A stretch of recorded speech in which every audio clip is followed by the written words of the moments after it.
Enjoy the ride without sound downs.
Precious things, my heart turns into stone, hard made to stop. Bedtime story, happy ending, it's just a snapshot in time. Life is a journey, not a destination. Enjoy the ride without sound downs.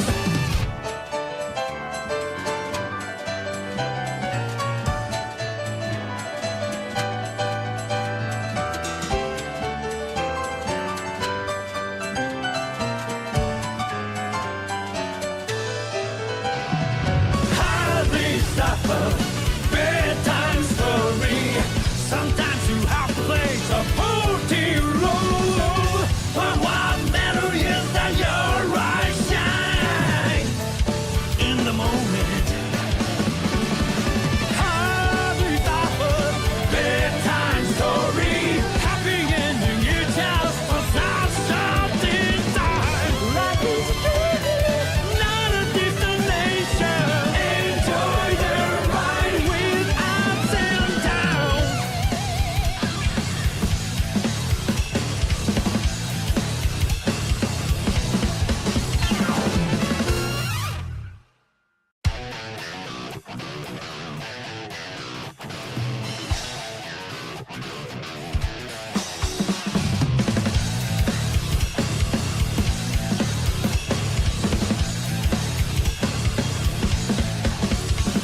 The darkness is pierced by the morning sun. That light is beautiful, I might mesmerize by it, but soon I can't open my eyes. But eventually I get used to it, surrounded by precious things. The heart turns into stone, hardly to stop. Bedtime story, happy ending, game just a snapshot in time. Life is a journey, not a destination. Enjoy the ride without sound downs.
Precious things, my heart turns into stone, hard made to stop. Bedtime story, happy ending, it's just a snapshot in time. Life is a journey, not a destination. Enjoy the ride without sound downs.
Hey there, everyone.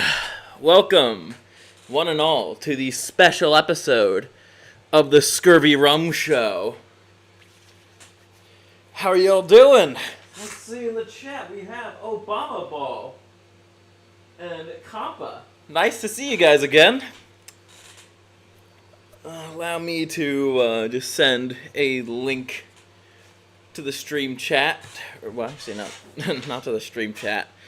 I just took a sip of rum and I'm already fucking tipsy. Nah, kidding. Okay. Just gotta send... Customer...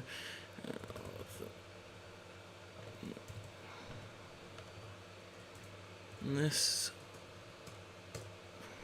Scurvy is live. It's also my birthday stream, albeit 2 days early. So you just have to put the link in other places too. Scurvy is live. And this is awesome.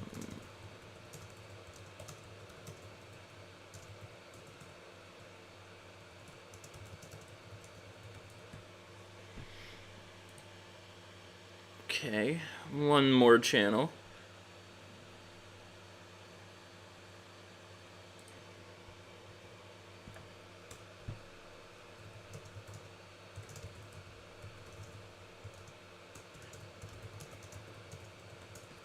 Alrighty, sent the link, and then I gotta send a link to the pickle too. I want him to see this, and then there we go. Anybody else I need? No, I think we're good. I think we're all good. Alrighty. Let's see. Do I have any text? Nope. That's basically it. Why did I get an ad about a SpongeBob balloon chasing a cop? What?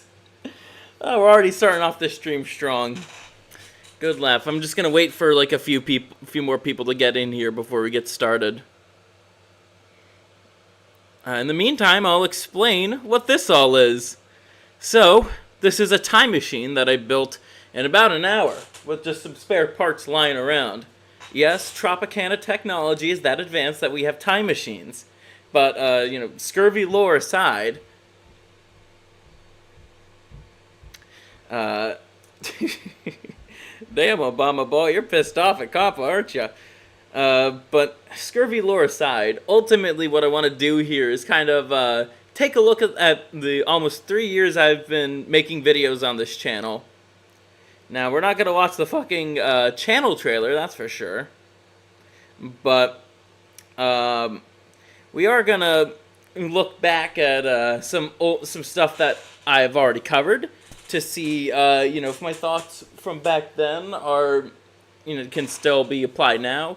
We're also going to be looking over focal points of, the channel's history. And we also have an interesting surprise as well at the very start. I just gotta wait for a few once again. Let's see. I'll just message the pickle. Hey, I'm gonna be talking about Anthony Gramuglia soon. I swear to the non-existent God.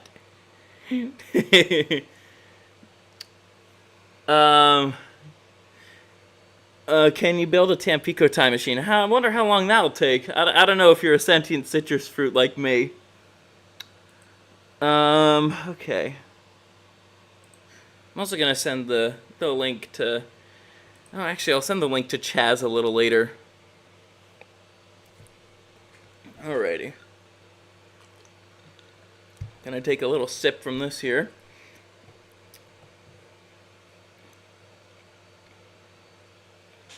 Okay, think we're oh good. Just gonna play a little bit of audio here so my headphones don't die out on me. There we go. Okay, now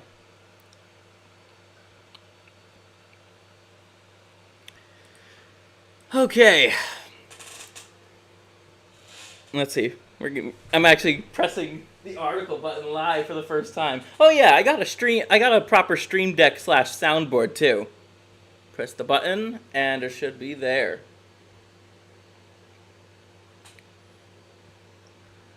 I just got to see if it's working. It probably has. I just got to see if it is doing what I want it to do on my phone's end. Oh yeah. Yep. There we go.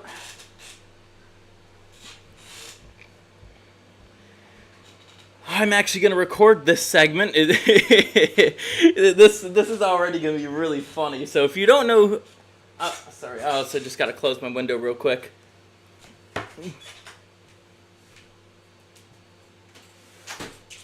Before we get started. There we go. My goodness. Hey, U11 Uprising. How's it going? Okay. I'm gonna start recording this segment in 3, 2, 1. Oh boy, what do we have here? Why? It's somebody I covered on this show before. Anthony Gramuglia. Fucking smug profile picture and all. So, in case you don't know who he is, he's basically a guy who just says the dumbest shit imaginable and gets rightful outrage for it because of just how fucking stupid it is. Let's see what he has to say here on Twitter. This is actually something 2 people I know have sent me, Sheffo and somebody else who I hope appears on the show soon. You know who you are. Let's see what he has to say. Just discovered 2 massively long streams in response to me in the past 4 months. I find it amazing I've driven enough people angry to keep them talking for that long. Part of me wants to watch these. Another part of me knows I'm too busy to waste the time. And so we have a video. So we have a video from Smudboy. You know, Smudcast episode 756. All about Anthony Gramuglia. And then we have the ScurvyRum show special episode. What's the Anthony Gramuglia one again? I think it was like episode 7? Yeah, it's been a while. Once again, 4 months ago. Might have been a little bit earlier than that. But in that stream, I basically took a long-ass time to debunk all the bullshit that this guy was saying in his video about Japanese culture and the culture war that's surrounding it now. I have no idea what the Smudcast video is about. I have a feeling it might be something similar because, good lord, Anthony's video about the culture war, his first ever video, was hot garbage, and all his other videos are also hot garbage that engage in the same fucking logical fallacies that this guy just engages with on Twitter. Let's see, anything, yeah, it's just this. But let's debunk some of the lies here. You probably have watched these all the way through, maybe not all the way through, but you certainly have watched quite a bit of both of our stuff. You certainly have the free time if you're screen capping the videos in question and posting it on your Twitter feed. You're totally not going to try to at the people involved. I mean, I'm not on Twitter, so maybe he thinks that's fair game. I have no idea about Smudboy either. He probably is on Twitter. I wouldn't be surprised if he was. But, good lord, this is what I call punching below the belt. You're punching down here, Ant. Oh boy. Alright, I can't get too furious right now. Now is not the time. And obviously, the other lie that is so blatantly obvious, if you know who Anthony is I'm too busy to waste the time. No, you're fucking not! All you do is you're on Twitter all fucking day, tweeting your inane bullshit only just to get outrage clicks and everybody to fucking dogpile you, you fucking piece of shit moron! Okay. I got that out of my system. Let's see what some of his quote-unquote fans have to say about this. Anthony Gramuglia sending his audience to harass smaller channels. Mind you, our two channels combined are less than 1,000 subscribers.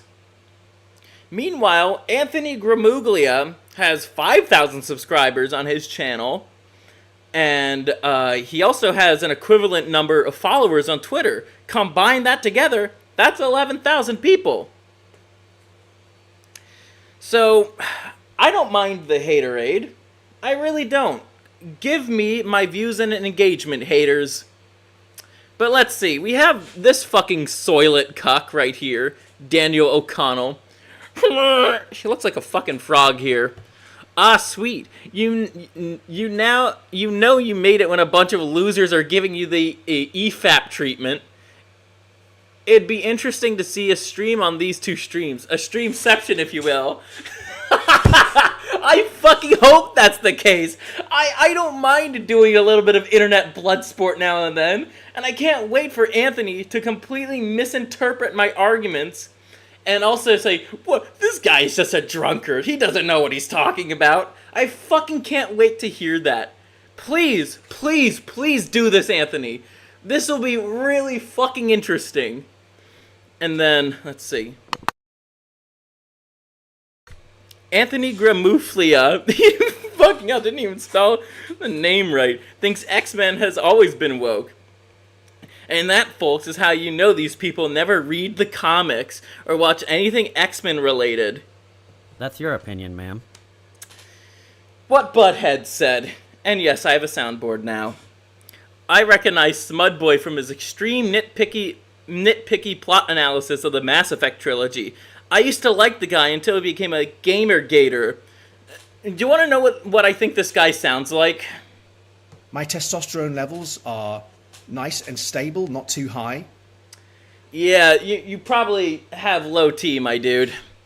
How does one pull 5 hours coping from a single person? How is what we're saying coping when we're analyzing your argument and telling you that you're wrong on so many fucking angles? How is it coping? Also, Anthony, do you want to know why people get mad at you? I said it before, and I will keep on saying it until I get this message through your fat fucking head. People don't like you because you say shit like Guts forgave Griffith, King Kong is blacked.com, let's not forget that one, and a whole bunch of other, like, just completely ignorant shit that you say. I don't feel like pointing it all out. There's too many fucking examples of this. But, honestly, what you're doing right here in this tweet, it's literal Cyrax tactics. You're not adding the people in question. You're not even inviting them for debate. I'm more than willing to actually debate you on my show. I don't think you're going to accept it because your ideas are ultimately flimsy and weak and can be completely contradicted by what actually happens in the stories that you're talking about. But the reason why you do shit like this is because you think you're not going to get any backlash for it. These people aren't going to call you out. They don't care. They don't care that you sent your weird soy boy followers to basically attack another channel.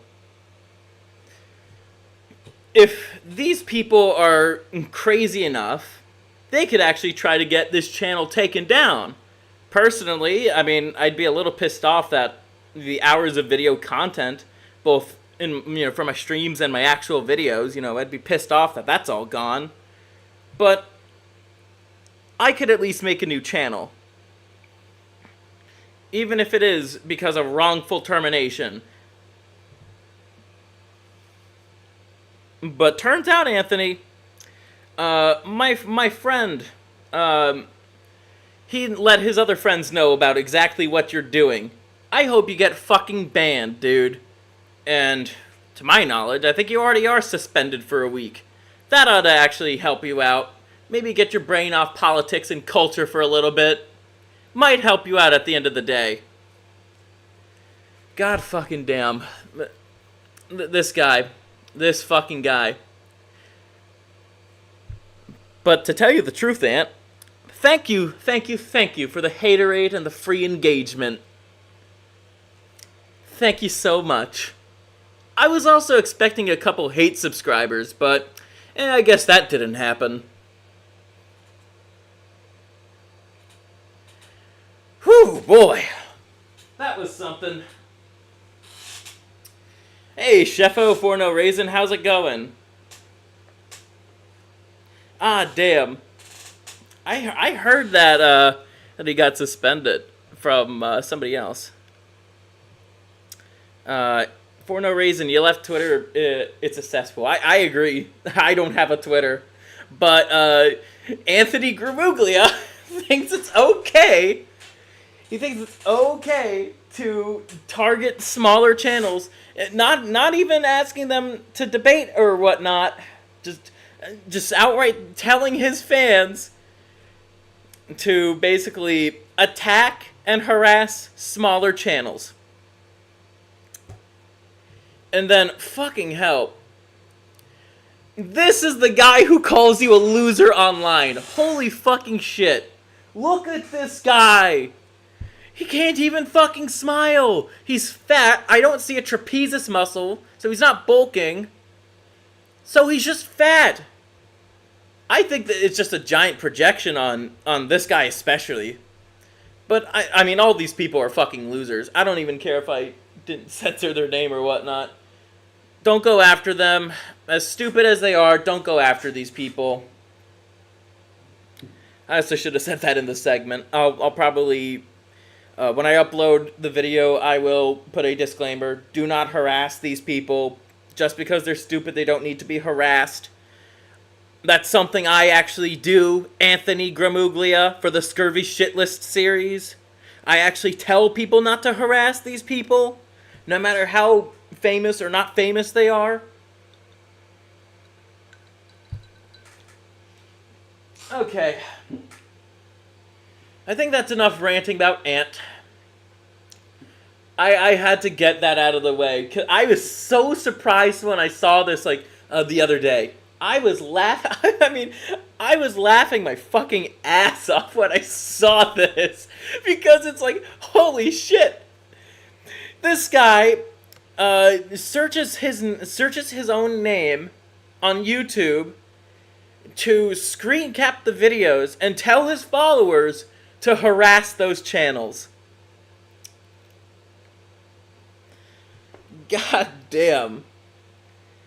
Like, he literally is doing the Cyrax approach in terms of, like talking about his critics. But also, it's like, you know, he fucking searches his own name so goddamn much, too. Oh, man.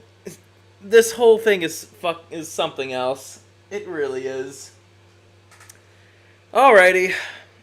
Let's get back to the time machine. I no longer have need for my little computer that is the article tab.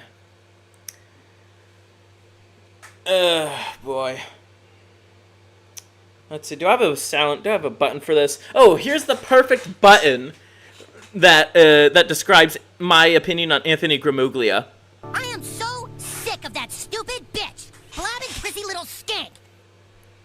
Yep, Kyle Broflovsky said it best.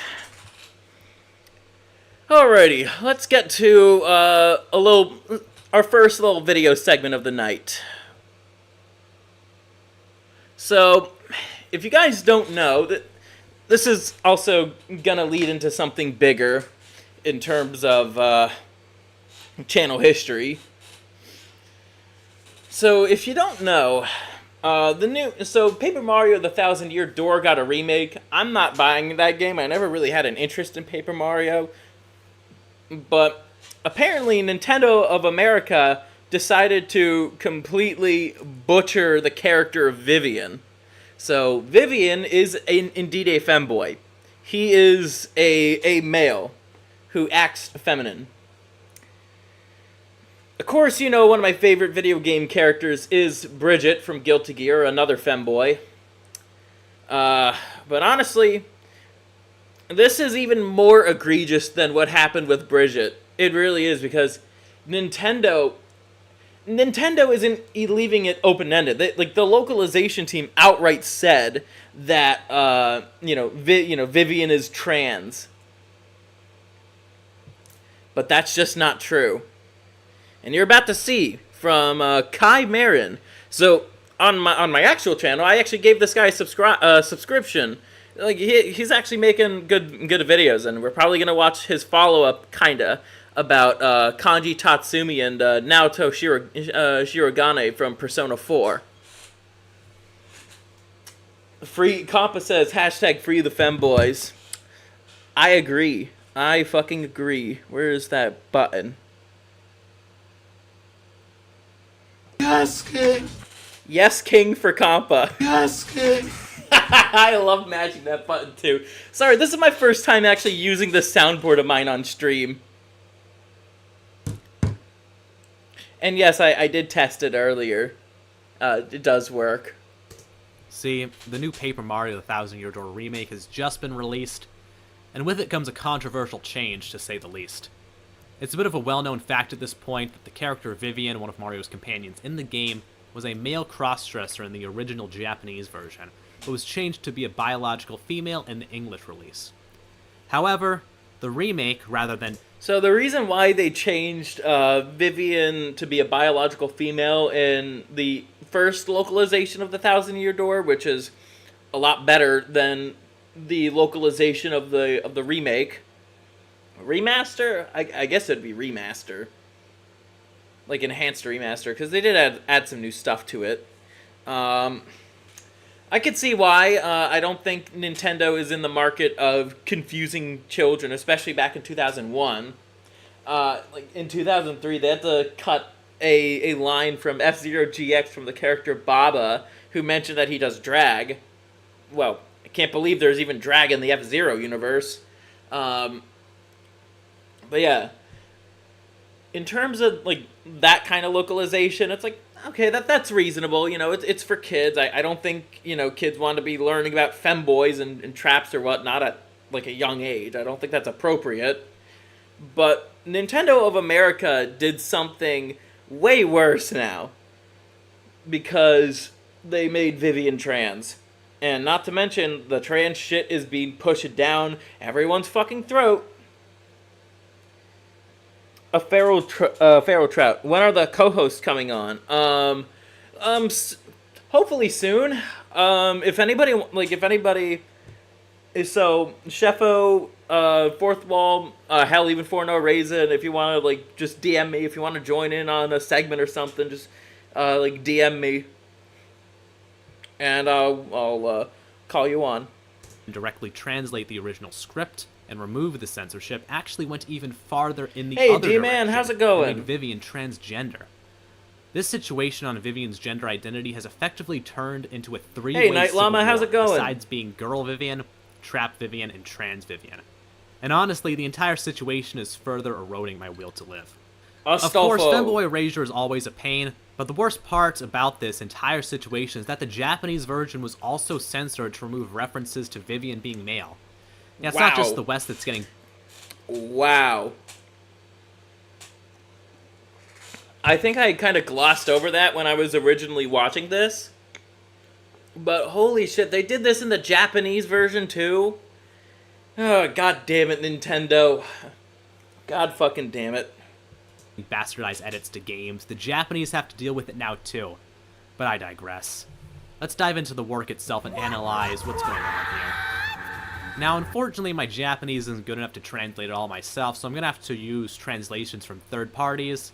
As you can see, this is the real meat. In the original Japanese version, she says... Let's read the original dialogue. Truth is, it took me a while to realize I was their sister, not their brother. Now their usual bullying feels heavier. Oh, man. Out of context, that line is fucking hysterical. It's like, right, I think it's rightfully so. I think this is the case. It's rightfully so that his sisters bully him for him thinking he's a woman when he's not. Oh, goddamn. But that's not what the original line says. The original line says, the thing is, I have a boy's body, but my heart is a cute girl's. That does not mean man trapped in a woman's body. He's basically saying he just has a more feminine personality. Nintendo failed us. Failed us all. At least Sega ain't done yet, and hopefully won't. So, boy, hate to break it to you, Feral Trout. Sega is probably even worse than Nintendo in this regard. Scurvy is a femboy. Nah, I ain't no femboy. Anyways, let's continue. I have a boy's body, but my heart is a cute girl's. Meanwhile, in the English version, it's... Truth is, it took me a while to realize I was their sister, not their brother. Yes, I do love the femboys, feels that's true. heavier. Now, the original line can be interpreted as Vivian saying he's trans or a femboy. Personally, I think he's being metaphorical by saying he has the heart of a cute girl rather than saying that he was born in the wrong body or something. Well, yeah, it is metaphorical. That's the point. That's how a lot of femboys actually feel. But they're not troons. Oh, wait, what? What did Sega do? I know fourth wall, and I ain't seen any woke stuff in Sonic stuff. Yeah, Sonic's not woke, but I'm talking more about Yakuza. There was that whole controversy from that game a while back. And then also, I mean, Persona 3 Reload got a little woke. It's more so its subsidiaries rather than Sonic Team. However, while that scene sort of leaves Vivian's Fickle. gender identity a bit vague, there are several other lines which directly state that Vivian is male. For example, during the battle against the Shadow Sirens in Chapter 2, Goombella can tattle Vivian, which in the original Japanese version gives us this description. It's Vivian, a member of the Shadow Trio and the youngest sister. No, wait, brother. So it looks like the rainbow flags will have to lynch Goombella. Yeah, Blackcock, no fun allowed. I agree, Night Llama. You can't have fun when Blackcock is involved. For misgendering Vivian. Of course, assuming it's a misgendering at all, which we will imminently see that it isn't. As for the party member description, the original Japanese translates to a former member of the Shadow Trio. He may look like a girl, but he's actually a boy. This explicitly states that Vivian is a boy, and this is also a pretty reliable source since it's metatext. Basically, this is the developers themselves talking directly to the player.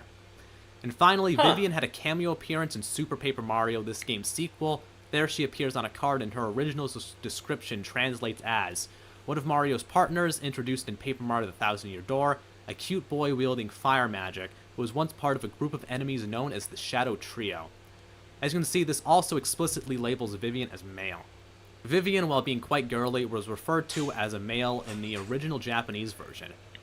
Effectively, this is case... I don't even know this game character. So Vivian is one of Mario's party members in Paper Mario the Thousand Year Door. He's a femboy, basically, a Toko Konoko. That's how, the Japanese describe him as that, and also the developers, too. It's closed. Vivian is a femboy, and the remake completely vandalizes his character. This new Switch remake also has a lot of other changes to make the game more politically correct. Let's take a gander at some of these. So,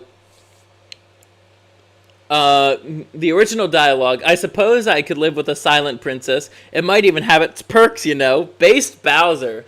Yeah, Bowser understands that, sometimes when a woman speaks, it's just, she might be really pretty, outside looking pretty, and then when she opens her mouth, it's just like, oh boy. And then, the new dialogue is, I could go for the strong, silent type. There are too many backseat bosses talking my ears off as is. What kind of line is that? Bowser... I would not describe Peach as the silent type. That's not how I think. Hey man, what's up? Who's the hottie you got with you there with you? Hey man, what's up? You think it's just cool to waltz your way into our underground? Well, what kind of... That's a really stupid fucking change. Because it also takes out, like, some personality from thugs. Like, why are these people trying to make, you know, thugs look like progressive PC symbols? Those peach little bimbo lips, though. Who plays Mario for the story? Just speedrun it. The Mario RPGs actually do have a story, considering they're like JRPGs. Albeit Paper Mario is like piss easy. Maybe I should listen to Toadsworth and behave more like a princess from now on. Maybe I shouldn't wander off by myself quite so often. The first line is just the objectively better line compared to the fucking modern trite. You can pause and read through these lines if you're interested, but basically all three were changed to be more feminist. However, this basically invalidates the people saying that Vivian being trans is more accurate, because they're all for changes like these, since they only care about accuracy when it's something they like. Although, as we've established, trans Vivian isn't even accurate in the first place. What I find funny, though, is that this is basically a Bridget situation all over. Yep. That's another reason why I wanted to watch this video with y'all. It mentions Bridget.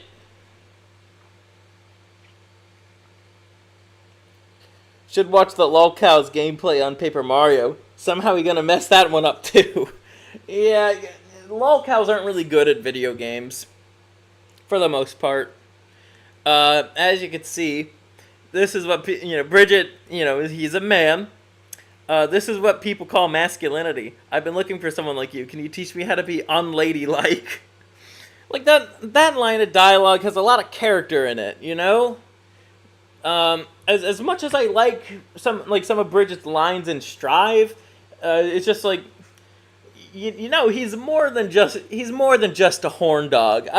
That's something else too. It's like I don't know why they made Bridget unnecessarily horny in Strive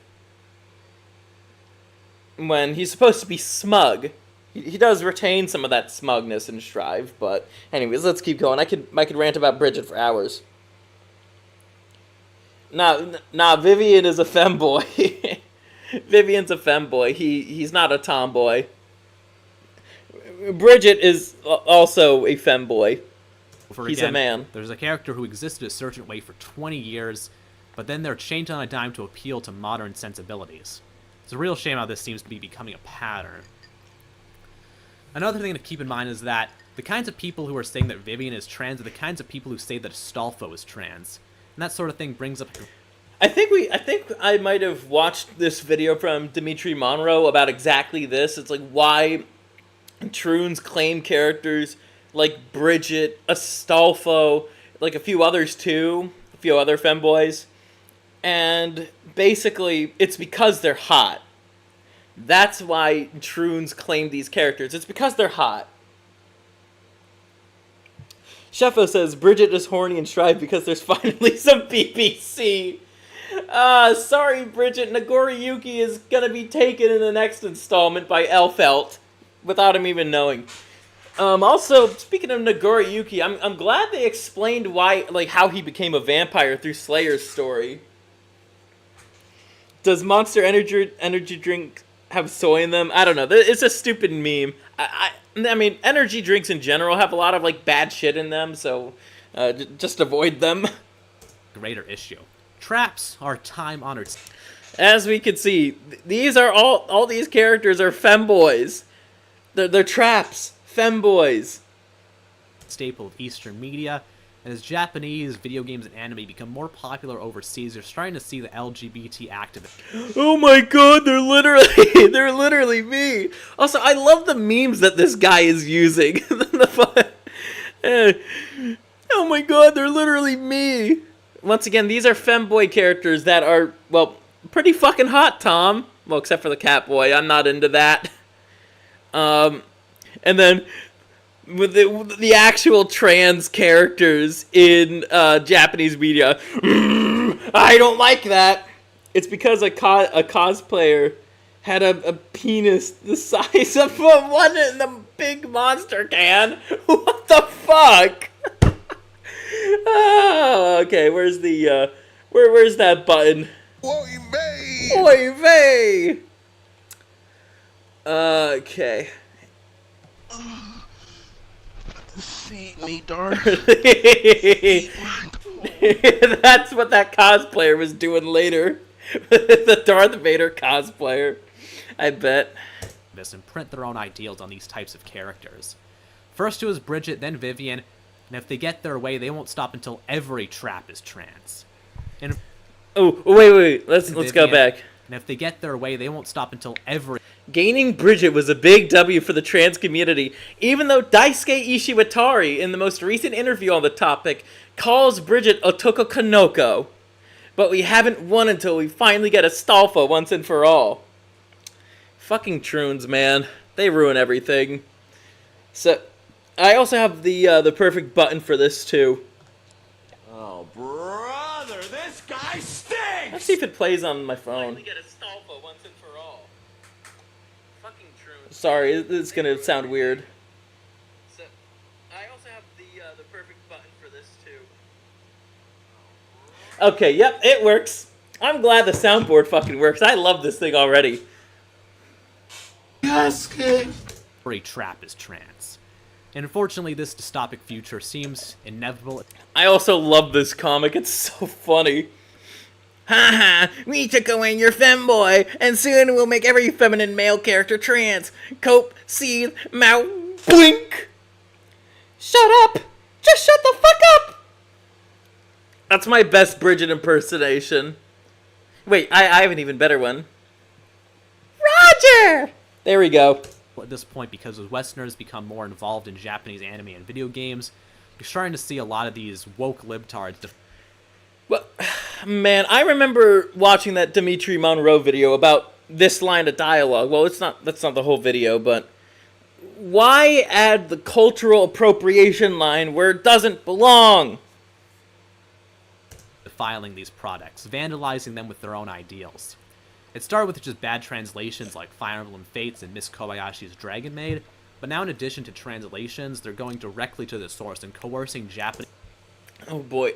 What is it with Westerners and their obsession with Yasuke? He wasn't a samurai! He wasn't a fucking samurai! He was like a squire! Like, I forget the name, I think it's like Sword Bearer, but those guys are basically squires in feudal Japan. Good grief. Like, I guess they really just have a vendetta. Like, I guess the Westerners really do have a vendetta against, like, history as a whole, if you ask me. Japanese creators to make their works politically correct. As we are seeing with RGG Studio and their international standards, Square Enix with their ethics departments. Oh yeah, that's what I was, Feral Trout, if you're listening. So, this is, the Yakuza Studio, a subsidiary of Sega. This is, you know, the Yakuza series has gone woke. Night Llama says, but Scurvy, he had 2 sentences about him in a book that is proof, Grigga. Sup, Grigga? International standards, Square Enix with their ethics departments, Guilty Gear Strive with Bridget, and now even Paper Mario with Vivian. Anyway, this whole situation is a bit of a downer, but I know for sure that I'm sticking with the original. The GameCube version is aged fine, its graphics are timeless, and its gameplay is a smooth 60 frames per second. And the translation has less issues overall. Ultimately, $60 for better graphics, choppier gameplay, and a butchered translation definitely doesn't seem worth it to me, especially when the money only goes to more bastardized products. So with that, I leave you all with one important piece of wisdom. Dolphins are cool animals. Dolphins are indeed cool animals. I do have a button for that.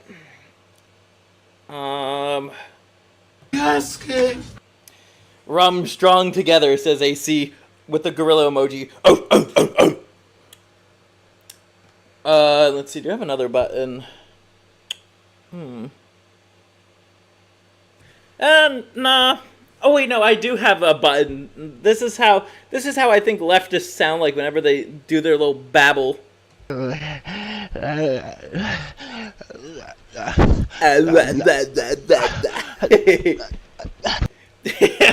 I like 7 sound buttons dedicated to dreamy bullshit. Anyways, let's take a look at some of the comments here. We typically don't really do that on this channel.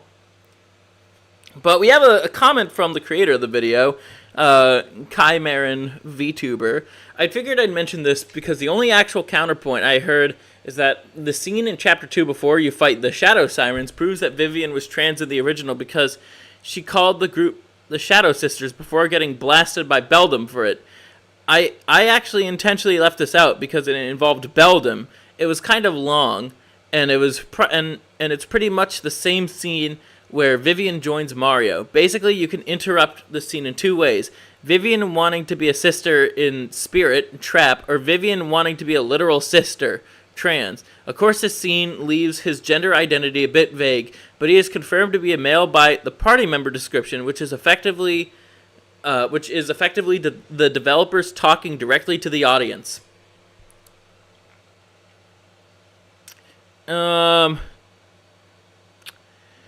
Character attack.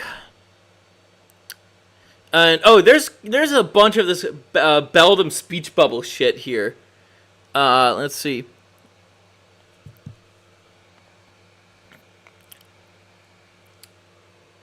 And then we have an actual famous YouTuber here, Salty DK Dan. I haven't really heard much of him as of late, so he's probably irrelevant. But he actually was pretty popular for a time.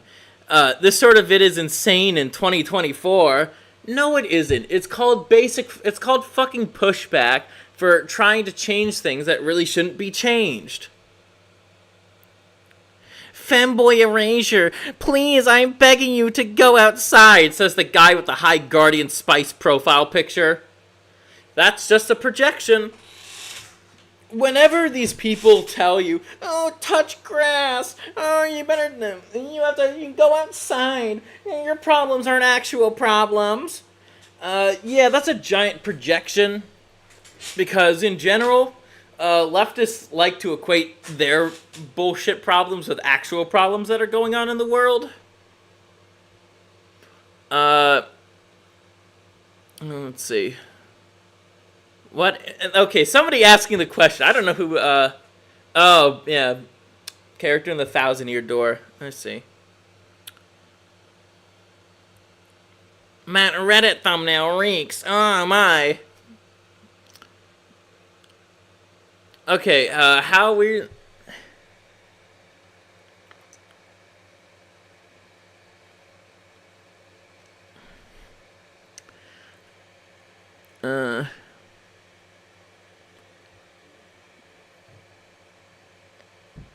Let's see.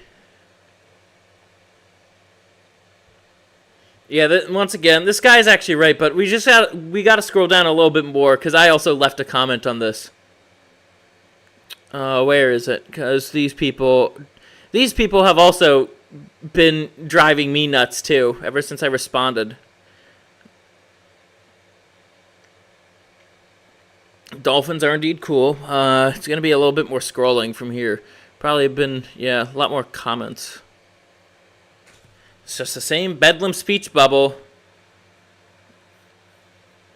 Oh, now I know why they keep spamming that. When will these children realize that Reddit is on their side? Everyone in that, MX Rug, remember, it is extremely serious and important that there be representation, but if you push back on changes, it's just a video game. Don't take it so seriously. Yup. Dude, you said it exactly. Holy shit. What's worse is when they make fun of your sex life. It's the same defense mechanisms as real women. Scurvy, can I get mod so my comments have more legitimacy? Oh, I see you have a little devil emoji. Oh, here's my comment. We found me, fellas. I said... I and several other people have said this about Bridget from Guilty Gear. He's a femboy, just like Vivian. That's a subject I could talk about for hours. My biggest question is, they already had a localized script. Why not use that instead of botching characters to appeal to progressive crybabies who don't and won't play these games? And let's see my comments. Bedlam speech bubble, and then some guy who's pro Troon Bridget. Bridget is trans, actually. She recently came out. Did you not know that, or are you ignoring the addition to the canon because you don't like it? Delulu behavior, says the guy. Look, now you're appropriating our insult.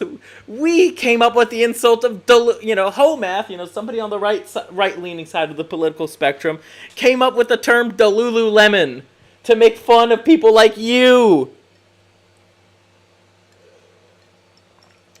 And then I said, you're wrong?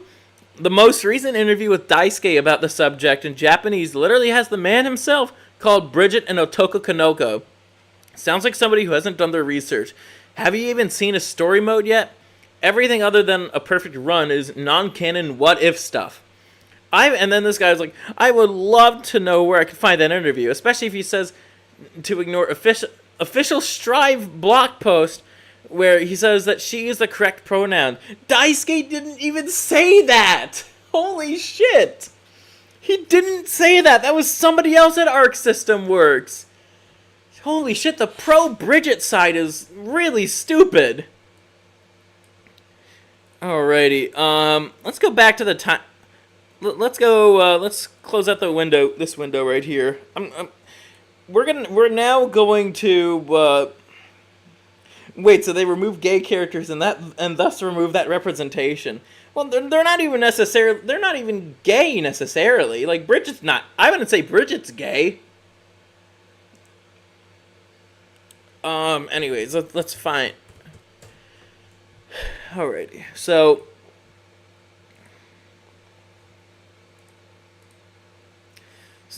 for the first time in ScurvyRum history, we're actually going to be watching one of my videos.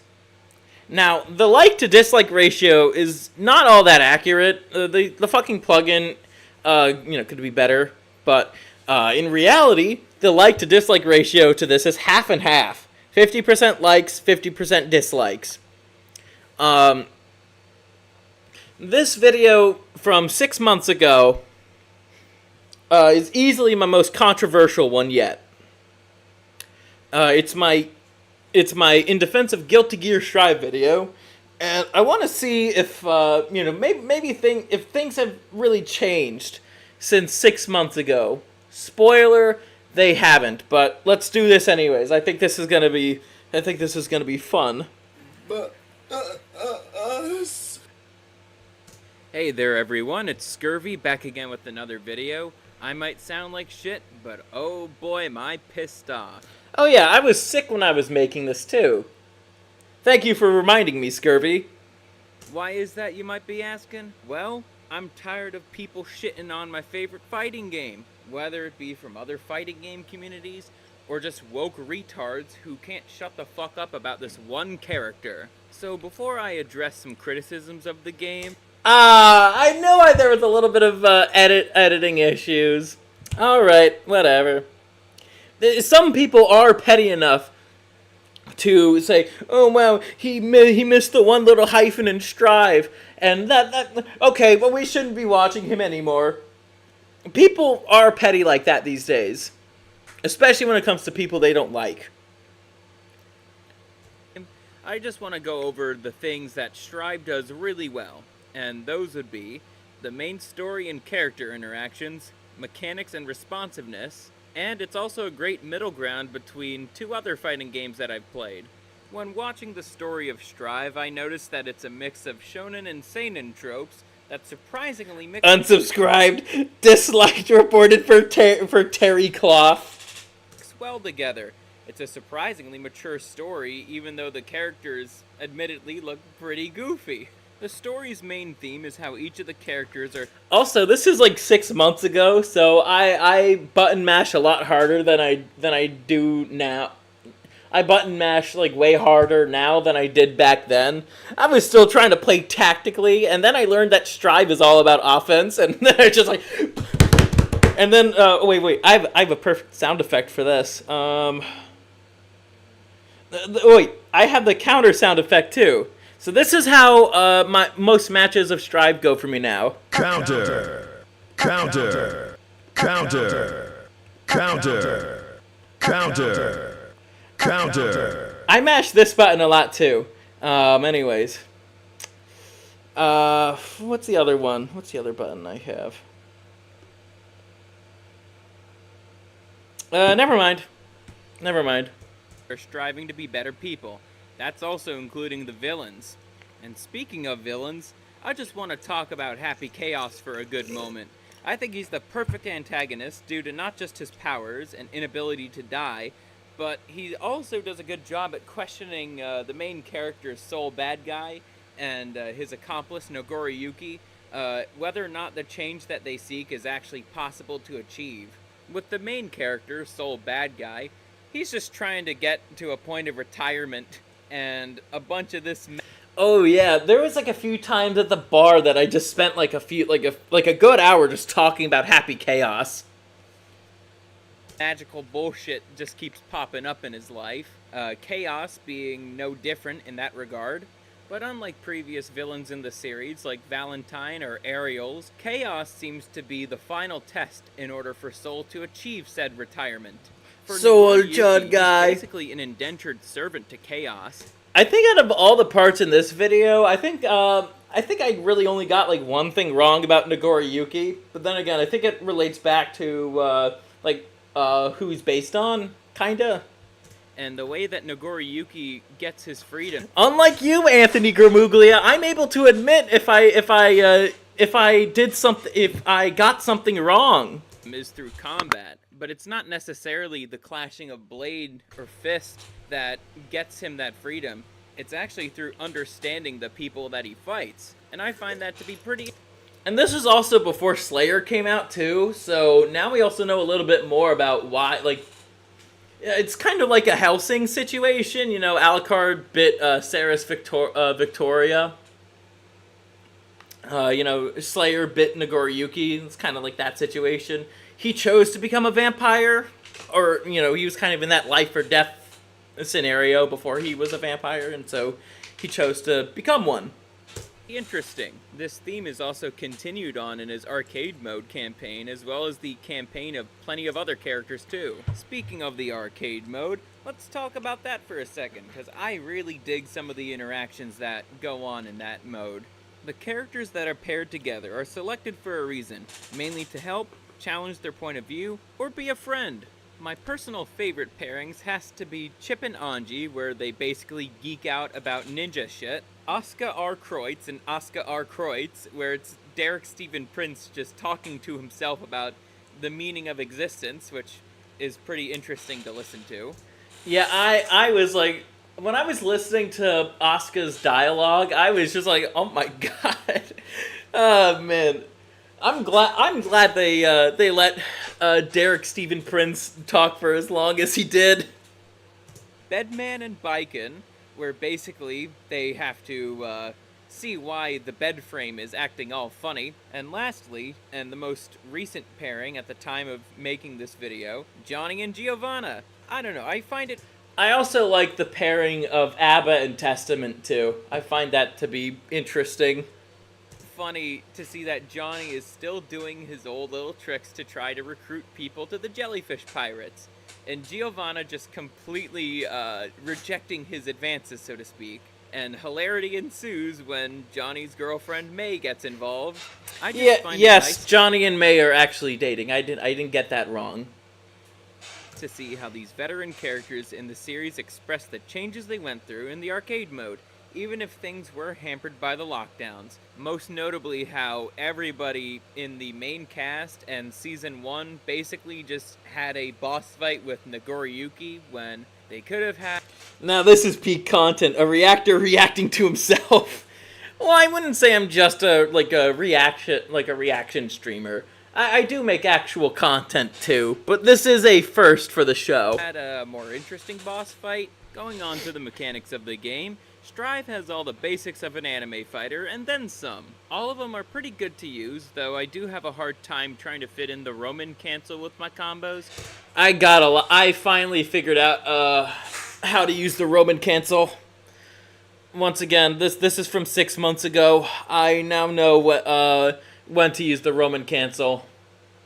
which it's kind of rare because Bedman's game plan isn't really all about the Roman cancel.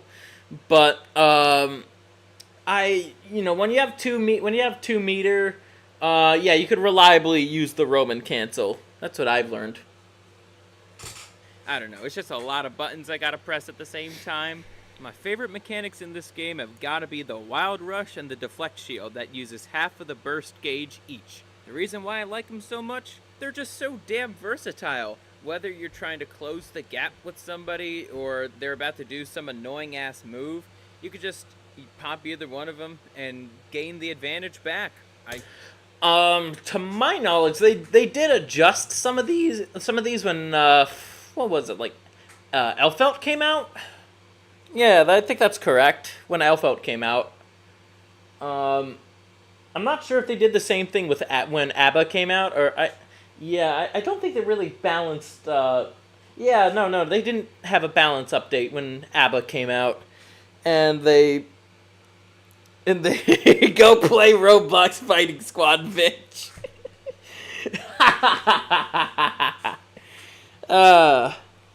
That's funny. I really like how they're implemented here. When first learning this game, I thought the controls were actually fighting with me. I think that must have been my inner Smash player that was like, oh, this game is just too weird. But as I was never good at like 2D fighters, unless it was like Smash. But that's because with Smash the button inputs are so piss simple. And then when I try it, I think I explained that I tried playing Street Fighter 4 when I was at my grandpa's place when I was 12, I believe. Roblox has the right idea. They harness the true potential of child labor. Oh boy, that's put in funny. more time to it, I actually had this feeling occur a lot less, and now I don't even have that feeling one bit. Well, except for some moments when I've had too much to drink. I'm a lot better at doing the inputs now for the overdrive. Strive is number 2, competing the Smash. Strive is number 2, competing the Smash for simple fighting games. Skill issue. I mean, honestly, the way that I describe Strive is the same, these days especially, it's the same way I describe Ikaruga. Ikaruga is a simple game on the surface, but my god, when you actually dive deep into those mechanics, they can be applied in so many different fucking ways. It's unreal. That's how I describe Strive. Yeah, some characters have a more simple game plan than others, but the characters that don't have such a simple game plan are the ones that I like. Faust, Bedman. Hell, I could even say the same about Slayer. Every Slayer that I was up against last night in online matches, they all played the character very differently. Some were just trying their best to build up 2 meter. Others were actually seeing how they could combo and counter my stuff. It's just because a game doesn't have a million mechanics doesn't mean that it's not deep. Ikaruga, even though there's not many buttons you have to press, Ikaruga is an insanely difficult game, especially if you want to master it on hard. Which by the way, I fucking suck at Ikaruga, but Drives, especially Bedman's dragon install technique. Can the game introduce another new mechanic like Season 4? I certainly think so, and I think that mechanic would have to be insta-kills. It was bitch a feature behavior. that was cut from Strive because the pro players complained about how random it was. But you want to know what my thoughts on the pros are? Oh, let's get Fuck into 'em. this. Fuck them right in the ear. Though I do think what we have currently is... In the words of Butters from the post-COVID specials, well, fuck 'em! Do I have oh yeah. This is also my response to pro players. Rated ARG for pirates. Fuck you! is enough to make the gameplay interesting from match to match. Even if it is a mirror match, you'll never quite know how your opponent is going to use the Wild Rush or Deflect Shield. With all this talk about mechanics, I would like to get on to my next point about Strive. I think it's a great middle ground fighting game. What do I mean by this, you might be asking? Well, first and foremost, It's not too mechanically complicated, but it's also not too simple either. I wouldn't say that Strive is a good... Hate the pro players, meta this, meta that. Have you ever met a girl? Yes, so this is what I think when... This is me when I see, like, FGC pros talk. You talk like a fag, and your shit's all retarded. Talk like a normal fucking person. Like, learn, like, if you talk to somebody who knows martial arts, they don't call a higher punch the 5P or the 6H. What the fuck does that shit even mean? You talk like a fag, and your shit's all retarded. Allow me to play that one more time. This is, I really fucking hate the FGC. You talk like a fag, and your shit's all retarded. Good beginner fighting game. If I were to throw a recommendation, I think that would be Dragon Ball FighterZ, as... I'm speaking more in terms of, like, traditional, like, 2D fighters or anime fighters. I'm not talking about Smash here. Basically, all the characters have the exact same input commands. It's just those commands do different things. Though, to be honest, I'm kind of selling that game short. It definitely has its own appeal, and rightfully so, aside from the fact that it's a damn good Dragon Ball game. But I also find games like Street Fighter to be way too fucking difficult, as there's too... Yeah, once again, in terms of difficulty, like, I like it, I like a, more so of, like, a Devil May Cry shmup kind of approach of difficulty, where it's like, yeah, well, Devil May Cry, that's a game and a half right there. When it comes to that, you'll do just fine on, like, on normal mode in Devil May Cry 5 if it's like your first Devil May Cry game or something. You don't need to worry about, like, combos, though. You should try to get smoking sexy style for most of the time. It kind of incentivizes you to do that. But I like a game where it's, like, pretty easy to kind of get the hang of things, but then it's like there's so much depth in there that's another reason why I like shmups so much. Too many input commands that you need to memorize and all that. There's also Devil May Cry is it's actually kind of lenient when it comes to button mashers like me, especially after I had a few cocktails. It's also an appeal to Street Fighter, and I'm not trying to knock on anyone's enjoyment of it. I'm just stating my personal opinion on Street Fighter. To tell you the truth, Strive is just the perfect middle ground fighting game for me. I don't have to spend too much time learning the mechanics, but it's also not exactly an easy game to learn, so I'm not sitting here just completely owning the AI opponents even. The game is also pretty hard to master. I mean, like, I've gone up against people who have mastered their characters and tossed my ass all the way. Spoiler alert, me and the Orange are going to be analyzing some Strive tournament gameplay. My god, like, Evo Japan was actually fun to watch, but some of the Western players, they don't know. I could beat their fucking ass. And the thing is, the fucking Troons just play clutch characters, like Soul. Once Soul gets nerfed into the ground, they're not gonna be playing the game anymore. And good riddance. Good riddance to the Troons. Way back to Sunday. That's how bad of an ass whooping I got. I could barely do anything. You'll typically find these players... ABBA. Man, the ABBA Bedman matchup, I've gotten a lot better with it, but my god, it can be really oppressive at times. You talk like a fag, and your shit's all retarded. That describes me perfectly right now. In the backyard, that's like the casual matchmaking thing, because they don't want to lose their rating. Genuinely speaking here, I've learned a lot about how to play my character, Bedman, just by going to the backyard. But before we get to the next part of the video... That's true. I've gotten really good at Strive because that's all I just do when I go online. I don't really want to climb up the ranked ladder. I want to play against people who are way better than me. and then I could own some scrubs on ladder. So I do want to ask y'all something. Does everything need to be so complicated in order for the game to be compelling? I think the answer is going to change from person to person, and I'm interested in hearing your responses to it, so... Yeah, that's something too. Complexity doesn't need to be... I'm going to repeat myself again. Complexity doesn't need to be, like, how many inputs you have to do to execute a command. Like, good... if you once again, using Ikaruga as an example, not too many buttons.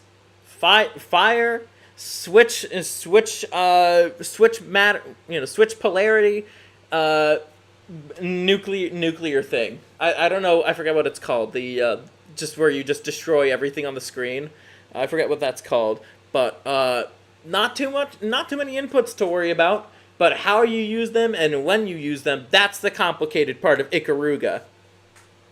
Leave a comment. So I want to address some of the outsider criticisms of Strive, but I also want to go over some bad actors within the community as well. Starting off with the complaint of dead game. No, Strive is not a dead game by any stretch of the imagination.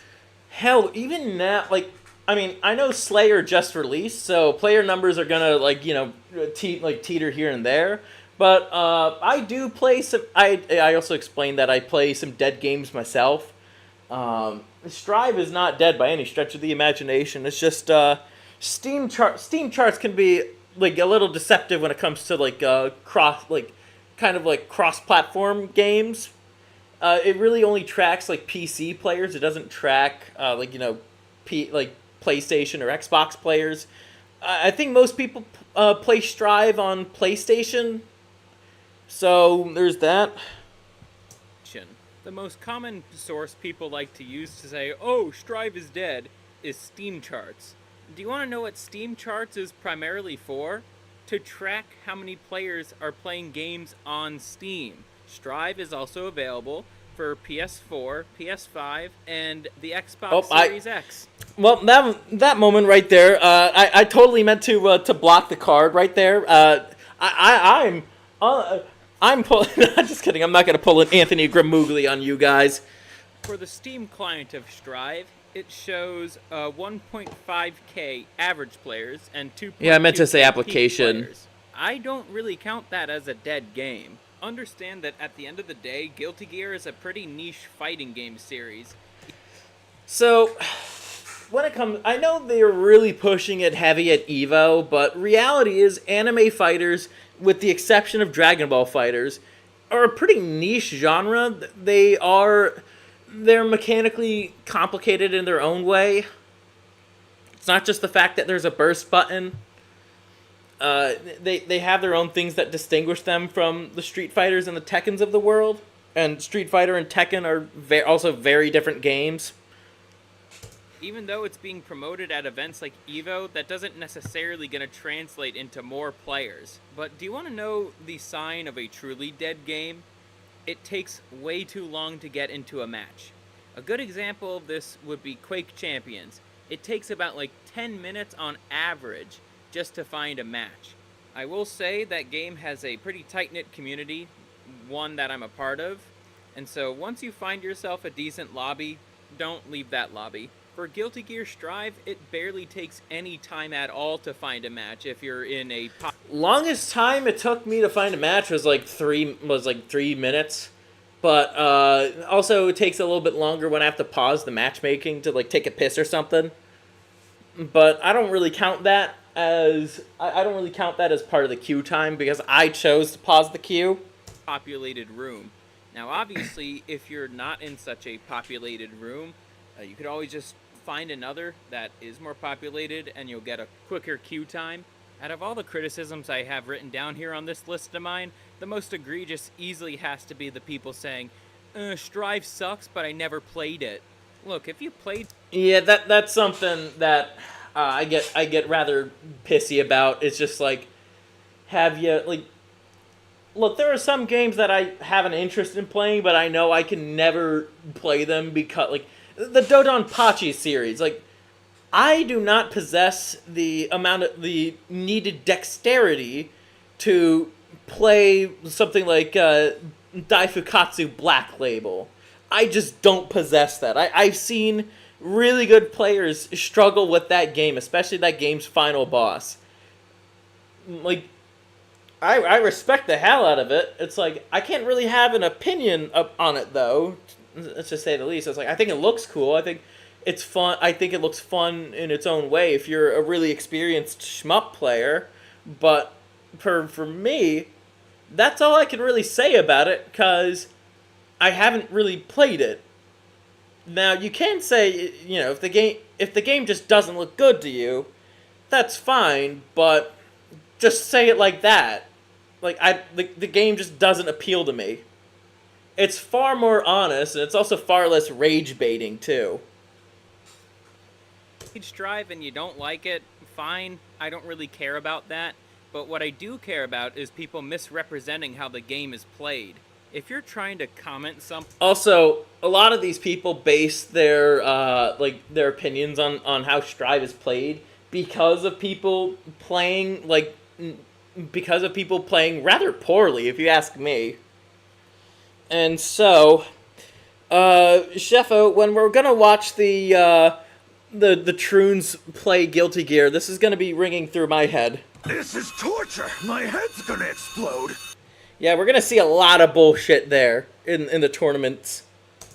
As to why the game sucks and yet you never played it, why should the devs listen to you? Like, you're not gonna provide... Oh, speaking of that, I was actually watching something from the devs of Strive like earlier today. I know it's like on an Evo channel, but the devs were literally saying it's just like, okay, we're not listening to you, okay? We don't really, like, you're a bad actor. We don't want to listen to bad actors. I found that interesting. Imagine Compa. Imagine the smell.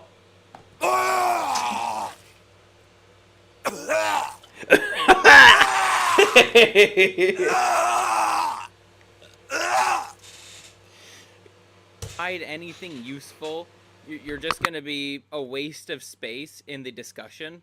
The devs shouldn't appeal to people like that, just as they shouldn't be appealing to the woke crowd.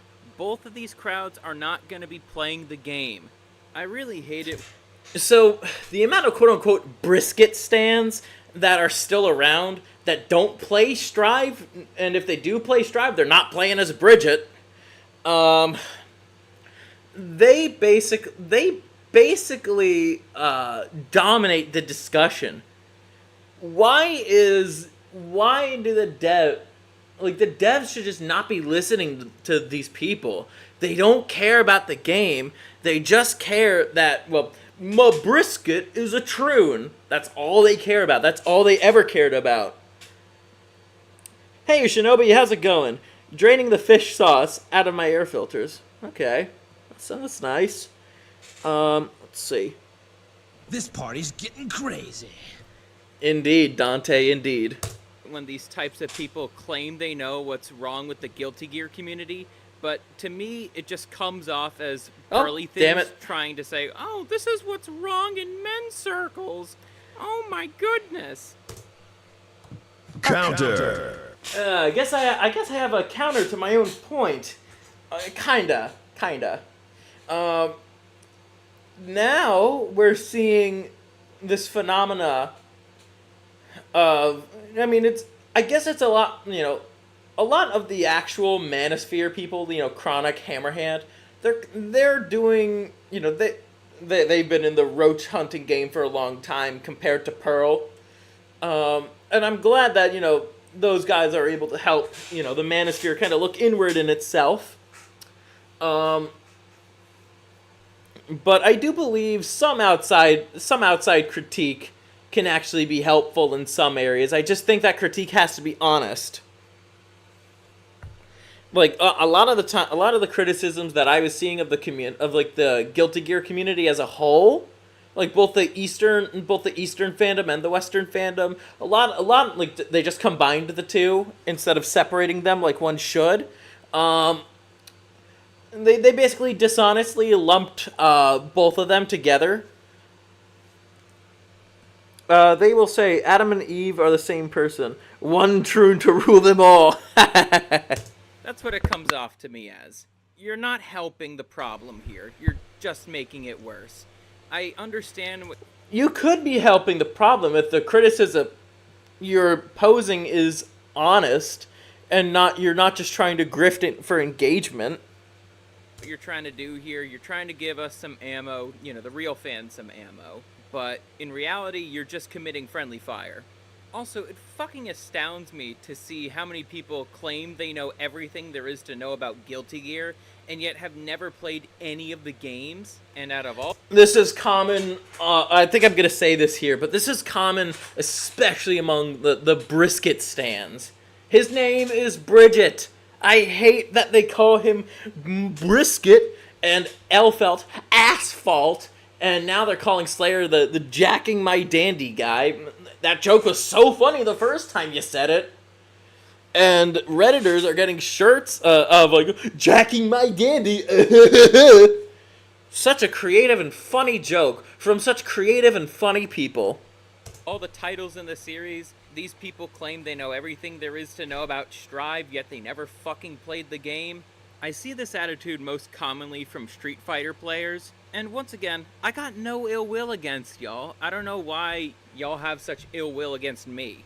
Personally, I don't have much of an interest in Street Fighter, but I get why people like the series. I find the characters to be pretty cool, and I also like the classic meme quotes.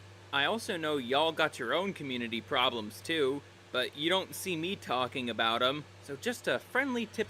But then again, I don't have a say, I don't really have anything to say, even as an outsider looking in on those problems. That's what I'm trying to get at here.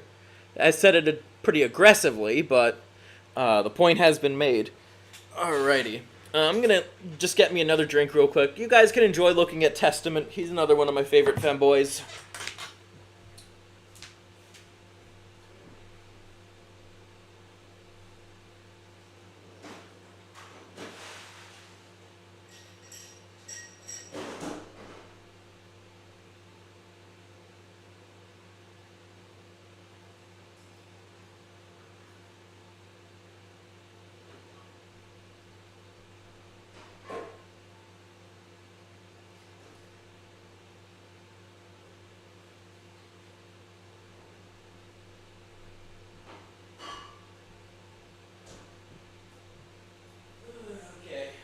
I am back. Piece of advice, stay out of my territory. Yes, this is gatekeeping. Yeah, I remember seeing that clip, Chronic uploaded that clip of Breaking Bad of "Stay out of my territory," and I wanted to say it because I felt it's so fucking fitting. It's so fucking fitting. On my end, because there's not enough of it in the Guilty Gear community. Alright, let's move on to our next complaint we have down here, and that would be, the redesigns look like trash. I gotta heavily disagree on that. Part of the appeal of Guilty Gear is the wacky character designs. You could have a character like Faust exist in the same world as a character like Potemkin. Counter. Another counterpoint for my own thing. So, in case you don't know, if you don't know what Bastard is, it's actually really good. It's like a dark fantasy series. It's both shonen and seinen. Bastard is one of the biggest inspirations for Guilty Gear. There's a reason why the characters in Strive look the way that they do. It's because they are inspired by characters like Dark Schneider. They are literally the exact opposite. Bastard is really fucking good too. I love it. And yet they still look visually cohesive with one another. When it comes to fighting games, they really have to utilize that shadow principle. You have to be able to recognize the character as if they were a literal black mass. Counter. Abba's shadow is fucking horrible. Her design is really good, but her shadow for Strive, it's not that great. it's too. I'm not saying the design it's bad, but I won't be able to tell that it's Abba. Like with Slayer, I'm able to tell that it's Slayer. They did a much better job with the posing to help that shadow principle out. In terms of the redesigns for Strive, I think they're a lot better than the designs of the past. In terms of the Strive redesigns, I actually really like them a lot because they're not trying to look anime. This is something I've noticed a lot with Japanese game studios like Atlus with Shin Megami Tensei or Capcom with Street Fighter. So what I mean by this is they're not going for like the stereotypical anime look. If you've seen any design from Shin Megami Tensei 5, I don't really think of that as like anime. Like some of the demon designs, obviously it's it's a fucking Megaten game. I do think that especially some of the newer demon designs, they don't look all that anime, and I think those, and even before Masayuki Doi took over as the artist for the demons, I mean Kazuma Kaneko's artwork is fucking iconic in the Megaten community. And I wouldn't describe that as anime at all. I think it took a little bit of time for Doi to really kind of make his own style, not trying to emulate anime, but also not trying to copy Kazuma Kaneko. But yeah, hope you get my point. And it's a bold decision, and I like it. Not everything that comes out of Japan needs to look Nobody's like gonna this break in my generic Strive. anime slop. If there's a redesign that's Oh yeah, that's something else too. A lot of the anime that I like does not look like traditional anime. I think the one that I liked the most, that looks a bit more traditional, is Undead Unluck. Good series, check it out. But even then, kind of makes up for it with its premise and its character development and its characters. It's actually worthy of criticism. I think that would be Bridget's redesign. I think he just looks too much like May, mainly because of the Counter. God damn it. Fucking help. My drunk ass, when I get hammered and I start talking to some of the guys I know about my type, I show them a picture of Bridget, and I show them for the guys, and I show them a picture of Elfelt for the ladies. bulky sweater. With that said, let's get on to what some of the bad actors in the community are saying. First one I have listed here is, the game is good because it has representation. The people who say shit like this clearly don't play the games that they praise. My response to a comment like this would be, representation of playstyles is far more important than quote-unquote diversity. It does not matter that there are more male characters than female characters, because they're all unique characters. I mentioned this before in terms of the design, how they all look unique, but also their playstyles are all unique too. Take the two Rushdown characters, Soul Bad Guy and Giovanna. Yeah, they have a somewhat similar playstyle in the sense that they're described as Rushdown characters, but their game plan and combos play out completely differently from one another. It does not and does not matter the color and gender the characters are. I'll use Giovanna here as an example. She's from Brazil, but that's not the reason why she's a cool character. She's a cool character because she has the spirit dog that always travels with her, and also has a personality of her own. The dog's name is Ray. I should let you know that. I don't know why I blanked out on it, but yeah, the dog's name is Ray.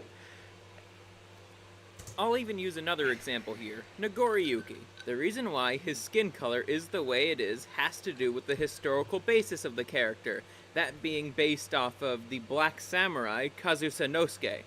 Yeah, I got this wrong, very much.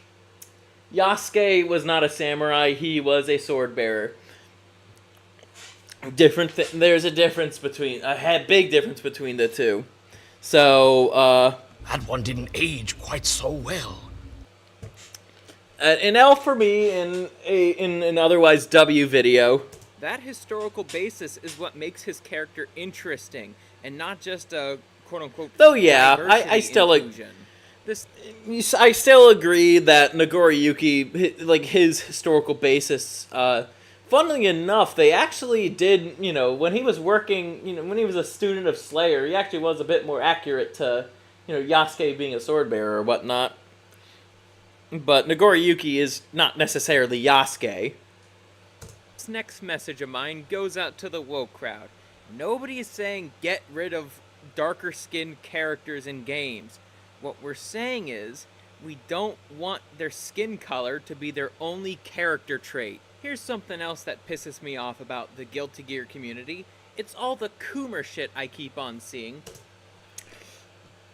But us. Oh, I'm about to bust in his mouth. About to fucking nut. Feed me, Darth. Feed my hole.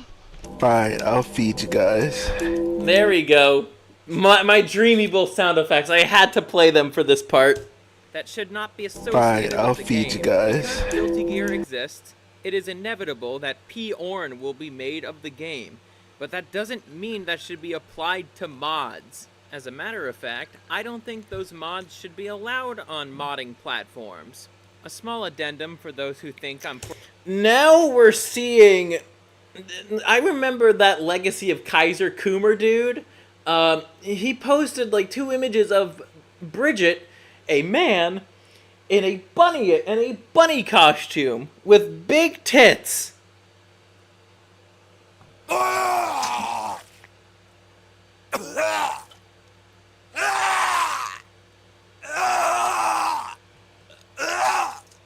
Well, that sucks. Forsaking my free speech roots. I'm not. P-Orn is not speech, and I don't think these mods are speech. Enough of that. Let's get into some examples. I'm just sick and tired of people giving... Everything's Coomer shit now. Fucking hell, dude. I agree. Look, I don't mind sexy characters in games, but I don't know. I think it has a time and a place. Bridget can be in a Playboy bunny outfit, but he needs the bulge, and he can't have massive fucking knockers either. The mod gives him big knockers. Characters like he doesn't. Anji He's a and man. Testament, massive knockers. No, Testament is a man. Anji is a man. I got no problems if you want to draw a gender-bent version of these characters, but there's a way you could do it with respect and tact, without having to give them massive bazongas. Here's another trend of mods that I'm sick and tired of seeing. Counter. A little bit of a counter to my own point. Oh boy. What was I gonna say? Or did I just want to press the button? Nah, I just wanted to press the button. Female characters being modded in these extremely skimpy outfits. Oh yeah, there we go. Fuck, I'm actually saying the point that I wanted to say. It's gonna happen, but it also paints the community as a bunch of coomers instead of metalheads. That's the thing. Guilty Gear is made for people who enjoy metal music, like myself. Counter. A little bit of a counterpoint here. The gay for Bridget meme was just that. A dumb little meme. Most people didn't know what Guilty Gear was until they learned about Bridget.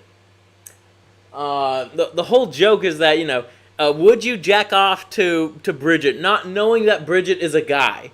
If you did, you are gay because you jacked off to a picture of a man. That was the joke. It's not made for little zinc brains who can't go a minute without whacking it.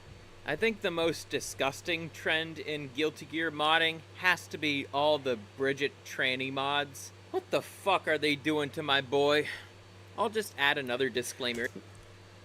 The fuck? I write this too. The fuck is the community doing to Bridget? He's a man, y'all. I agree. I agree with myself. Oh, I'm about to bust in his mouth. I'll do the who's giving you your life on Bridget. Yes, kid. I love the yes king button I have. It's so funny. Bridget, might I mention that literal P-Orn drawings of him have skyrocketed since they quote-unquote retconned him into being a tranny? Once again, I don't seek this shit out. I've actually first heard about it from Dimitri Monroe's video about Bridget. I believe it was the second video he made on the topic. Honestly, I'm just so shocked to see how many Coomers have infiltrated this game, because anime art style. That means I have to sexualize it. You know you could make cursed shit without it having to be implicitly sexual, right? If you really want to take a look at some cursed shit and have a laugh, go to the digital figure mode. There's some suggestive stuff, but it's funny since it's only using in-game assets. Speaking of the community, and in particular the Western... Fun fact, if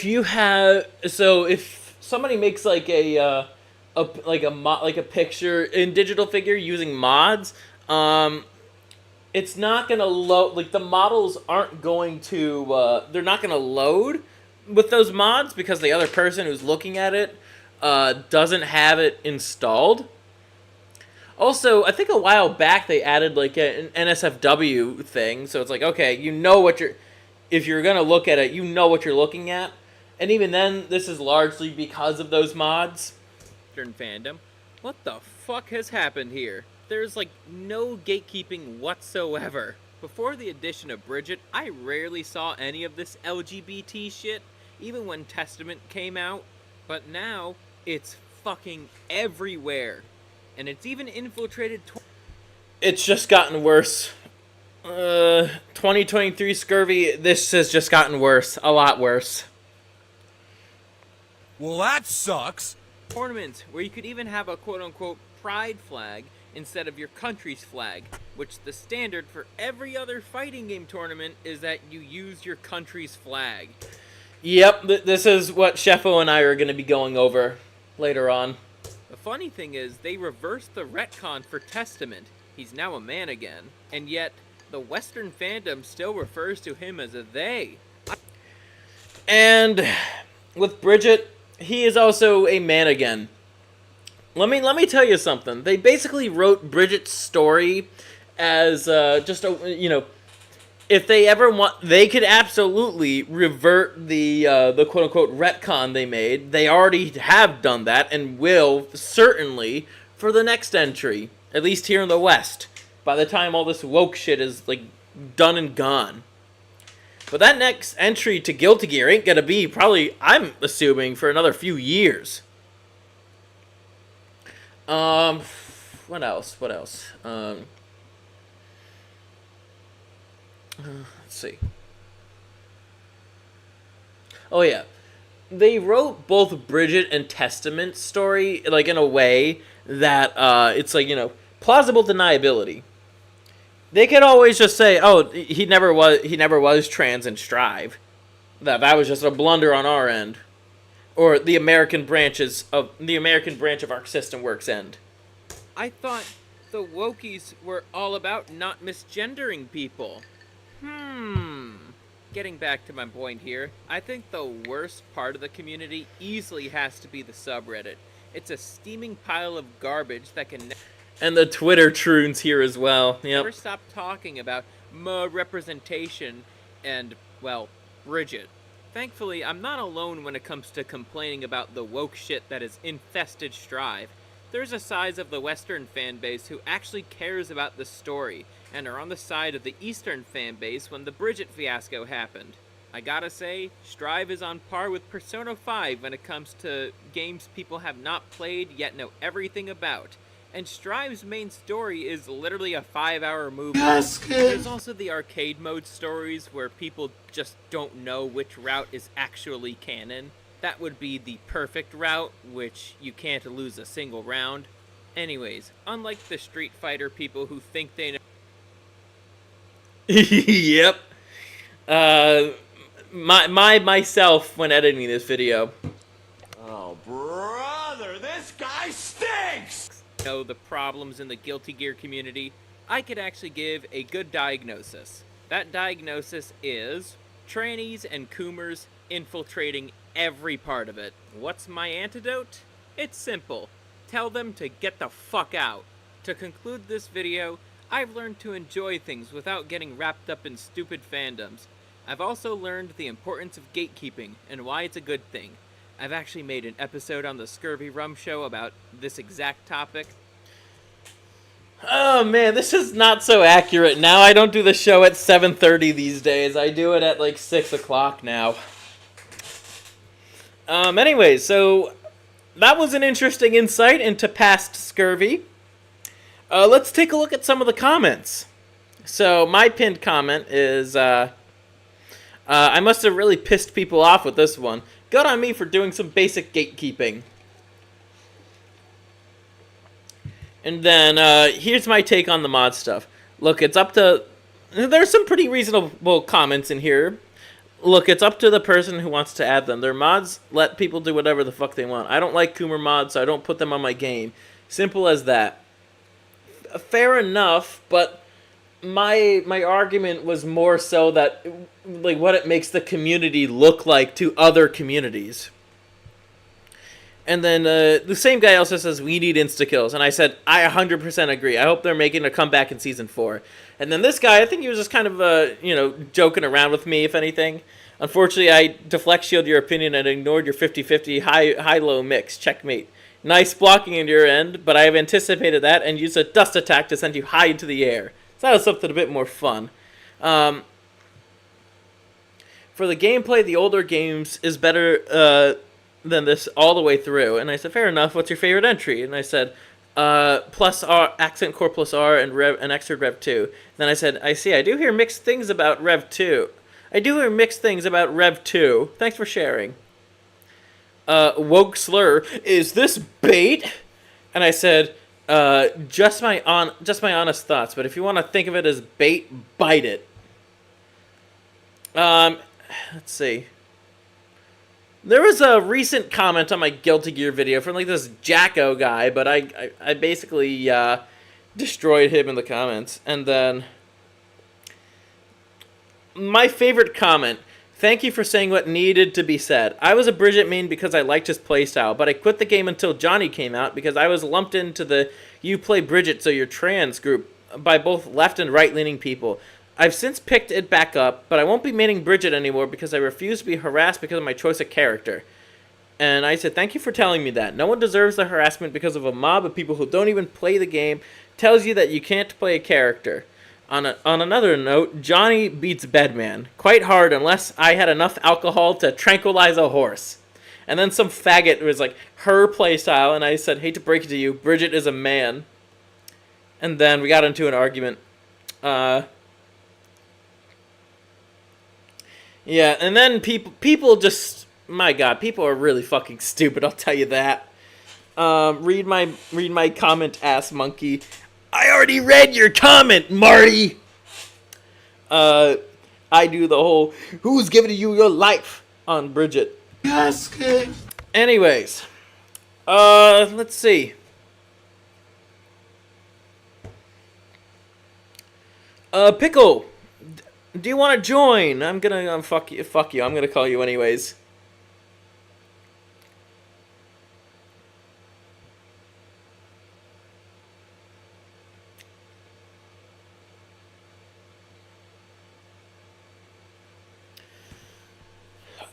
Waiting on you, bitch. Hey, Marty. Okay, first up, let me actually add you on the OBS. Where is you, Pickle Man? Where is you, the Pickle Man? Okay, there we go. There we go. Oh wait, that's okay. Sorry, I just had to do a little bit of adjustment. There we go. Sheffo, are you there, Marty? Let me see. Recent video. No, I mean that's there. Let me see. I can't hear you.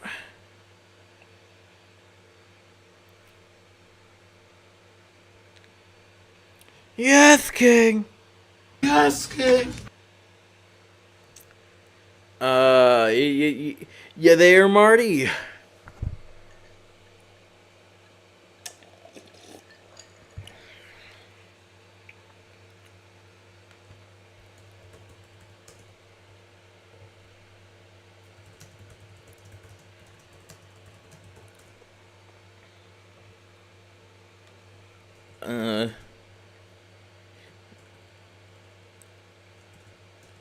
Hello?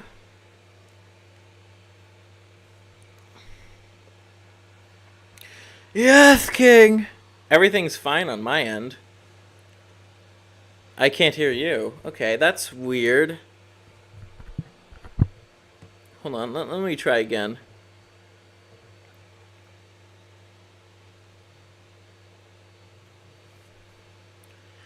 Oh, oh, there we go. I hear you. This girl was being a bitch. It was being a bitch. It's a bitch.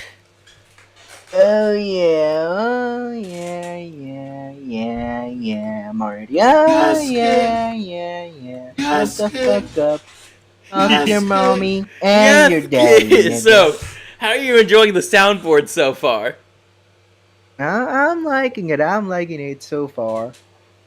I don't have a soundboard, but I do have a phone, so I can Alright, play I'll feed you guys. Cyrax Raid. I put on the fine, I'll feed you guys sound effect. Oh, really, Marty? You have this quick. the witch. What was that? It's Marty calling Sally. Oh! It's gonna be one of those days for 339. It is. You have CVG music, bitch, Marty.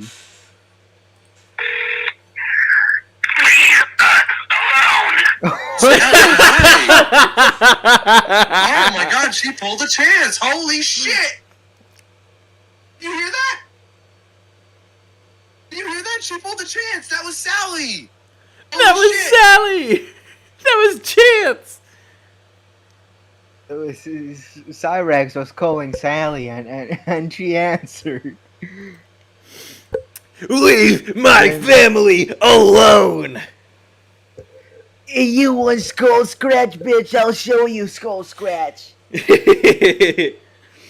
Oh man, one of my favorite buttons on this thing is the fag talk button from Idiocracy. You talk like a fag, and your shit's all retarded. Dude, you missed me like scream. You missed me fucking scream earlier, like from when I was talking about Anthony Gramuglia. Holy shit! Anthony Gramuglia. The chat. I think the chat was. I think the chat was fucking surprised by that. Like just. You gotta hear it like you gotta say it like that. Anthony Gramuglia. Anthony Gramuglia.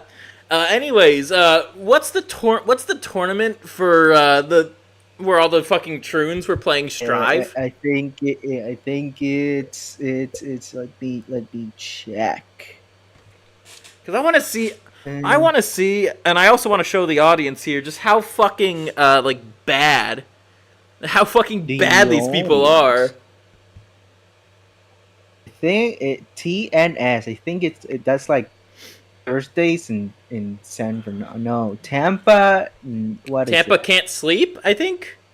Yeah, that one. I'm just gonna let people in the Enjoy the Decline server know that you're on the show and you're here and it's oh, I'm about to bust in his mouth. Oh, I'm about to bust in his mouth. I'm still streaming and Tampa Can't Sleep. Is on. Oh, it's Tampa Never Sleeps. Okay. Guilty. Tampa Never Sleeps. Guilty Gear Strive. Which one is it? Which number? You search any tournament that has a nigga named Uli show. Okay. I don't see any soul in the most recent thumbnail. Let me see. Check number 91. That's the one the guy won. So that's the 91. same one we viewed last time. Yes. It was just the two of us. Found it. Oh my god, yes. It's the two soy cocks. The white one and the Asian one. Okay. Okay, so this first match here, Pickle Monkey. I'm gonna be on until like midnight. I hear a voice. Really? No, that's not anyone, Morty. Anyways, I'm just gonna put the video. I'm gonna put the video here on the screen so the chat can actually see these fucking soy cucks, and I'm also gonna share the video with you. Some fucker is still the same fucker has been making noise in the floor in the room above me all fucking week. So non-stop. we have a bitch jobber. We have, you know, with the pedo stash, the gay glasses, and the mullet. And we have Asian Twink, who probably made that video titled "How to Come Bigger Loads" and yummy. Yume. Oh, I'm about to bust in his mouth. Yume. Bust in his mouth. Or he made the one where he bleaches his asshole.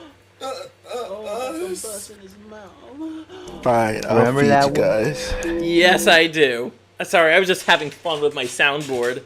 Anyways, I want to see how this fucking Bedman plays. So this is like This is like 7 months ago. Like a little bit, like just a month ago before I made my Guilty Gear video. Let's take a watch.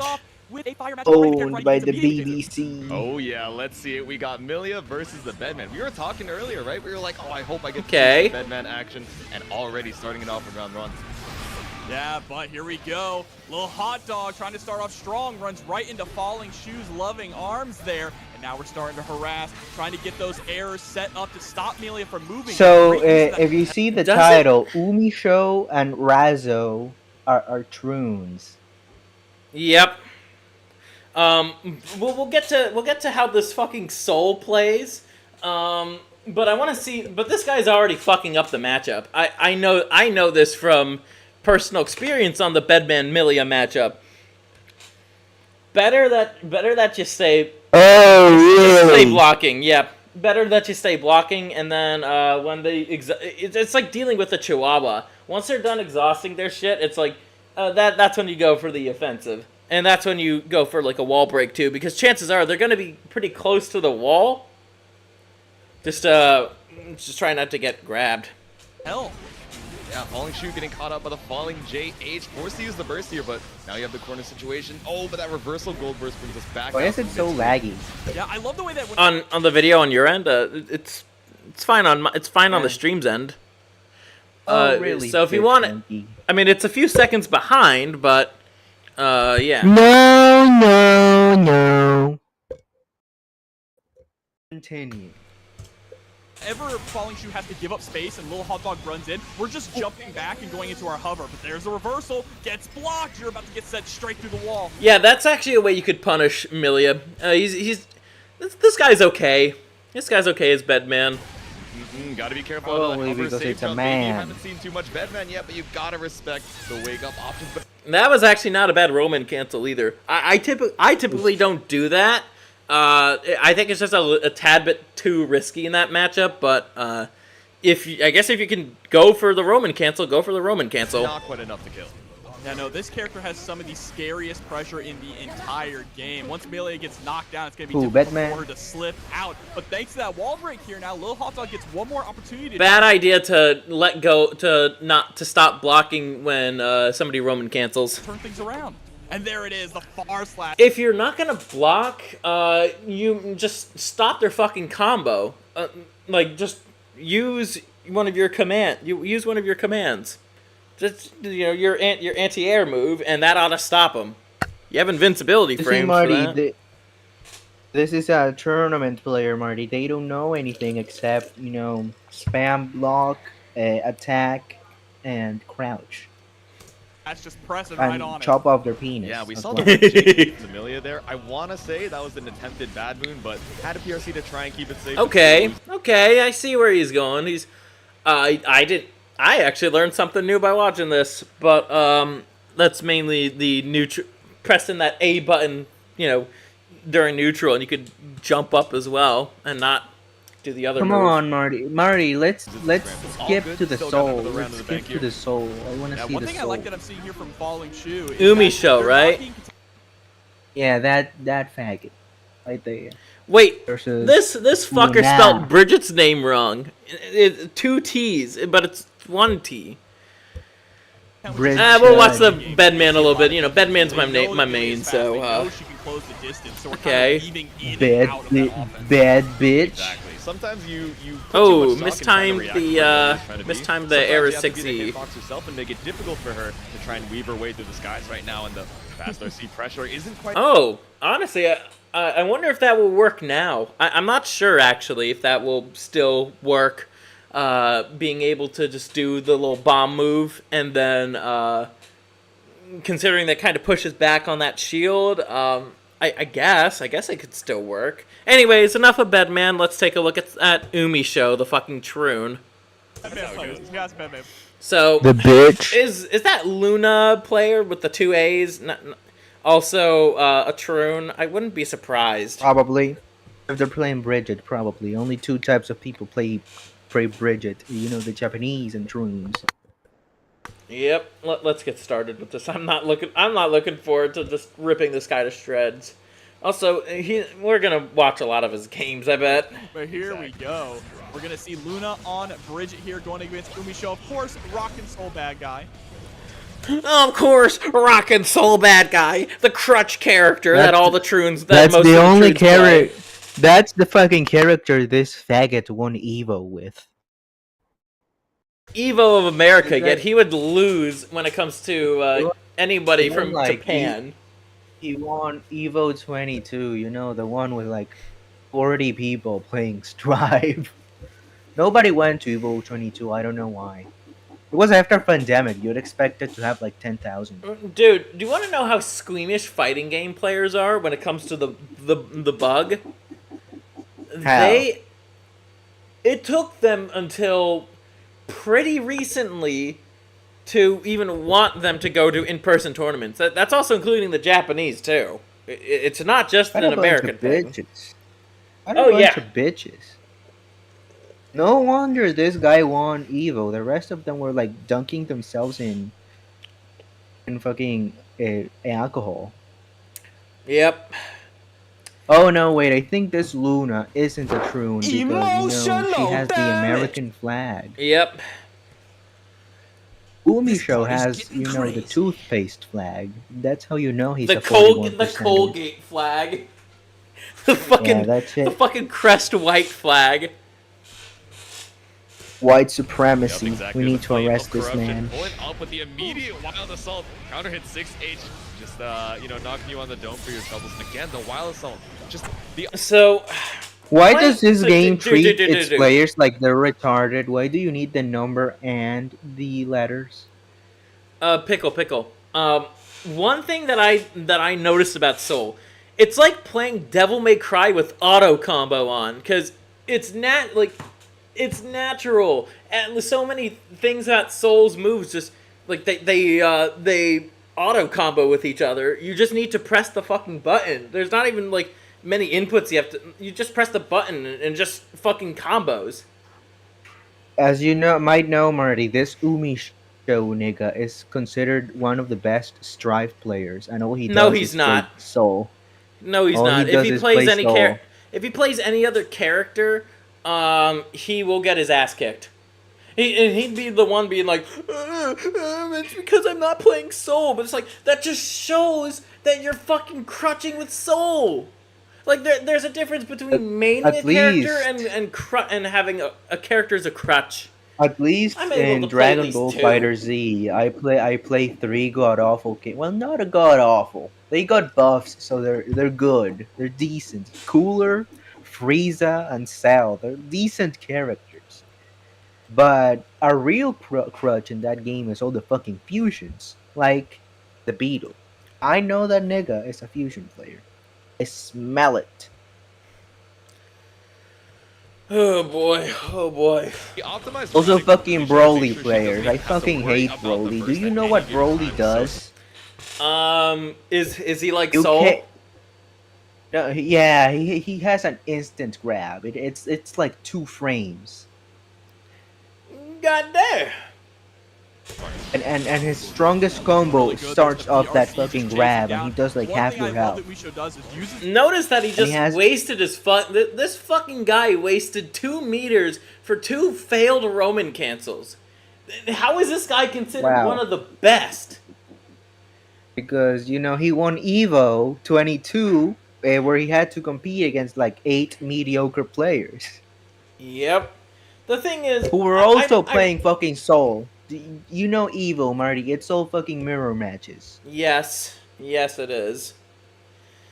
There's a reason why I'm not the biggest fan of Evo being the end-all be-all of fighting game skill. You look at Dragon Ball Fighter Z in Evo, and it's just Gogeta, Vegito, and Gogeta Super Saiyan 4. Yep. That's it. That's fighters in a nutshell. You occasionally see, instead of a Gogeta Super Saiyan 4, you see Broly. Either Super Broly or Z Broly. What about Kefla? No Kefla. Really? I mean, she's a fusion character. I thought fusions were like gods. But Kefla got the biggest nerfs. Oh, okay. Gogeta and Vegeta are way better. Big characters tend to be way better than small characters. That's why fucking Broly fucks your ass, because he's gigantic. Cooler too, but Cooler, most of his range is from the tail. His best combo is so fucking cheesy. It's just a tail, a key attack, tail, key attack, tail, key attack. Genocidal uppercut. That's how you kill a motherfucker. YouTube doesn't like that G word, Immediately into just like a I'm talking about Palestine, YouTube. Put you in that block. Ah, okay. Yeah, but it looks like Luna, inspired by the BRC, says, yeah, I got some more of those myself. Honestly, this Bridget actually isn't doing a bad job here. Like, I've seen way worse Bridgets. Come on, Bridget. Beat that nigga. I know you won't because he won the tournament, but beat that nigga. Open up Lumi show, but I don't know with Soul's defense. Smart move. Okay, that's actually fucking smart. A few interactions. Hey, Orange, does this game have a block meter? Nice though, scoring a hard. Do you have block meter? limited blocks? Do you have limited blocks? No, but there's kind of like openings in block, because there are some moves that are net like. Isn't it like plus on block that's a good and like negative bad? I don't know fighting game terminology. I don't know either. Dude, I just like string basic combos and I'm at rank 9 in Strive. I just know up, left, right, up, special, heavy, down. That's all I fucking know. Because in Dragon Ball Fighter Z, there's like a dedicated button to the block break.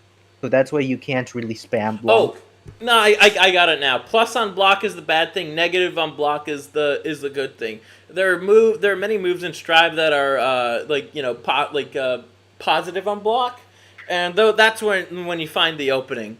Yeah, you could block, but also there's the dust attack too. So if you notice your opponent is block spamming, then just do that. Evo matches for Dragon Ball Fighter Z are fucking boring.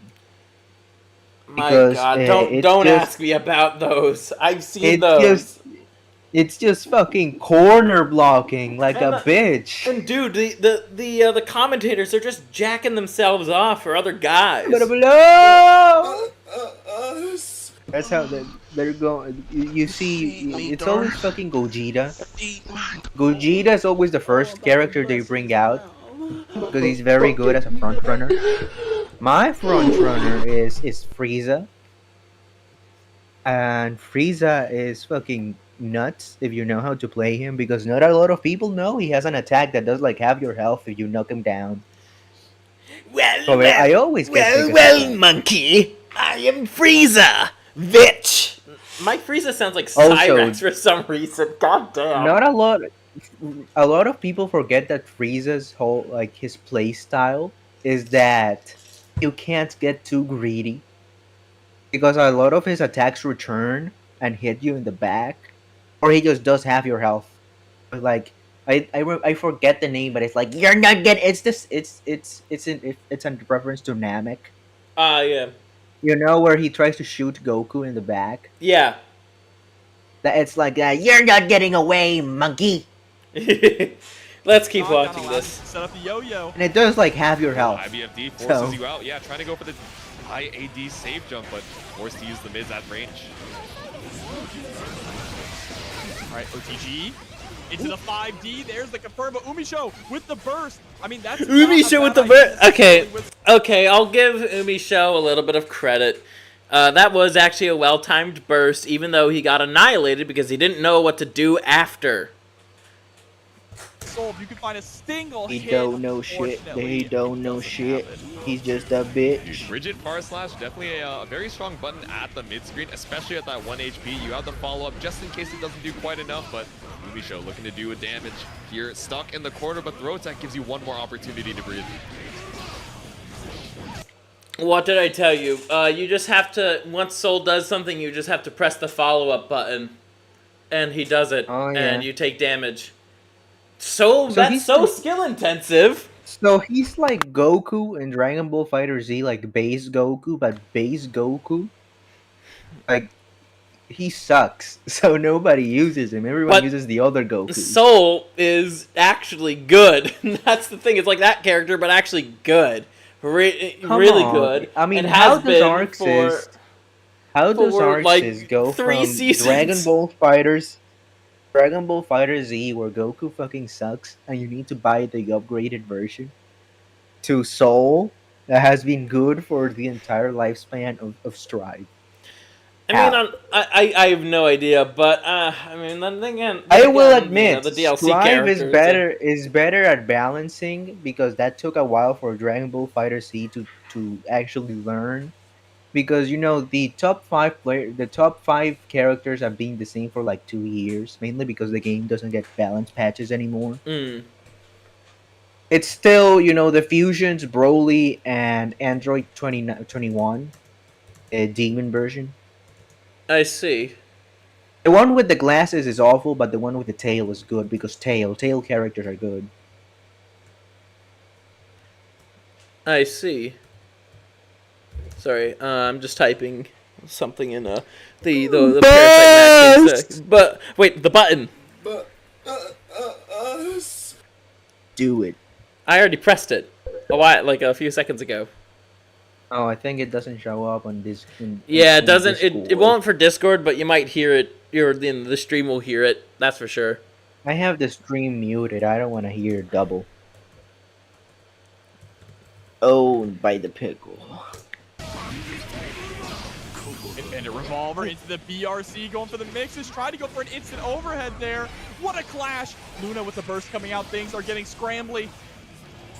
Yep, fighting for your life right now again. That's a waste of a Roman cancel. Bad move on his end. Like, why Roman cancel if you notice he's already crouching? That's not gonna fucking help you. Show has quite the health lead. Luna, no burst. Oh, really, Marty? Should be able to take it, but wild throw, not enough to close it out. A lot of 2K2D that we're seeing coming out here from. Wait. You talk like a fag, and your shit's all retarded. Why do they I pressed another button. I pressed another button. Yeah. What? 2P, 2B. The hell does that mean? Stop talking like a fag. It don't mean like shit. We're trying to low profile those far slashes. Oh, rock the babies. Yeah, a little cheeky with it. Go for the roll into the command throw. Knows that Umisho has kind of been representing the 2K. Definitely a strong soul button, but looking for that low profile, or that low crush rather. Okay, that was... This guy just spams block. What a bitch. He's spamming the faultless defense. He's not even spamming block. He's just holding down the faultless defense buttons. So... Is that like one of Soul's skills or something? No. Every character can do the faultless defenses. Where you see that barrier... though you largely use it to block supers. Like, you don't want to. It's a waste of a meter if you're doing stuff that can be just regularly blocked. Like, so he's holy just a shit. pussy using the strongest block button. Papo says, when are they gonna add the Dreamy Bowl DLC?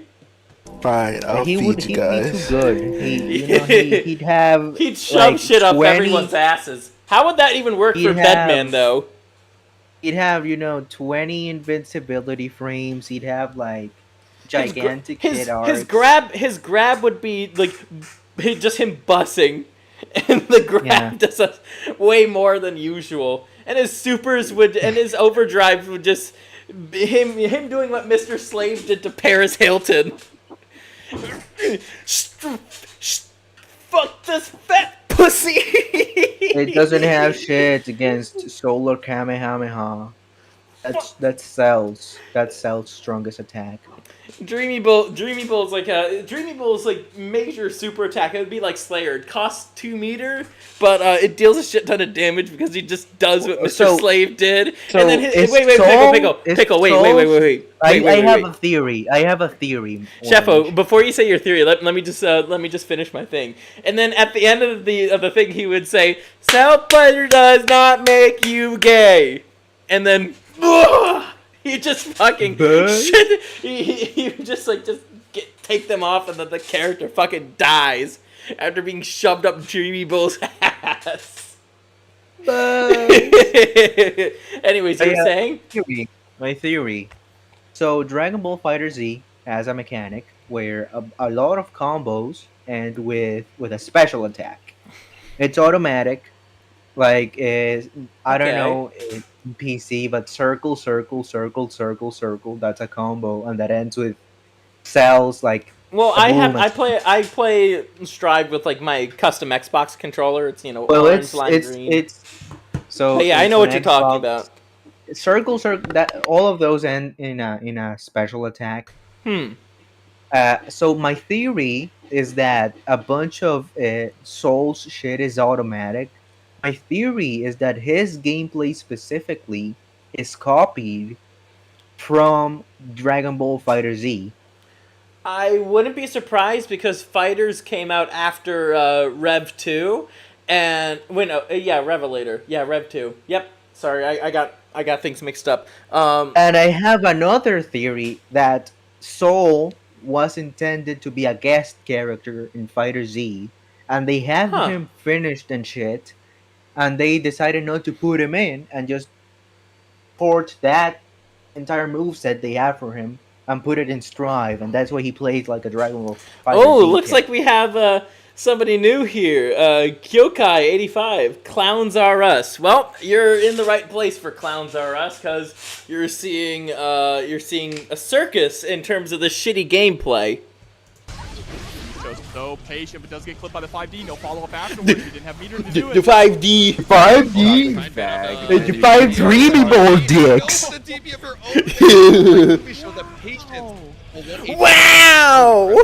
Wow. The nigga just got lucky. He was getting annihilated. He was getting fucked. The Bridget just like one hit. The Bridget just misplayed. The Bridget was at one hit, and the Soul got taken all the way down to his last hit as well. The Soul sucks. The Soul just got lucky. Wow, guys! Wow! Crazy. Especially, remember, this is one of the best Guilty Gear players, right? Supposedly. Who only started playing Strive in 2022 and won Evo the same year he started playing. Wow, such an advanced use of the Wild Rush because he's at wall. Such a great use of that mechanic when there's better applications for it. Now running away with the momentum. Yeah, sometimes you're thinking, oh, I gotta show Umisho I got that dog in me, and Umisho's like, no, you can just wait, hold down with the mid-range button. So one thing I like about this Bridget player, I don't know if this guy is a chick or dude, but at least the Bridget. Because they put in the American flag. At least the Bridget actually knows how to block. I'll give her that. Bridget knows how to block. Unlike Soul, who relies solely on the faultless defense, when he could easily be doing proper block chains. But hey, if you want to send it, so Soul's entire gameplay. Oh, this Soul. I don't know other Souls, but the character all play the same, so yeah. I think this Soul's gameplay, his whole strategy is just to get fucked, wait for the enemy to make a mistake, do a bunch of attacks that are automatic because Soul Chud guy, and win.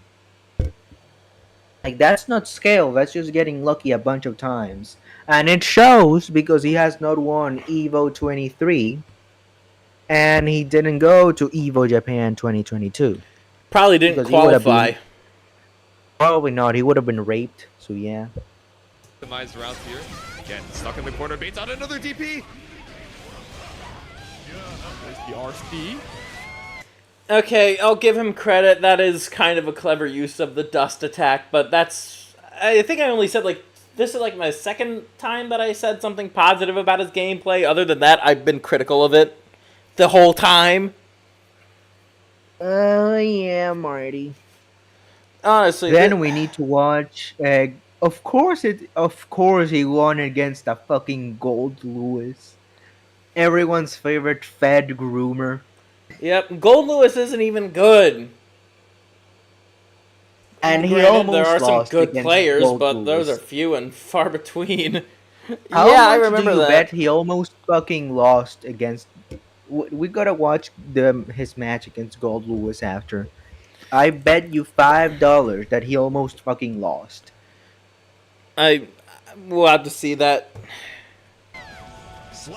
Hey, look, it's Chuddy JS Chaos. Umisho taking game number 1. Very nice. Wait, how Honestly, did he let's take just- game let's- number 1? Bridget won the first round. Yeah, but they're both at one heart. One life. Did they just skip one of Soul's games? No, they didn't. It went by really fast because Soul is Soul. Corner baits out another DP.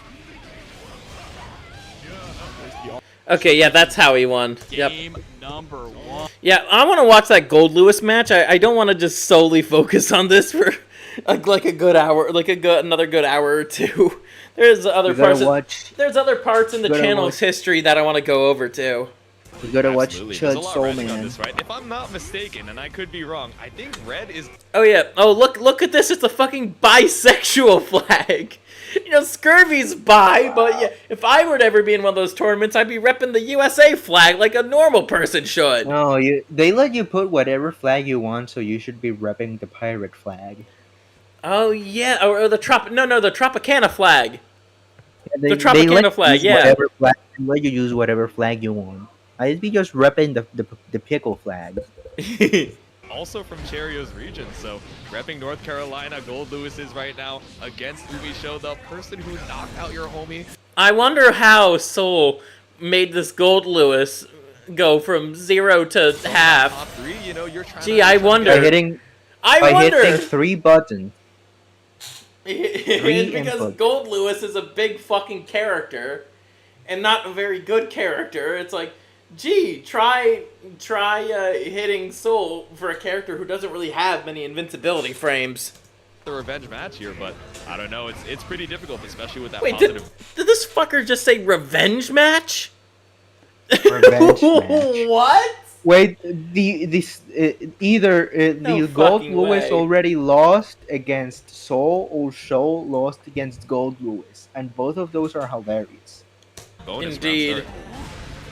And right now back I think the Gold Lewis won the last tournament somehow. Alright, I'm getting Why does Gold Lewis have like the Pedo Bear run? side of the crew battle. We got the laser on deck here. Tried the dash. That's not necessarily how you use that laser, but okay, got some damage. I'll give you that. Sure, way back out here, but it's The whole point of the damage is that it leads to a wall break. all good. Behemoth Typhoon to get the knockdown.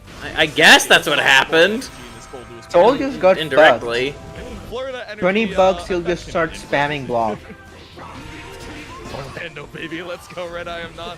No bias on the TOs. No punish on the DP because we got the RC to keep the pressure going. Gets caught out with a frame. Wow, such a good combo.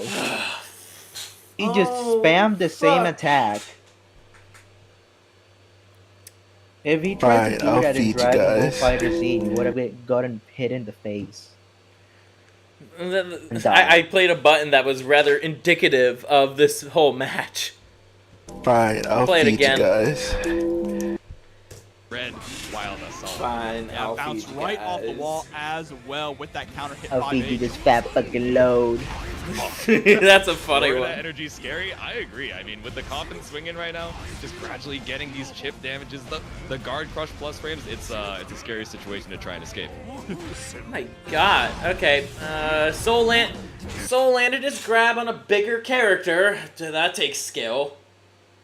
Wow. It takes a lot of skill to land a grab on a bigger character like Gold Lewis or Bedman. That's some insane, Super Broly level. No, wait, Super Broly actually takes some skills. Z Broly levels of skill. Z Broly and Super Broly are separate characters. They are. Basically. By the JD. Yep.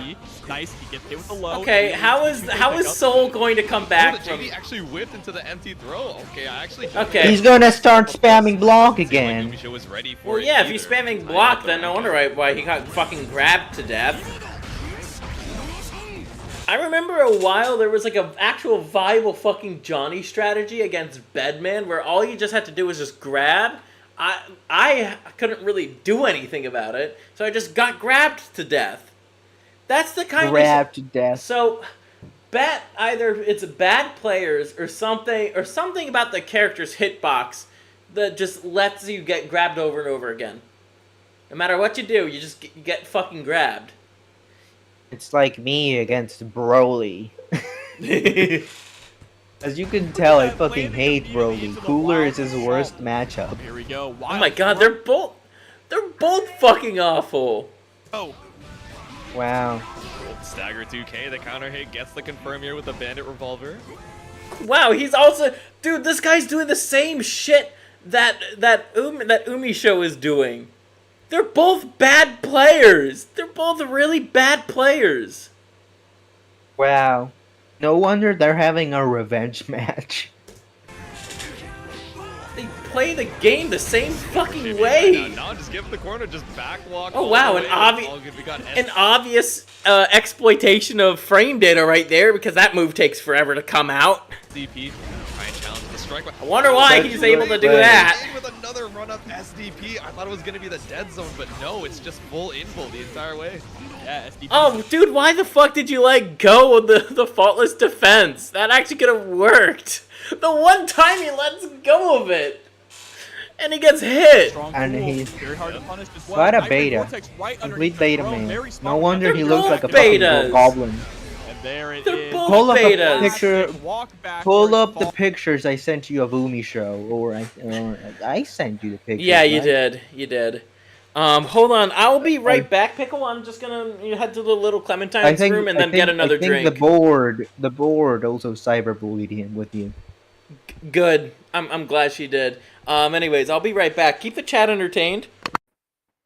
So, bitches, hoes. Have you heard of the tale of a certain nerd named Mike Hurd? So, once upon a time, there was a nigga named Mike Hurd the Nerd. And he used to get bullied at school. And one day he decided that he wasn't gonna be the one getting fucked anymore. He decided that he was gonna do the fucking. And once he decided that, then he started to go to the gym, right? And after some years of going, I've been begging and begging and begging the universe for a big boy. He stopped being Mike Hurd the Nerd and became Mike Hurd the King. Yes, boys and girls, this is the origin story of King from Love and Light TV. The greatest self-help thing in the history of the planet. Mike Hurd the Nerd became Mike Hurd, King of the big booty niggas. And don't let him catch you with your ass with your pants down and your ass up, because you're gonna get fucked.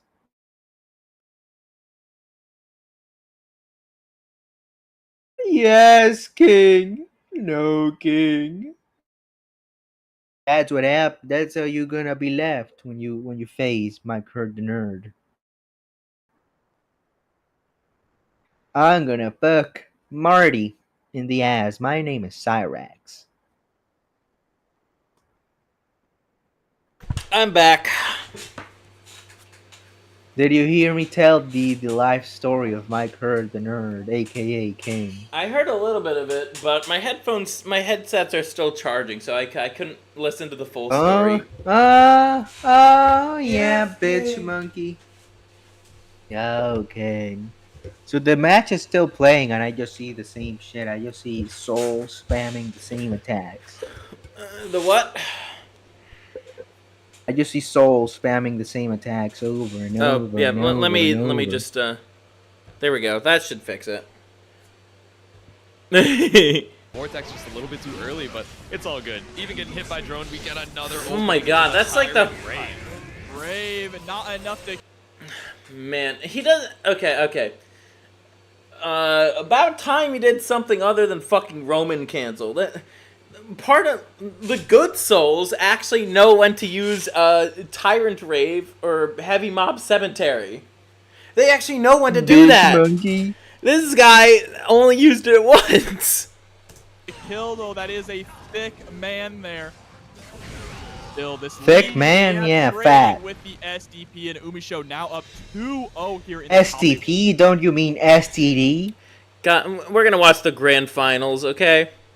Because we know who wins this tournament. Oh, Soul versus Nagoriyuki. I love watching this matchup. It's totally not like two insanely oppressive characters who have dominated the meta for a long time. You know, I haven't seen this one before in the game's history. However, the final set of the evening. All right, round I'm upset that this guy didn't win. The guy with the American flag. That's the fucking Troon who won. It's always a fucking. Why is it this guy? Tranny. Oh wait, he's playing Soul. Using the burst. No, the JH gonna get caught out here. Not a big confirm. Okay, you talk like a fag, and your shit's all retarded. From Nubenheimer, but still has. Every time I hear FGC terminology, I have to push the fag talk button. And there's the gun flame to end the block string. Gotta be careful with that. We've seen the way that Nubenheimer has been able to just. Oh, we have a message before, right? from the board. Pause. Okay. What you want to say? Prunes should kill themselves. I agree. Give her a round of applause, boys. Give her a round of applause. I agree. Gotta celebrate from the chat. Yep. I'm surprised she didn't tell that to me. I assume she's watching the stream, though. She's not. I told her to watch the stream and give her a hat, like an early, like, I don't know, an early happy birthday or something. My birthday's coming up in like 2 days. You're not getting a new subscriber, Marty. I need more subscribers, Marty. That's my lifeblood, bitch. You're owned by the pickle, Marty. Slavery is illegal, Marty. Slavery is illegal. I am your master. Yes, massa. Let me play that grand finals round for you, sir. And Banditbringer into the mash. Already scared of the SDP afterwards, right? Sometimes you can mash on your own minus frames if you've conditioned your opponent enough. Not a bad Roman cancel. This guy, okay, this guy actually knows how to play Nagoriyuki. It's just he's just up against Soul, and this guy's crutching on Soul. Already coming down with the Told ya. There's a wake up SDP to get the invincibility. Such skill. Run up with the headbutt. Low health has never stopped Umisho from going a little crazy. What? Okay. Now was the time when you could have used Faultless Defense. That way you didn't get comboed into oblivion. Easy with it. The 6S catches out the backdash. Oh, but the side swap, unfortunate. Just a little too high on the wall.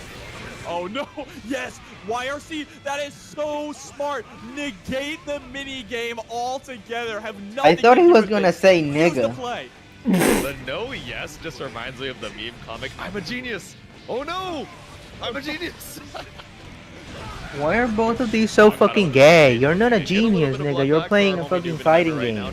Yeah, and you're also playing two of the most meta-dominant characters in the game for a lot that have been dominating the meta for a long time now. You're not all that smart, though. I will admit the Nagoriyuki player kind of knows what he's doing.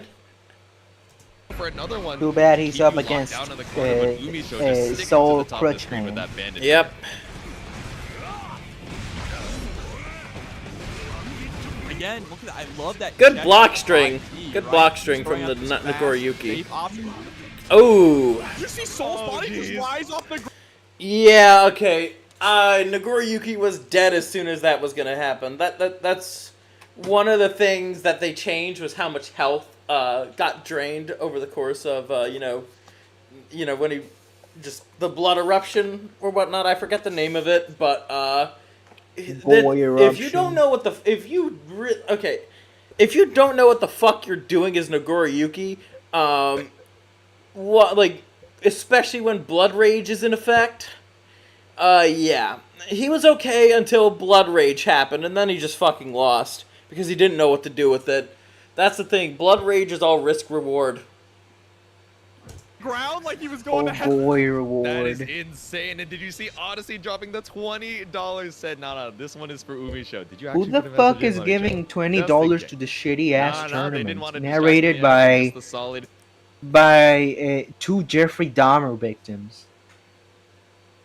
I don't know, dude. This tournament has raised $137 so far. God damn. Wow. Do you know what I meant by Jeffrey Dahmer victims? Is it the fact, cannibalized and great? No, I was calling them faggots because Jeffrey Dahmer only killed faggots. Oh. Oh my god. That's funny. Holy shit. These two niggas would be turned into zombie sex slaves by old Jeffrey. That's what he wanted to do. He wanted to turn niggas into sex slaves. And just go begging and begging and begging the universe.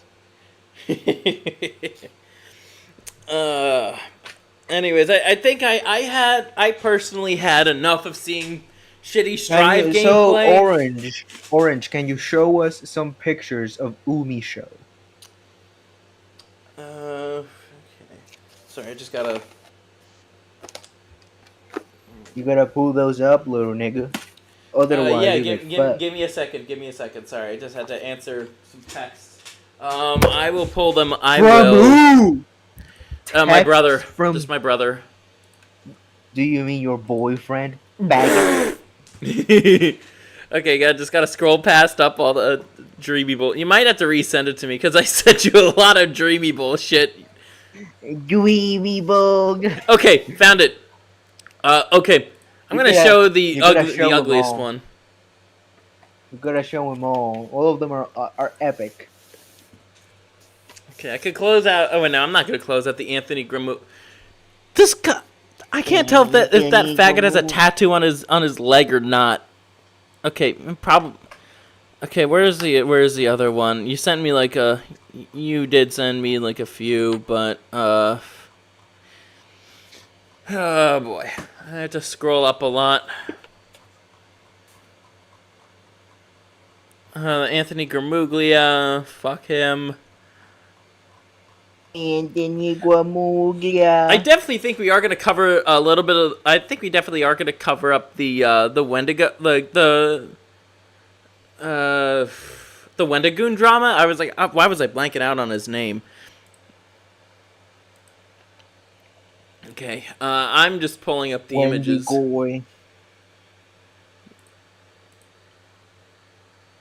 Stop streaming. Oh, that's that's an ugly picture right there. Holy shit. God damn. Ugly motherfuckers. There's like another Troon too, but I wanna keep our focus on this Umisho guy. Oh, I'm definitely gonna show the picture of him with Daisuke. Oh my god, Daisuke is just like, I don't want to fucking be here. I mean, Daisuke always looks like that. You know, Daisuke, he has like the tart expression. Okay, thank you, Stream Deck, for coming in handy. Okay, now I can share it with you. Goy deck. You got the Goy deck, Orange. Look at this fucker right here. This guy isn't even trying. Like, he shaved his legs, but he has no ass. I still see a visible bulge. He has no trapezius muscle. There's that jawline as well. That's a fucking wig. That's a fucking wig right there. I was like, oh no way, no way. I was confused at first. I was like, no, that is a fucking wig right there. Probably because he was bald. Fake lipstick. Okay, we zoomed up the photo right there. Look at his deadpan expression. Holy shit. He has prey eyes. For No Reason says, gross, what's going on? We're roasting one of the supposed best Guilty Gear Strive players, and we just finished watching some of his gameplay. It was awful. It was really fucking awful. I could beat this guy 10 days to Sunday. I think that's how the expression goes. Or is it like this way to Sunday? I don't know. Beats me. I could beat this guy's ass. Yeah, you can. Yes, you can, little orange. Yes, you can. Whether it's Guilty Gear or in real life. Here's our next picture. Definitely. Look at that deadpan. He has the same fucking deadpan expression. I didn't mean to zoom out like that, but he has. I don't know what I call this the Troon deadpan expression because I see a lot of Troon. Also, he's a mouth breather. He's a mouth breather. Look at that jaw. Yeah. Like the jawline, the jawline looks a lot more present here, but here it's just like, okay, yeah, now you could actually see that this guy's a fucking mouth breather, and we complained about mouth breathers before. Yeah, I went over mouth breathers before. Zogged out. Look at that motherfucker. He looks dead. Also, he has a Jew nose. Oy vey! It's not incredibly big, but you could tell by the nostrils. Show another one. This one. Show another one. Look at fucking this Twink. one. We'll zoom in. He looks like the Austin Powers villain. You know that image? I'm familiar with what you're talking about. Look at this. Yeah, this is like, how is this is not ladylike whatsoever. Also, he's wearing another wig. Twink. He's probably bald. Probably. That's what I mean. If he's on like HRT or whatnot like that, you still suffer from male pattern baldness. HRT makes you go bald. High estrogen makes men go bald. Yep. That's why men, as they get older, they lose their hair because they have lower T. Yep. So why do Troons? Oh God! Why is this all zoomed in so far? Look, so this is the Troon with Daisuke Ishiwatari, the creator of Guilty Gear. You could tell in Daisuke's expression, like, I don't want to be here right now. He has the same fucking deadpan smile as the Troon that we see here. And another wig, or is it the same wig? The Troon probably smells like shit. They all do. They all fucking do. Also, why do trannies always choose like the ooh-woo soft girl persona? I mean, their whole thing of womanhood is a stereotype. Like Matt Walsh says it best. It's a mockery of womanhood. Just like, being if a trans man, it's like a mockery of manhood.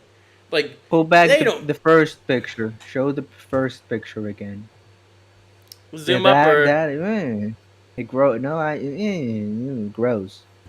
He has the same fucking face, except for this one. He has the same facial expression. That deadpan Troon stare, the thousand eyes Troon stare. I just see autism.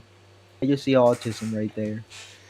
I see it especially in this picture. Like, my God. That's Wait. I have a Dreamable sound effect. I just gotta let it play out before we can speak again.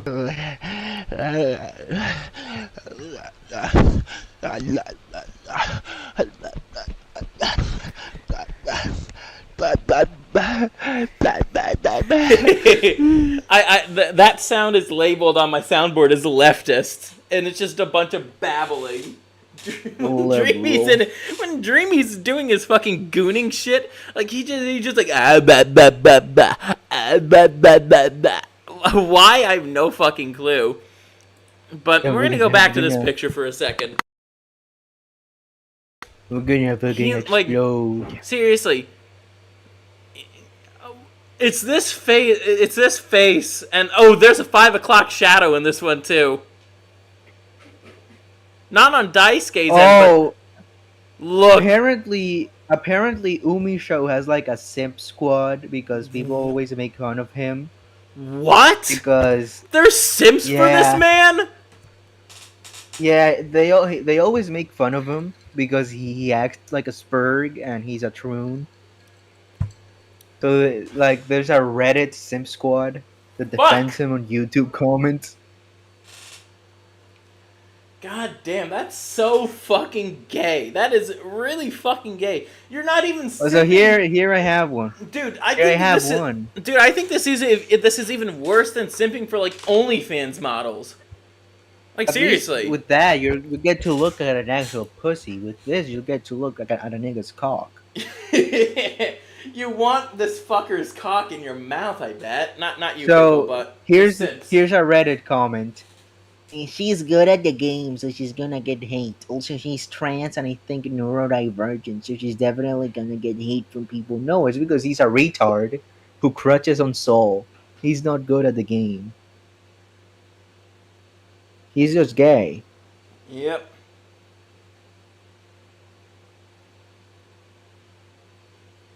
That's true. So Pickle, think we're kind of done roasting this fucker. The next segment, I actually want to do a bit of a redo of a segment I did a while back. Finally, a mildly understandable Reddit comment. Really? People usually send hate to Umisho. This is the retarded part because either he's trans, that's the retard part, calling him a she and saying the hate is because he's a troon, or he made another god awful take on Twitter, or this is how you know the nigga's a freak, or got her puppy girl shenanigans in their Twitter timeline. What the fuck is a puppy girl? I don't know. I don't fucking know. But also, apparently, this nigga thinks a sin is a crutch. How crutchy is sin? No, it actually takes skill to play sin. So how is a Soul player complaining about sin? Because he doesn't encounter Sin players often. Sin isn't really common in the North American scene. He's good. Don't get me wrong. Sin is actually like good now, but you actually like. He's not like Soul in the sense that his offense is like you just press one button in a sequence. There's actual options in Sin's gameplay that aren't oppressive. Apparently, this Troon has played 2 characters. He played Happy Chaos when he was busted, and now main Soul. Doesn't surprise me. Of course, the fucking Chaos was okay. In defense of Season 1 Chaos actually required at least a little bit of skill. But once again, he is a spurg, so he definitely had the time to actually learn Chaos. I wanted to learn Chaos because he's a cool character, but transphobia and misogyny. You can't do misogyny against men. Troon. It's misandry. That's what it is. But Troons are some of the most misandrous people on Earth because they think that they're women, so they think that they could insult their own sex. Men. And the fucking trans men are already misandrous. They're turbo misandrous. Hasn't Guilty Gear Strive been LGBT friendly since forever? No. No, it hasn't, and I don't. And they're slowly moving away from that. Now I know. He used to play Overwatch. Wait, okay. Do I have a button for my? Yeah, I do have a button. Of course, fucking course.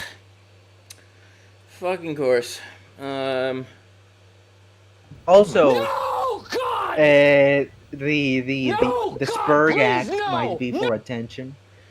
It doesn't surprise me. So many fucking people are faking autism these days. It wouldn't fucking surprise me if this guy was doing the same fucking thing.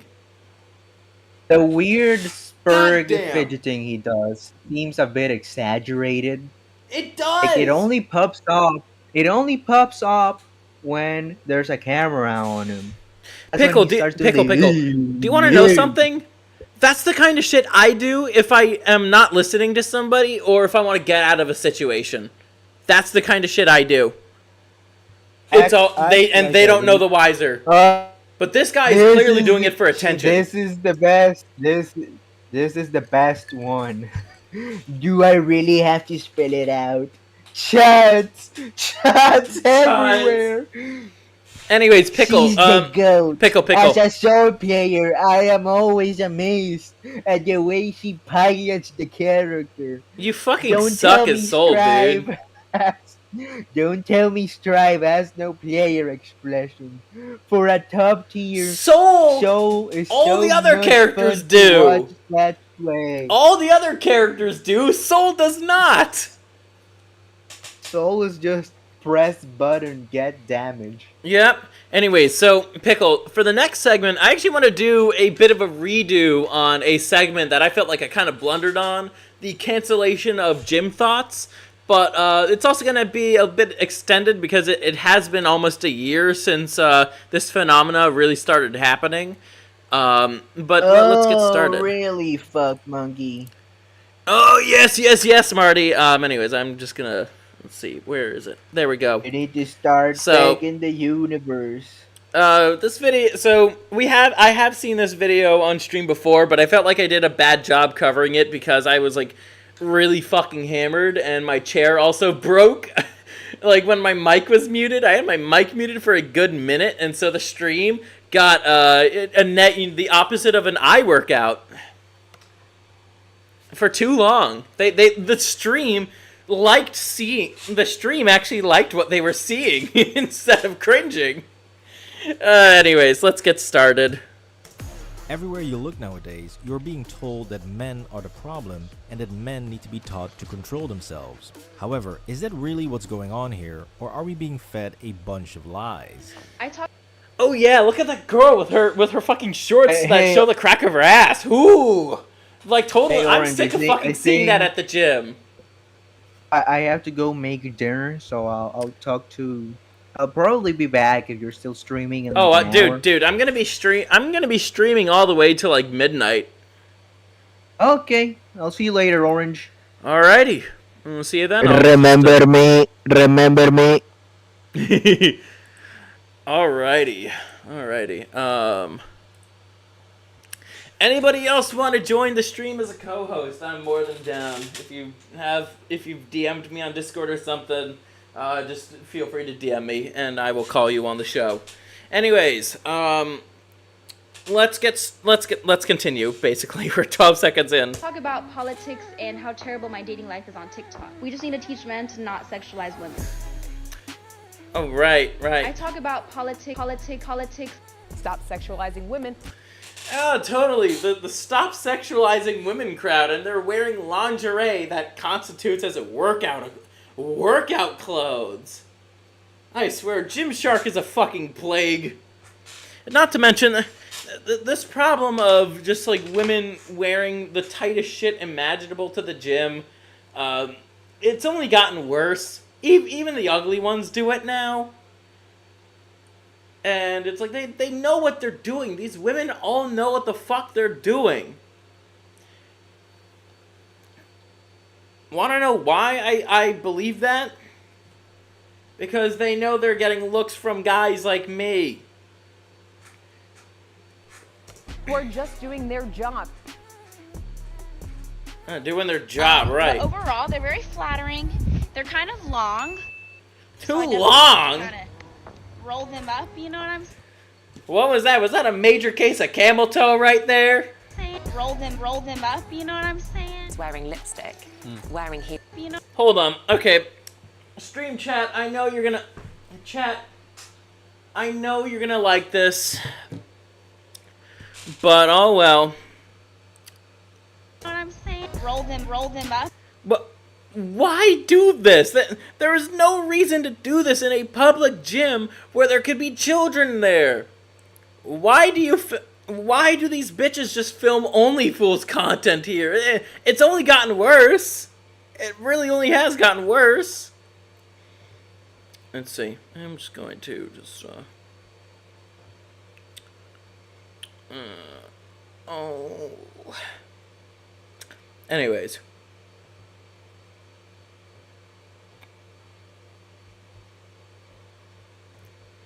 You know what I'm Good saying? lord. Wearing lipstick, wearing heels which change your physicality. They were designed to make women look sexier.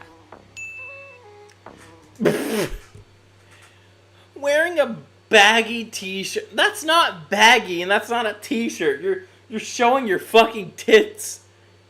You're not even wearing a bra. I can see your nipples. There's not much that, that is left to the imagination. Where I was and stare at me. Not only stare at me, but Deliberately making any point he could to stare at my ass, stare at my ass, stare at my ass. But I wonder why somebody would, a guy fueled with testosterone would stare at her ass. This chick's ass. I know it's a, different chick, but you get the point. I wonder why. I got a weird vibe, so I looked back again. Of course, he's looking at me. Look at you, bro. What exercise was that? Was that an exercise that lets you give better head or something? To some Chad you meet at the fucking nightclub? What the fuck? Most men are disgusting. They're gonna look like, don't get upset at that. There's a point where it is distracting. Some of these clothes, as you see these shorts, there's like nothing to them, and like they're right up in these girls' asses. And I'm like, oh shit. Like, this girl is right about that. It's like, you don't need... If you don't want guys to stare at you, just wear just wear some baggier stuff. Or better yet, just work out at Curves, but they don't want to do that. this ain't a strip Women club. don't ever want to do that. Go to the gym, like this girl is, and say, "Oh my gosh." Oh my god. Okay, yeah, shit like this has gotten so much worse in the past year that people have started calling out this kind of crazy behavior. It's just gotten so much fucking worse. We even seen some of it from Joey Swole does a great job at covering this stuff. And my god. And also the shit that I've shown you guys on stream, the problem has only gotten worse. These women know what the fuck they're doing. They're not exercising. People are staring at me. Is there a sporting reason in any way? Is there a reason why you're wearing a literal fucking bikini to the gym? To carry on wearing bikini bottoms and small tops. The theme of this video and of this whole conversation, I'm gonna just say it right now. These girls only want the attention from certain avenues and from certain people. But they freak out when they're not when somebody isn't paying to see them in that revealing gym outfit that they're wearing.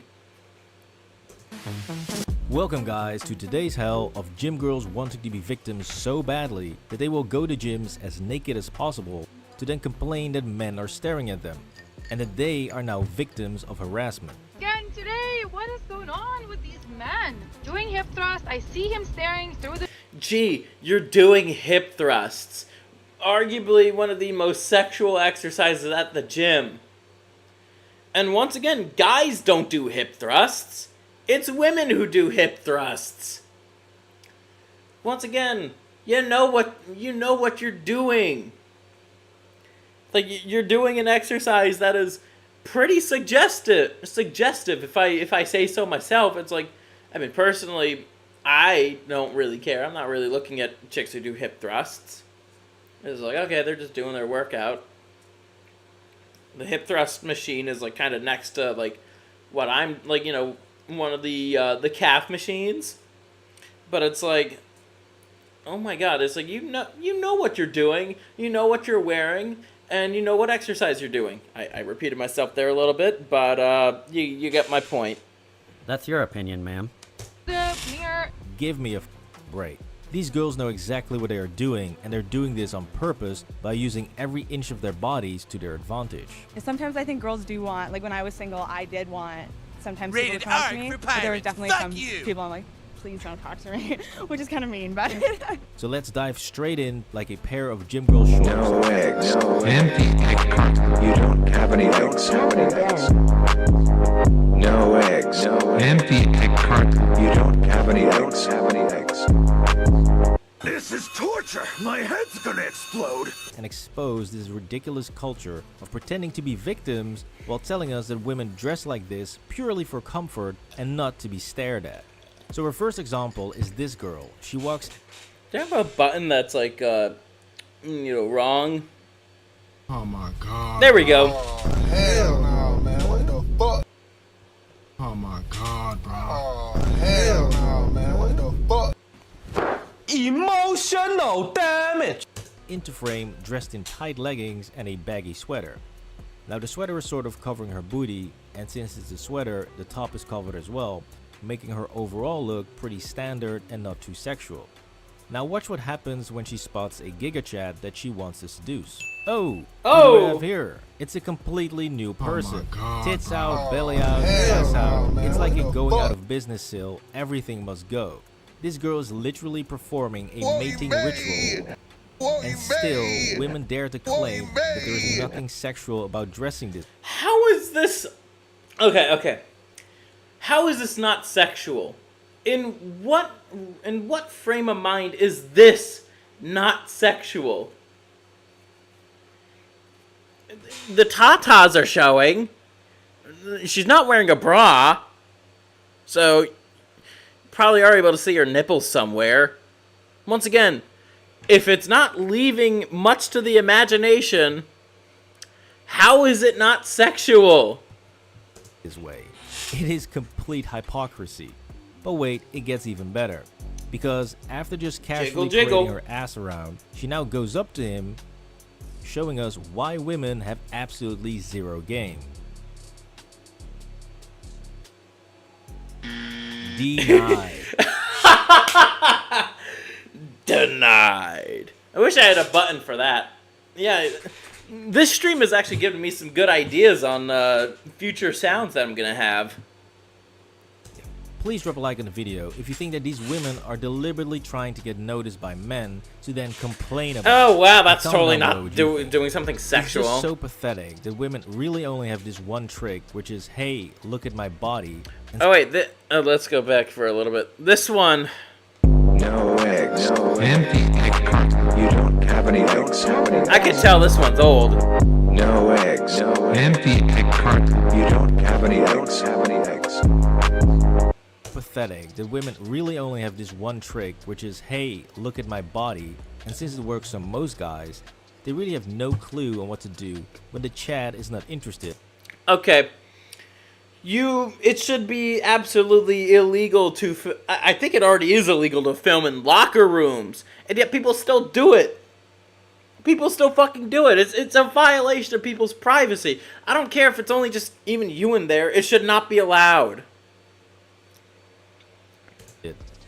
This clip really sums up why so many women can easily get bedroom fun, but not commitment from men.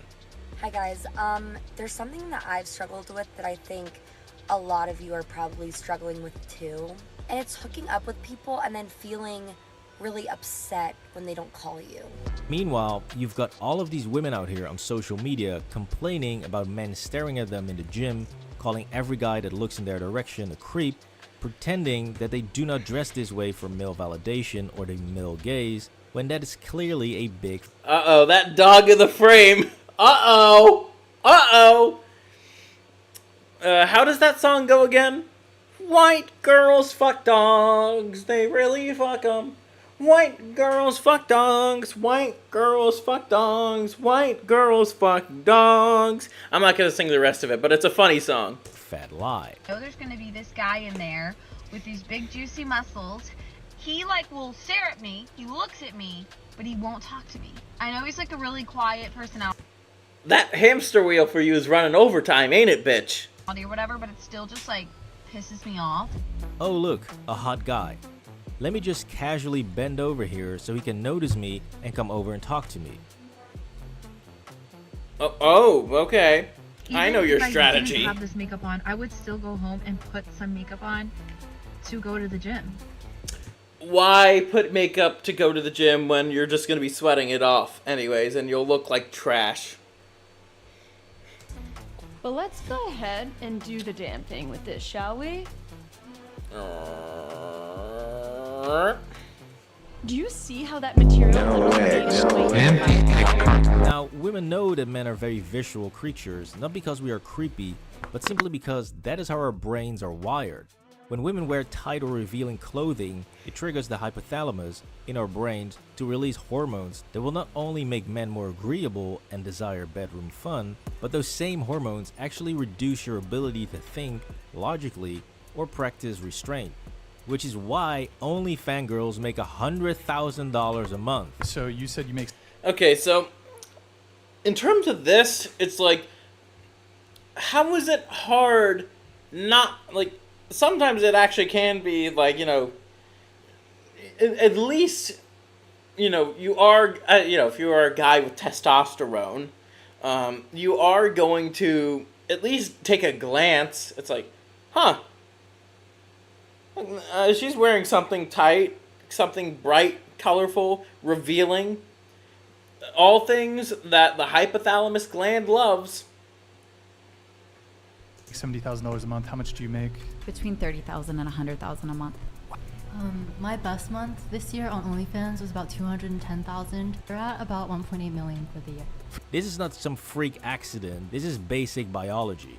So this whole song and dance of not dressing for male validation or to be stared at is complete nonsense, which is debunked by women themselves by posting all over social media how they are no longer dressing for the male gaze. Should be a note, this has gotten even worse too.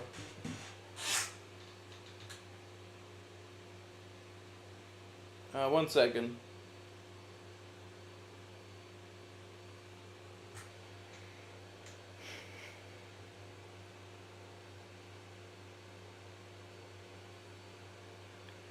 Okay, let's continue. I stopped dressing for the male gaze when we applied. Totally. Totally. No wonder why, if you stop dressing for the male gaze, doesn't that mean you have a man? You don't? So, why are you wearing some of the skimpiest clothing imaginable? Applied is the fashion. This ain't tight skimpy, garments, but mini oh yeah, dresses, lots of skin, that's lots, skimpy. Lots of skin and typically feminine outfits. I stopped wearing push-up bras. Ah, the bravery. Please someone give her a Medal of Honor. I mean, the level of self-righteous, inconsistent bull here is just off the charts, since if women were truly dressing for themselves and for personal comfort, then why the hell are all these I stopped dressing for male gaze videos popping up? It's because male validation and male attention is the lifeblood of most women today, and especially these gym girls. It is exactly the reason why Instagram pages look like this, and most TikToks look like this. They even give each other tips on how to get noticed in the gym. My first tip is to wear bright colors. Make it possible for him to... Oh boy, oh boy. Yep, totally not trying to take advantage of the male gaze. You're not dressing for the male gaze, people.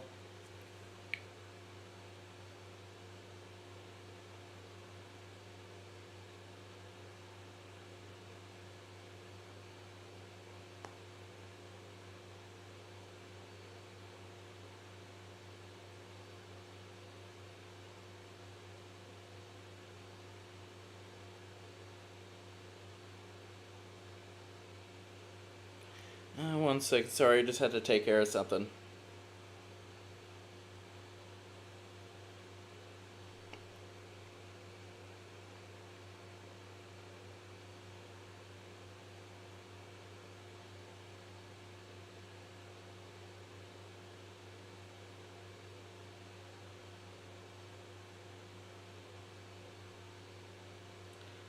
Sorry for the dead air, people. I just have to answer a text.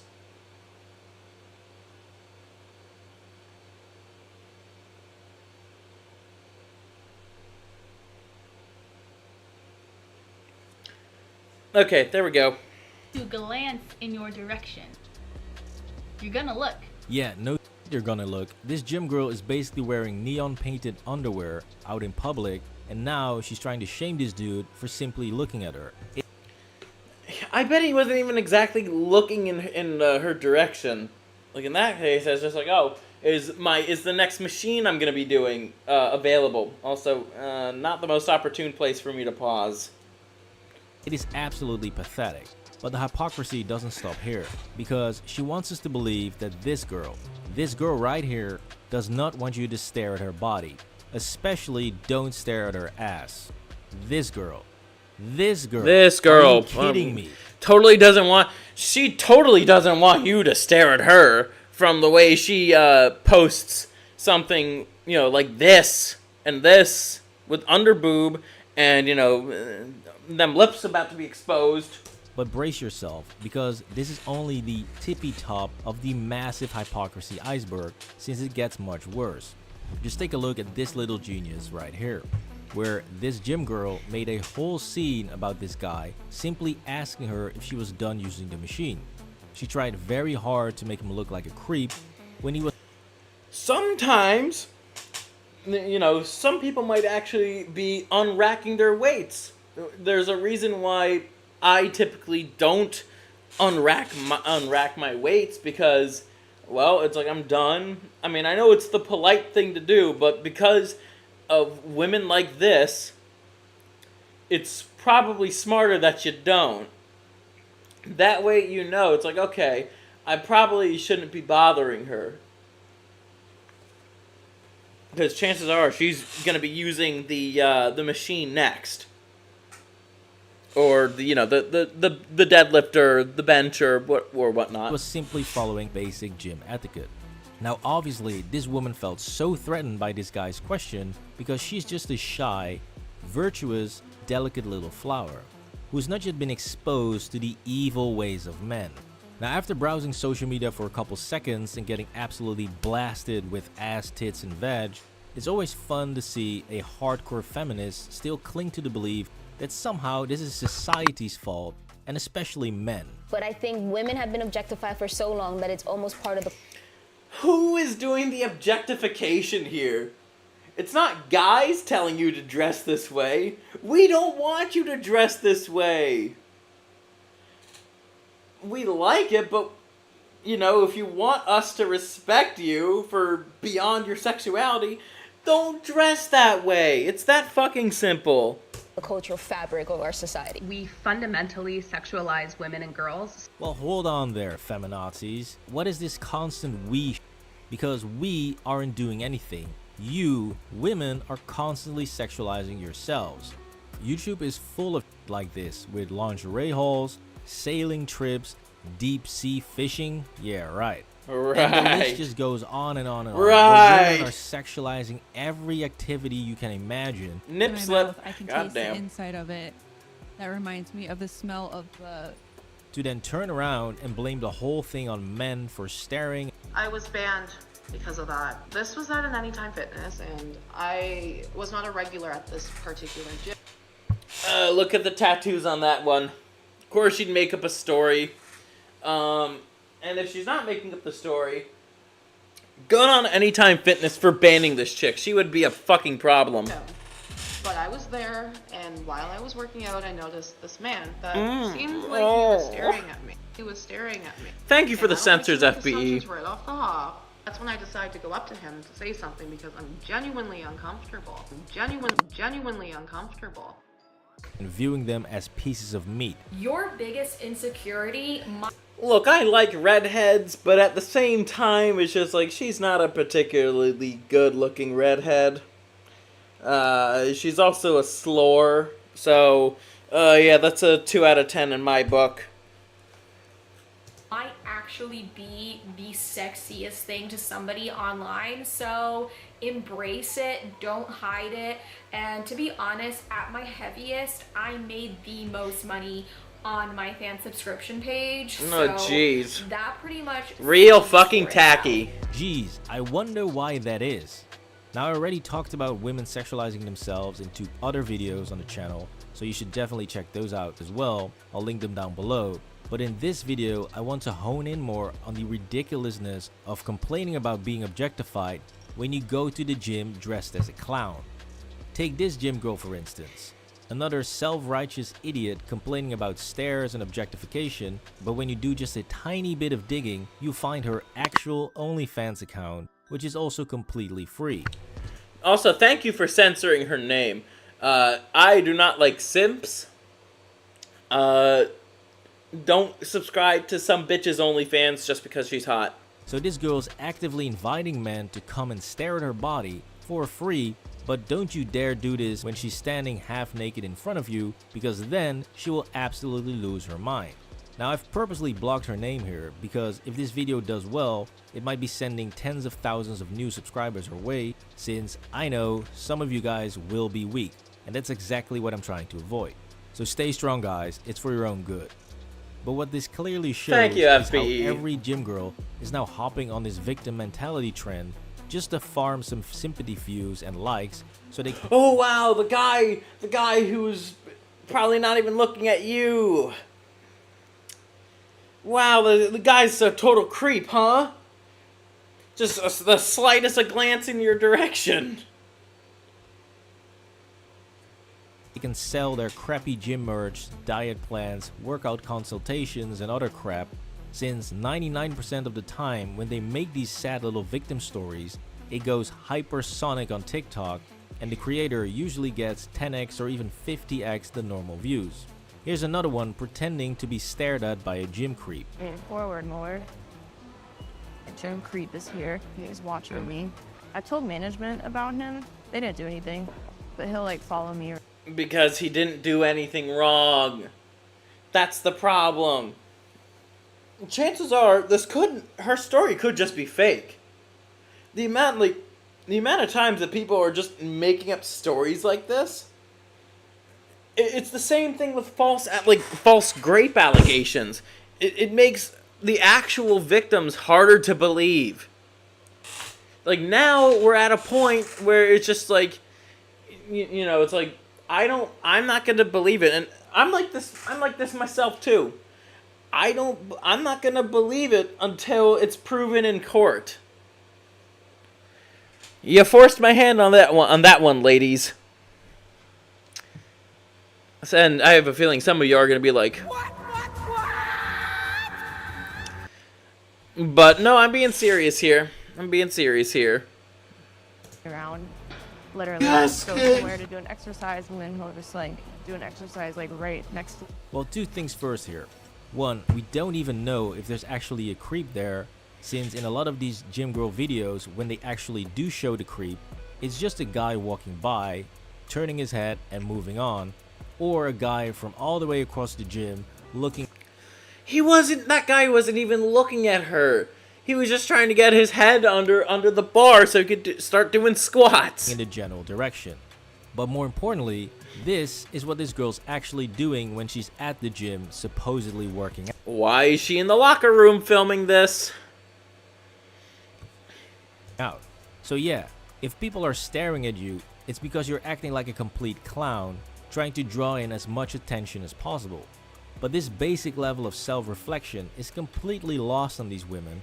I agree. I think that they're both bad, but I think that what we have to focus on is what are the current consequences of that objectification. And feminists try so hard to bring the focus back to men and blame men for this whole disaster, completely absolving women from any form of accountability.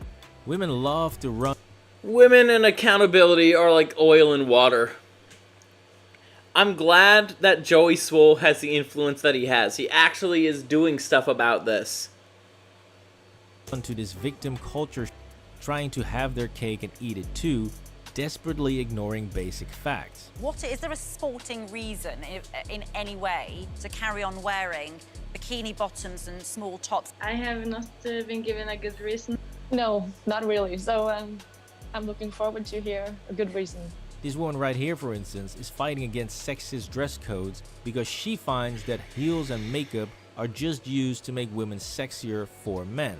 From smart to glamorous, blurring that line slightly, and then from glamorous to sexy. You know, that's the kind of worry, isn't it, that it becomes sexist. If I was told, we want you to look sexy and attractive and fit the stereotype of a female as we see it, as we've seen it since the 1950s. And that's what women are worried is the message that is being sent when they are... Well, if that is the case, then what the hell would you call this? Also, for the chicks in this video, I wonder why they scrunch up their tits. I wonder why they do that.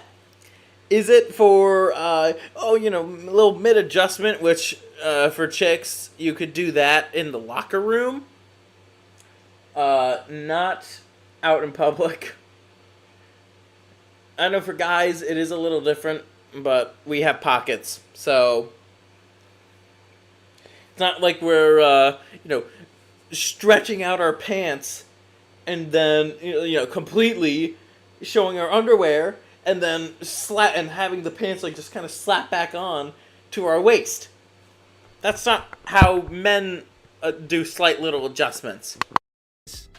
How can you actually claim that heels and makeup are just about turning women into sexual objects, but tiny shorts and tiny bras are perfectly acceptable? Now, the point of this video is not to call out these vicious harpies for falsely calling guys creeps that were not even staring at them. Joey Swoll is doing a great job at that already.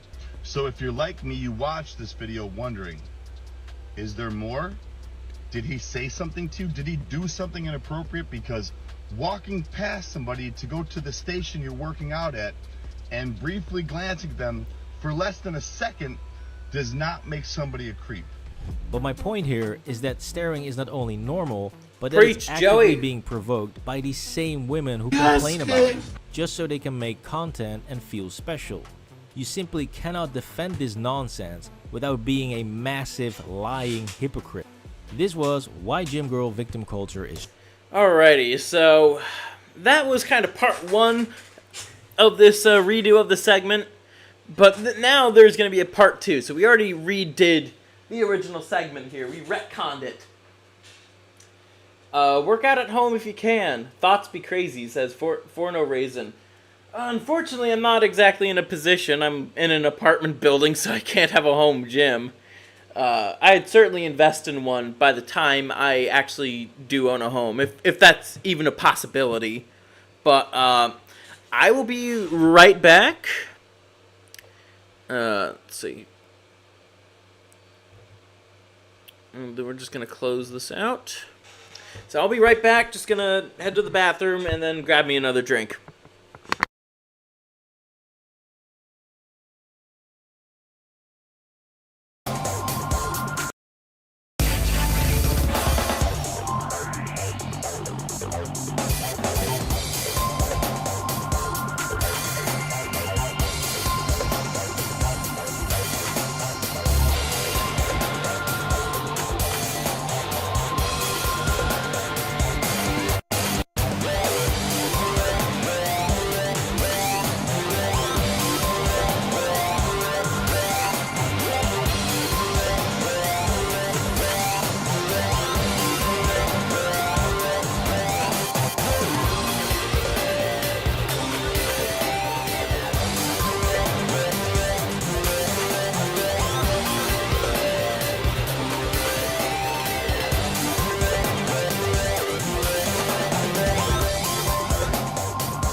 Okay, I am back.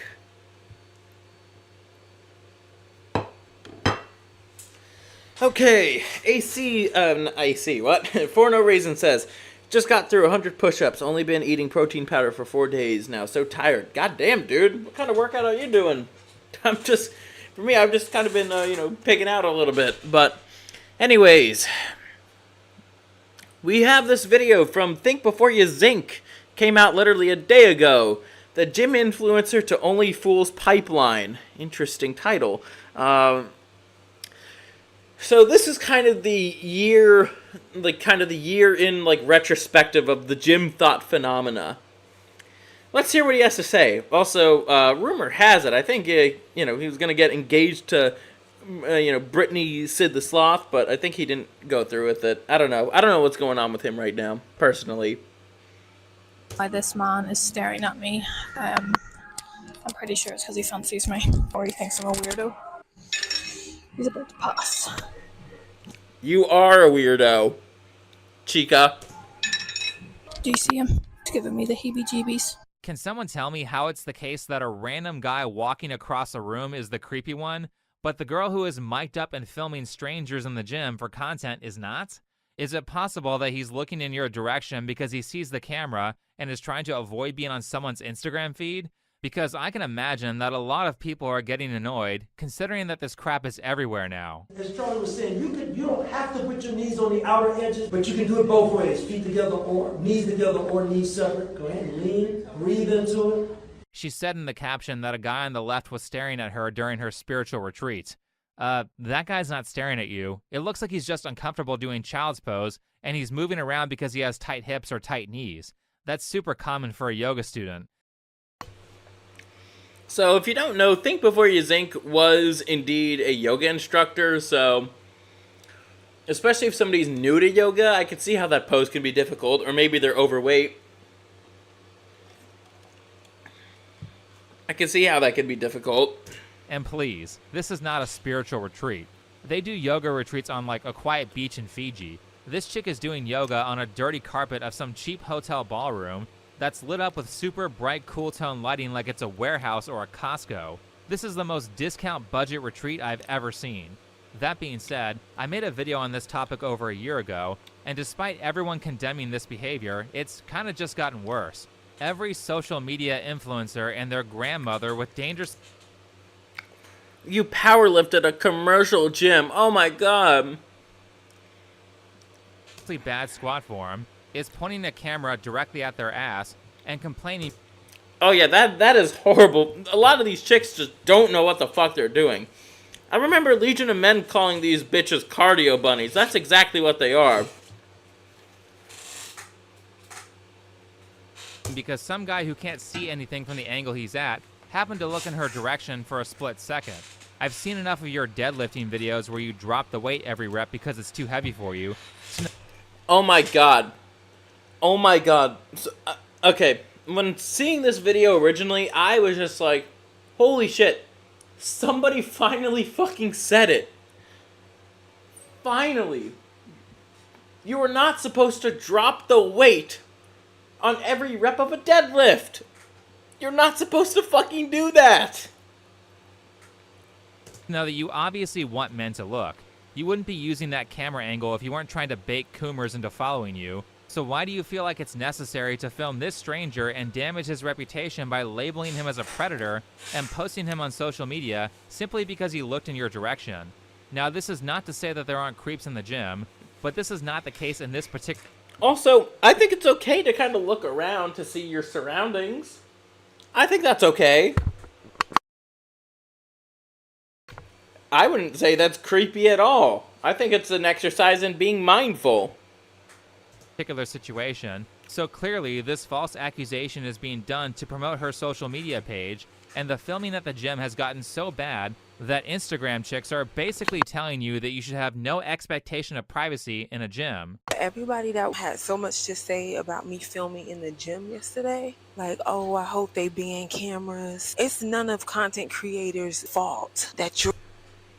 Okay, this is usual woman speak right here. It's not my fault. It's your fault for you not being accepting of cameras in a gym.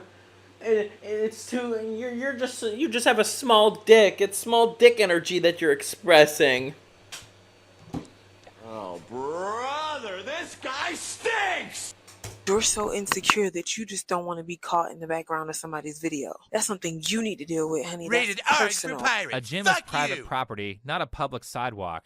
People are justified in being mad when every Instagram social media influencer is pointing a camera at them so she can get some more butt shots for her page or do boring skit content. A confident person gonna be like, In terms of gym comedy, there's only very few skits that are actually funny. And guess who's doing those skits? Guys, in reaction to your bullshit. shit, let me just move out the way. If you got anything negative to say, you take your insecure ass to the house and do some home workouts until you're confident enough to work out in front of people and not give a damn what they got going on. It's not about confidence. It's about not wanting to be That's a your part opinion, of someone's ma'am. OnlyFans content. Why should people have to be subjected to that just because they want to work out? Also, what about those people who are taking cameras into the locker room? Honestly. Okay. I know I bitched about this long enough, but it cannot be understated. It's absolutely not okay to film yourself or other people in the locker room. It is, and if it isn't, it should be illegal. I'm surprised that gyms everywhere aren't cracking down on this behavior, because if I were new to working out, nothing would be a bigger turnoff than the risk of someone uploading me to their TikTok account, making fun of me in some way so they can get clout like this idiot here, or this woman. Bro's curling. I mean, she's doing a different kind of curl. Like, not everybody, hey, fucker, you do realize that there are other kinds of curls than the traditional curl, right? And those curls can work different muscle groups. You do realize that, right, you twink-looking motherfucker? My testosterone levels are nice and stable, not too high. Doing a bench press. Oh man, I remember covering this bitch a while back. It's like, she needs to arch her fucking back so much to do 150, I believe. Yeah, that looks to be 155. Meanwhile, the guy is like, okay, he's just doing warm-up sets. That's all he's doing. 135 is like, warm-up sets. I wonder what it's like to be in the mind of the person who thought that this was a good upload. She's only lifting like 20 pounds more than the guy. She's arching her back, which makes it easier to lift more weight, and she clearly is struggling. Scurvy, how much can you bench? At my max, I could bench like 200. I do like 10 reps of 200 for a set. These days, I do like 2 sets of 195 and then a set of 200. Now, full disclosure, I try to go down as deep as I can. I go as deep as I can. I don't like the feeling of the bar touching my chest, but that's just a Spurg thing. But basically, it's like, once again, I go as deep as I can, and then I push back up. Some reps differ than others, but they do count as reps. How much do I weigh? Currently, I'm a little bit heavier right now. I have been, enjoying some junk food because, birthday or whatnot. Birthday coming up. But once that's all done, it's like I'm getting back on that saddle. That's for sure. But I currently weigh about like 210. Lightest I ever weighed was like 195, but I wasn't even really trying to lose that weight. Just kind of happened. But yeah, I'm currently like benching like at my max. I'm like 6'2.5".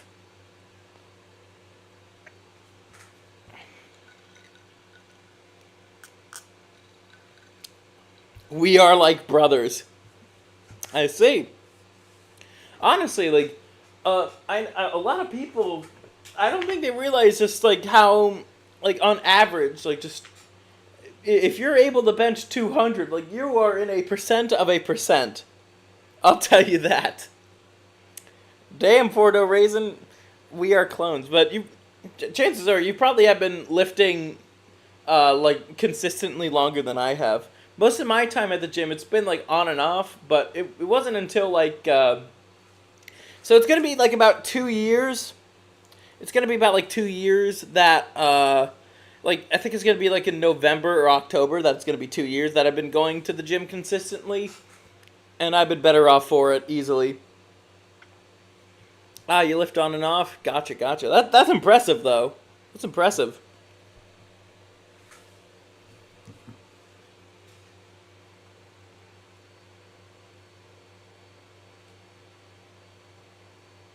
Okay, one second.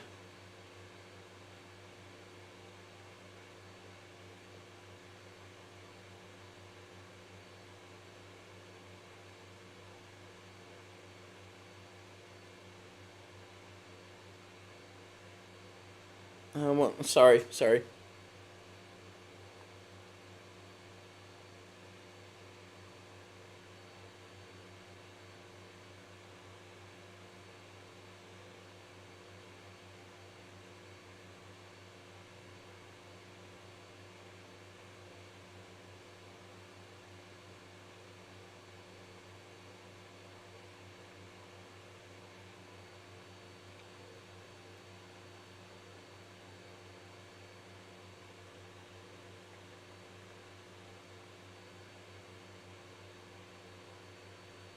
Okay, there we go. Sorry, just had to answer another text.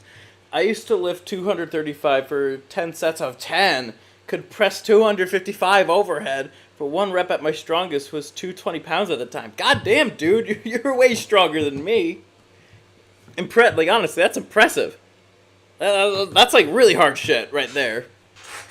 That would probably be like a 1 rep max, and I need a spotter, and I'm kind of shy about spotters. Willing to lift it versus the guy that she's making fun of is easily lifting his weight. She didn't watch this back before the upload and think, yeah, maybe this guy wouldn't have. It's not good for the joints. Fair enough. That is fair enough. Personally, I'd be happy at like 225. I think that'd be reasonable. That's like a football player's bench. Have that much of an issue benching 155 based on how easily he's doing 135. After this clip went viral, some guy on TikTok did a response where he shoulder pressed her bench weight.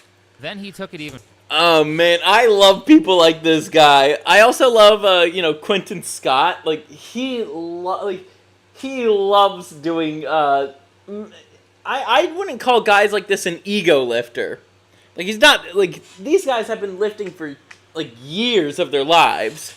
They are good at lifting weights. They're also natty too, funnily enough. But holy shit.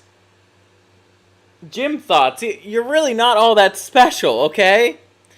Learn some humility, and these guys teach it to you real quick. And further, looked up her deadlift weight, which is a stunning 185 pounds, and does 275 with one hand. So it's not very smart for a chick to shame a guy for likes and clout, especially when her max lifts are beginner lifts to a guy. The fun. Okay, let's see. You're dieting right now, so you feel weak. Okay, I gotcha. I think you got this, dude. You got this.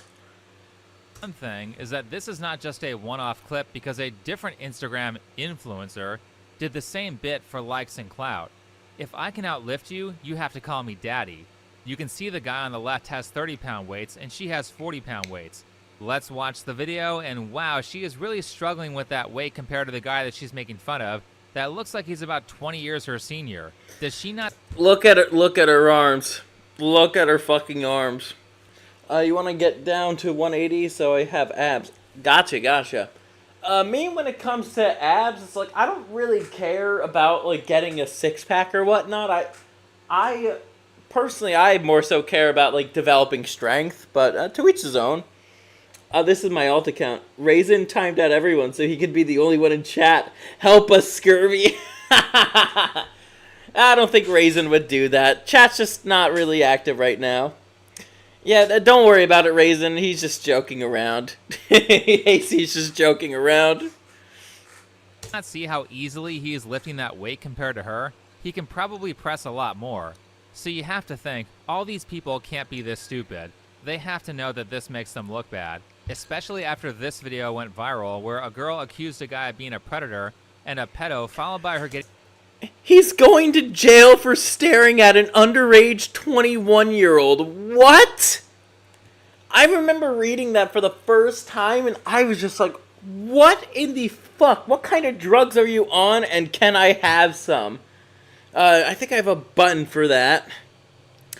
Where is it? You talk like a fag, and your shit's all retarded. Rated R for pirates. Fuck you! Getting a bunch of backlash. So you would think that the boatload of women who went on to make videos accusing strangers who did nothing wrong of being gym creeps would get the point that this makes them look bad, right? Well, actually, I think they know it looks bad, and they are doing it on purpose to rage bait people and promote their Instagram or OnlyFans, which is why they have to go, ooh, woo, this guy is staring at me and thinks I'm so hot. He's such a creep, but remember that people think I'm attractive, so check out my other ass photos. No eggs. Empty egg carton. You don't have any eggs. No eggs. Empty egg carton. You don't have any eggs. It turns out that disliking a woman does not stop guys from subscribing to her and giving her money if they find her attractive. When you got kicked off of Fresh and Fit the first time, how much money did you make, girl, afterwards? Like, how many... Fresh and Fit, there's no one that does more for OnlyFans women than Fresh and Fit. Myron, one of the hosts, wrote a book, Why Women Deserve Less. You are the number one, you have helped sex workers more than anybody, I think, in Jiggle, the world. jiggle. You have given us the world. Every time I come on your show, my money goes way up. Yep, that's 100% true. Despite their whole content being centered around saying OnlyFans is bad and the women who do it are stupid, Fresh and Fit are the biggest promoters of sex workers. Well, maybe not anymore, because they only get a fraction of the views that they used to, and in the current day, the Whatever podcast does way better, but the point is that these people know what they're doing. Make more. That's a common theme when it comes to social media outrage. These people know what the fuck they're doing. And who knows, if I was a chick who didn't have a code of morals, would I possibly do what these chicks are doing? I would. Thank you, Psyche. Then a doctor, and I capitalize off of men. You guys are my biggest fans, even if you're haters. I made over $400,000 last year, and it is all because of you. So you guys want to keep clowning on sex? Fine, I'll feed you guys. I had to. Every time this fucking song plays, this is what the first thing that pops in my head. Fine, I'll feed you guys. Keep it up, because if you guys just came together as a whole, as men, fine, I'll feed you guys. We're profiting off of you. Keep talking shit about sex workers. Rated R for pirates. Fuck you. So much more money. Exactly. If you don't like these OnlyFans chicks because it's anti-traditional or anti-Christian or whatever, then stop giving them money. This is a two-way street. It's not just the women, it's also the men supporting the product. The women wouldn't be there if the men weren't buying. Now, obviously, I'm not saying that the women are completely innocent here, but if you're going to virtue signal about how bad porn is and how it's ruining women, then instead of placing the blame solely on women, how about you stand on your principles and stop consuming it? And if you can't stop, go get treatment. Dr. K has a ton of videos on it if you don't know where to start. But this whole Manosphere podcast to OF subscriber pipeline has to be obvious to at least some people at this point. Otherwise, these alpha male podcasts wouldn't still be able to find so many female content creators to do the show after they spent hours per episode trashing them. Honestly, he's right about this. It's like there's a reason why, you know, we call Fresh and Fit Fed and Fraud. You know, we all have like different names in the books for these kind of podcasts.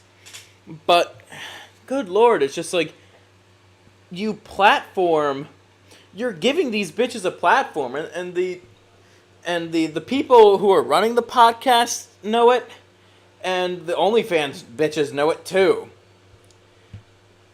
It's just a pipeline to get simps. The hosts are definitely aware of what's going on, because they almost exclusively put 19-year-old female sex workers on their shows instead of women who are there to actually challenge their opinions on dating and relationships. There's only very few women on the Whatever podcast who could actually, like, you know, challenge the red pill, but even then, they do it kind of poorly because, you know, feminists. Congrats. A man in his 40s defeated a girl half his age in a debate.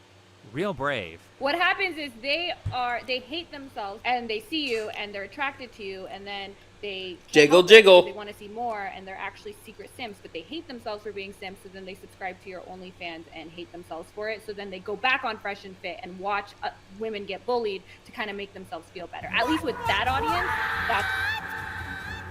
Okay, so this is some weird humiliation fetish that these guys have. Okay. Glad to know that these are people who lack ethics, morals, and principles. Oh, where's that button? You talk like a fag, and your shit's all retarded. Ew. Ew. Oh, brother. That's what I noticed. That's how that works. That's how that works. Yeah, most of the time. Like, you'll see some people that, like, hate watch Fresh and Fit, and they're like, oh my god, you, like, I loved you on there and I joined. But a lot of them are still red-pilled. Like, I call them, like, my red-pilled sims. They will... they agree with the message. They think I'm a 304. They think I'm a whore, but they still fucking want to see the... This is what plays in the minds of these simps. I'd shower you with coconut cream pies. So they go and that's how we make money. Right. It's porn addiction. It's guys who can't control themselves by not consuming the content that they spend so much time saying is wrong. Look at the thumbnails. It's always women in bikinis or the spiciest photo being used, and keep in mind that these are the advertiser-friendly thumbnails I'm showing. If you look at Whatever Podcast or Access Vegas, they are clearly porn baiting to attract attention. Wait. That's that thumbnail right now. Holy shit.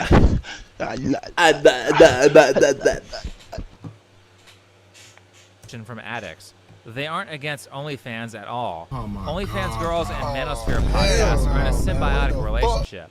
And by the way, it's not like this stuff is exclusive to this industry. There's fake outrage content everywhere.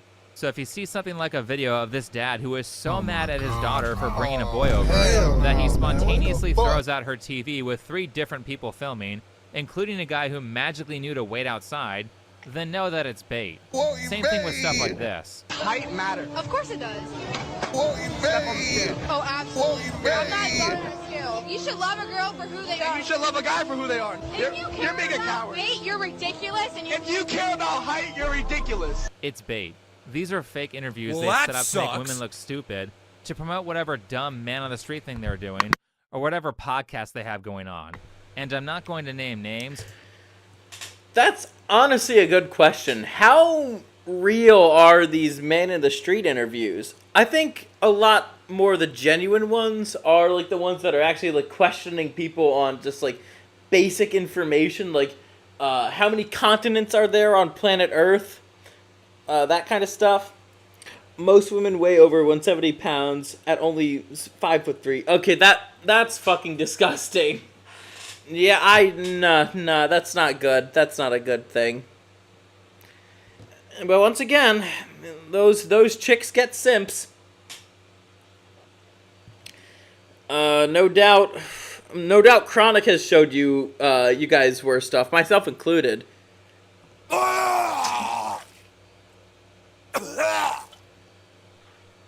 But behind the scenes, I have literally watched girls pay Twitter or Instagram accounts to make them look stupid to promote their OF page. And it works. Really well. So all the people involved know what they're doing. The problem with things like Manosphere podcasts is that they are preying on lonely guys and teaching them very antisocial behavior that will not lead them to good relationships, followed by pushing them to... Counter! Okay, I have a little bit of a counterpoint to that. As much as I don't like those red pill podcasts, I think if you don't stay with those guys, like if you filter down to people like Better Bachelor or Undead Chronic, hey Satanar, how's it going?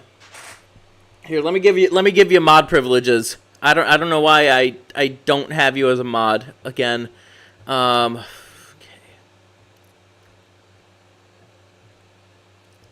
Okay, I should get to current. Okay, I probably can do this for. Let's see. Okay, yeah.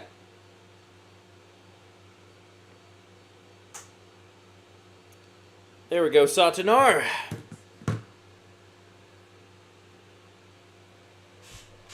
You are now a mod. Again. Another mod to crush skulls on command. Oh, Pickle messaged me. No, not another channel. DM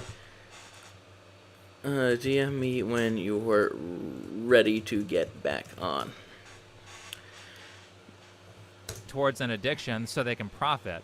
I don't care how many anti-porn podcasts that Fresh and Fit have made. They are clearly not against it, or they would have changed their business model. That's kind of fair. Oh wait, I think I was still going over my counterpoint. My Sorta counterpoint, I should say. I love pressing that button, though. But, basically, I'm not denying that the symbiotic relationship between these podcasts, and I'm not denying the symbiotic relationship between these podcasts and OF. I think the guys just need to wisen up a little bit and realize that it's like you're not supposed to be listening to people like Fresh and Fit forever. They're just there to kind of ease you into your new being red pilled. And even then, they don't exactly do a good job at it. Whatever does a much better job. But eventually, you should be watching people like Better Bachelor, Undead Chronic, and, well, if I want to be a little narcissistic for a second, me. And the problem with the gym stuff is that these content creators are taking a place that should be a fun, positive social environment where everyone's there to make friends and self-improve, and they're poisoning it so they can promote their Instagram or OnlyFans page. And not to mention, kids go to these gyms. It's not a good thing for a 13-year-old kid who just started working out to see like some whore make shit for her OnlyFans content, and when he looks at her, she gets all pissed off. Like this girl here doing a squat. If she really thought she could have... Bad squat form. Also, a lot of these cardio bunnies have really bad form. I personally do the hack squat machine because it's a little bit easier on my knees compared to the bar squat, but god damn. God fucking damn. These bitches aren't really squatting all that much either. Have died from his terrible spotting, then she could have stopped after the first rep. Is this girl who wears makeup to the gym really that outraged? Totally the face of outrage. She's in full makeup, guys. She's angry. She's a woman. Hear her roar. Yes, kid. Or was she trying to use this innocent stranger for content who, by the way, was strong enough to almost curl her squat weight, so I don't think she was in that much danger. Yeah, I could curl that. I could curl that squat weight. It's not that much. It's like 135. I curl 140. So, do I have a button? Let's see. What's the button for this chick? Rated ARG for pirates. Fuck you. And then... Yeah, real impressive. So is it about the outrage, or was it about using ass shots and virtue signaling to promote your fitness page? Honestly, I work out at home and I don't train to failure because I think it's unnecessarily dangerous. And stop... when it comes to training to failure, like... If you really can't... I've actually learned this. I actually had a very minor accident on the bench press before. This was like a few months ago. But, holy shit. It's like, don't... If you... for certain things, don't push it. For the machines, that's fine. But for the free weights, unless it's like bicep curls, don't push it. Maybe deadlifts too, unless you're deadlifting really heavy. That's the one. Those are like the two free weight exercises I could think of where you can push it. And even if something does happen, the worst that could happen is that you might accidentally drop the weight. Give yourself a few minutes to rest up. Use both of your hands when racking up the weights, and you'll be okay. Stopping 1 to 2 reps before failure works just fine for making you stronger, provided that you get proper sleep, eat right, and train consistently. That's true. Scurvy had quite a bit of Popeyes today. Oh, man. Fucking hell. I had quite a bit of Popeyes today on a relatively empty stomach. But, it is 2 days before my birthday. And then, after it, I'm getting right back on the fucking saddle. Enough about my bitching. About spotting to tell you exactly what he's doing wrong here. But with all the Me Too stuff going on, he's actually not doing anything wrong, especially when if you're spotting a chick, like a stranger chick that you don't know, he's at like perfect distance. And then, if he needs to step in, he could step in. There might be a reason why a stranger is not super willing to get close to a girl he doesn't know that well. Even though he asked her for her phone number, which she made sure to point out because using that to call him a creep will boost the view count. And maybe I'm ignorant here because I'm still just intermediate at lifting, but some of these women will gaslight and say, I'm just filming to check my form. Please educate. Oh, totally. Totally, you're doing that to check your form. You're wearing the most skin-tight things imaginable, and you're doing some of the most suggestive exercises you know. In terms of, on the end of a chick, squats are pretty suggestive. Not if a guy is doing squats. I don't think anything much of it. But if a chick is doing squats, it's like, whoa, okay. I'm even like that at times, and I move past those thoughts and get back to my workout because there's like, well, it's just ass. I see that all the time when I go out. Educate me on how pointing your camera at an upward angle to focus directly on your ass gives you additional useful information that could not be gleaned by taking a non-sexual camera angle, such as filming from the side. So I think all this does is... Yep. Why don't these chicks film, like, just completely on the side? Like, on one side. Why is it explicitly at your ass? The one direction that is actually pretty hard to see if somebody has good form. Unless they're experienced lifters.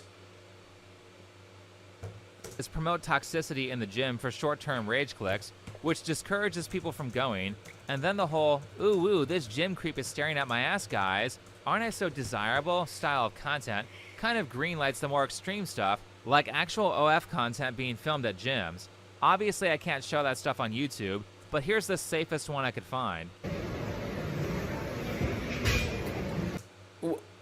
What the fuck, bitch? Why did you spit on the bar? What's the button? Where is it? Oh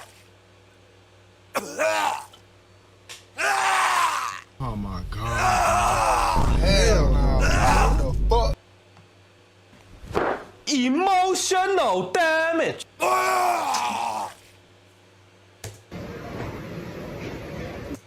That's how you make everyone sick. Correct. Correct for no reason. Correct. That is disgusting, especially considering that in this particular event, it was being filmed at a place that regularly has children walking around. Not that this would be the first time that something like this has happened. Here's someone filming OF content at Disneyland. Are people starting to see why I keep bringing up hypersexualization as a problem? What the fuck? I remember seeing that for the first time, and I'm still just like, what the fuck? But let me take a guess at this. You let him hit it raw. You didn't have second thoughts. Now you a single mom. Now you a single mom. You said I'm a haddest kid. Don't care if he's here or not. But now you a single mom. Now you a single mom.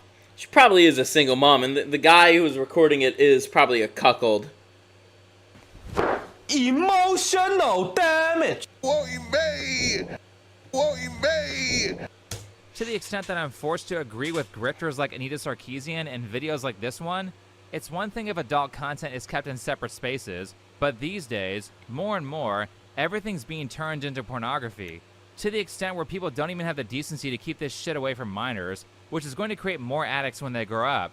And sadly, the video of the girl spitting on the Olympic bar isn't even the worst example I watched, as there were many women advertising their OnlyFans by rubbing their private parts on gym equipment that other people use.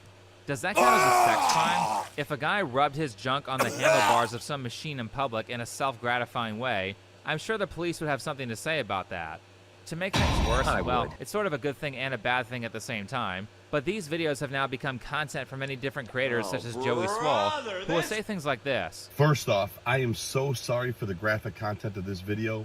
I didn't even want to post it, but something needs to be said because videos like this need to stop. This is absolutely disgusting.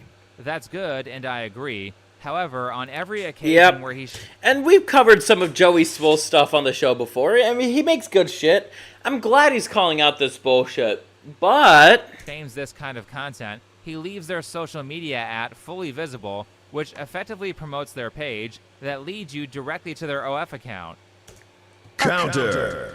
Kind of a bit of a counterpoint there. I think there's a reason why Joey, for the most part, leaves the @ handle there. I think it's, well, I think it's mainly to get people to tell her, do better. And also to get people to, like, contact the gym. Though... Counter! I don't think that's the most effective way to do that. And Joey has actually shown that he does talk to the, you know, these gyms. And, you know, that actually does work. And so I think for the future, in a roundabout way... Counter! Yeah, you probably should censor the social media thing. Of course, in this case, I blanked it out. Now, Joey, I do like your content, but when you see women clout chasing to promote their sex work accounts, please block out their ats so they don't get rewarded by all the attention that your account gets. This video from Joey was effectively a 1-minute commercial for this girl because the guys subscribing don't care that she did something immoral, and her losing $150 or so in sign-up fees to that gym that she got kicked out of isn't going to put a dent in the probably thousands of dollars that she made off the Joey Swole promotion. Ultimately, stuff like this makes me glad that I have a home gym. And honestly, I think that gyms are just as responsible for not cracking down on people filming, as it seems like it's near impossible to go to the gym without someone filming you just trying to work out. If I just want to get from... That guy, that's probably what he's thinking.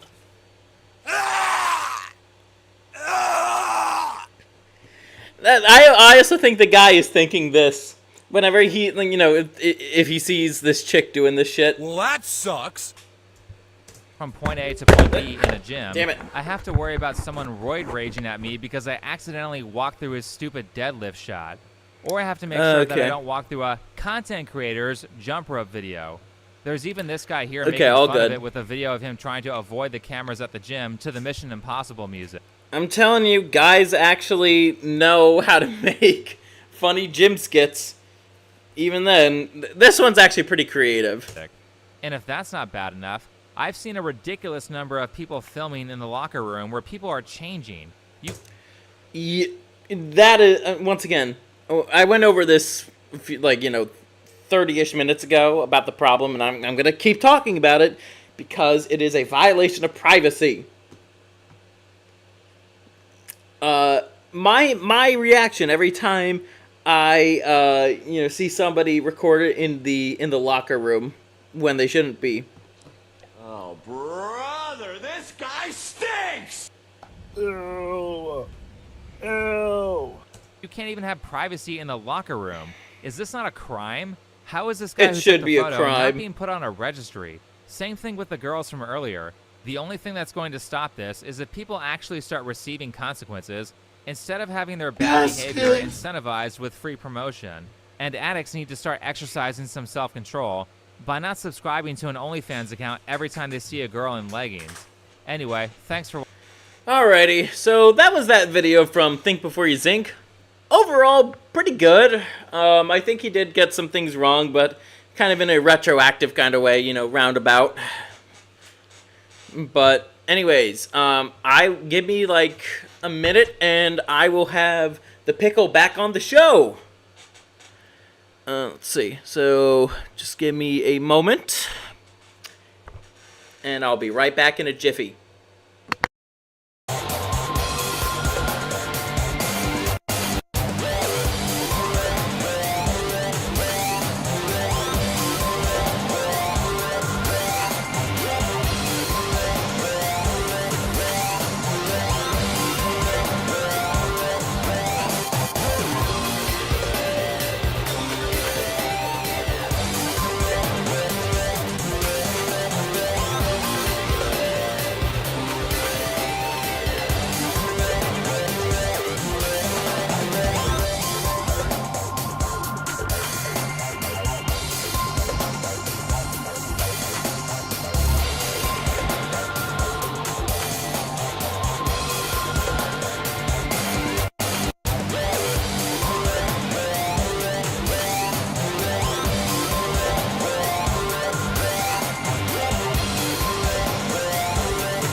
I am back. Board maxing. I know who you are. Hey, Orange, it is I, your master, your god. AC, the pickle, is he going to goon now?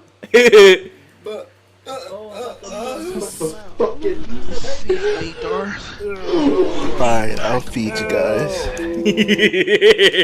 And I played all my my Dreamy Bowl sound effects at once. Anyways, let's call the pickle.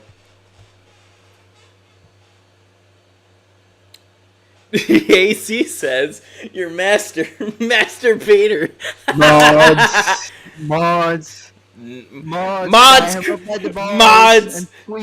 crush his skull.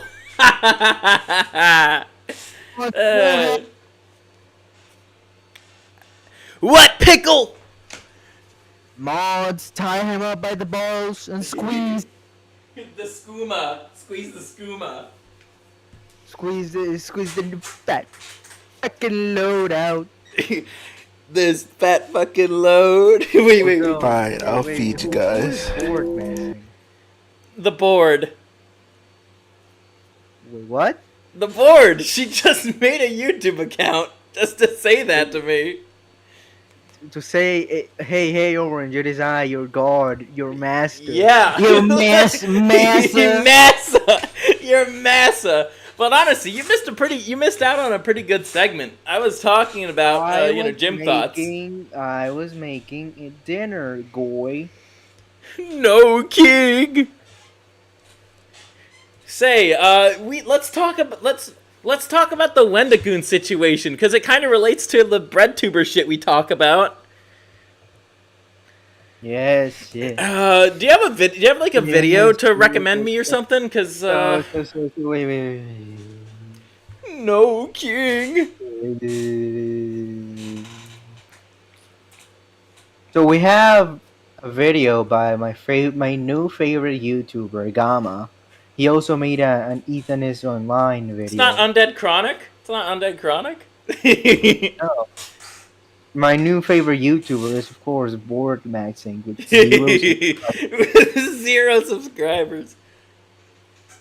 Well, let's give the little board a subscription. Well, she's not fucking little. She's gigantic, but... Well, yeah, she's like 5'11". Let's give the little board a subscribe. There you go, Megumi. One subscriber. That's not her name. Her name is Plank. Plankamy. Her name is Plankamy. She doesn't give a fuck if I say her name. You know how many Japs are named Megumi? Boys and girls. Wait, I thought that was... Okay. I thought that was like a joke or something. No, guys are actually named Megami? Really? Yeah. Megumi is like Stacy. You can name a Really? dude Stacy. Yeah. What? There's Oh no, guys wait. named Stacy. I meant to say Cass. You already know. I meant to say Cassidy. You can name a dude Cassidy. What? What? Look, Cassidy is such an old-timey name. Like, last time I heard the name Cassidy was, like, in Pokemon, you know, Cassidy and Butch. You know, the other Team Rocket goons. Yeah, the ones that appeared for, like, a season. Cassidy They have, like... and Butch! Why is his name Butch? God damn. He's not a lesbian. He's not. He's not.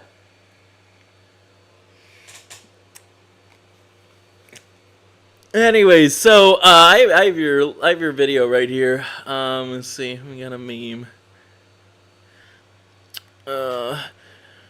Yeah, yes, kid. Yes, kid. There we go. I have to play the button too. Yes, kid. Yes, kid. Apparently, there's niggas named Ashley. I guess I didn't know guys can also be named Ashley. I know some guys can be named Carrie, but it's a different spelling. It's not like yeah. It's not like Ashley where it's like spelled the same, but a guy so named Ashley. What part of the name Megumi do you think was a joke? No, like a guy being named Megami, because typically Have you never watched Jujutsu Kaisen? God damn it, my twin brother was telling me about that joke. I knew it. I knew it would come down to JJK. I fucking knew it. I'm not watching that for the life of me. No, just kidding. I probably would when it's not as overrated. You see, Orange, I contacted your brother, and we are going handling you. Kaisen. Oh no! Anyways, let's get to the video you sent. I just got to get the thing on. There we go. So we have this video from Gamma called "In Praise of Shadows drops worst hit piece ever. Asked to leave the internet." You already know we have to talk about this trash pile of a video, mainly because it's been making the rounds. Bad conservative horror movies. Of course he puts Ben Shapiro in the thumbnail. What? Oh yeah. Why?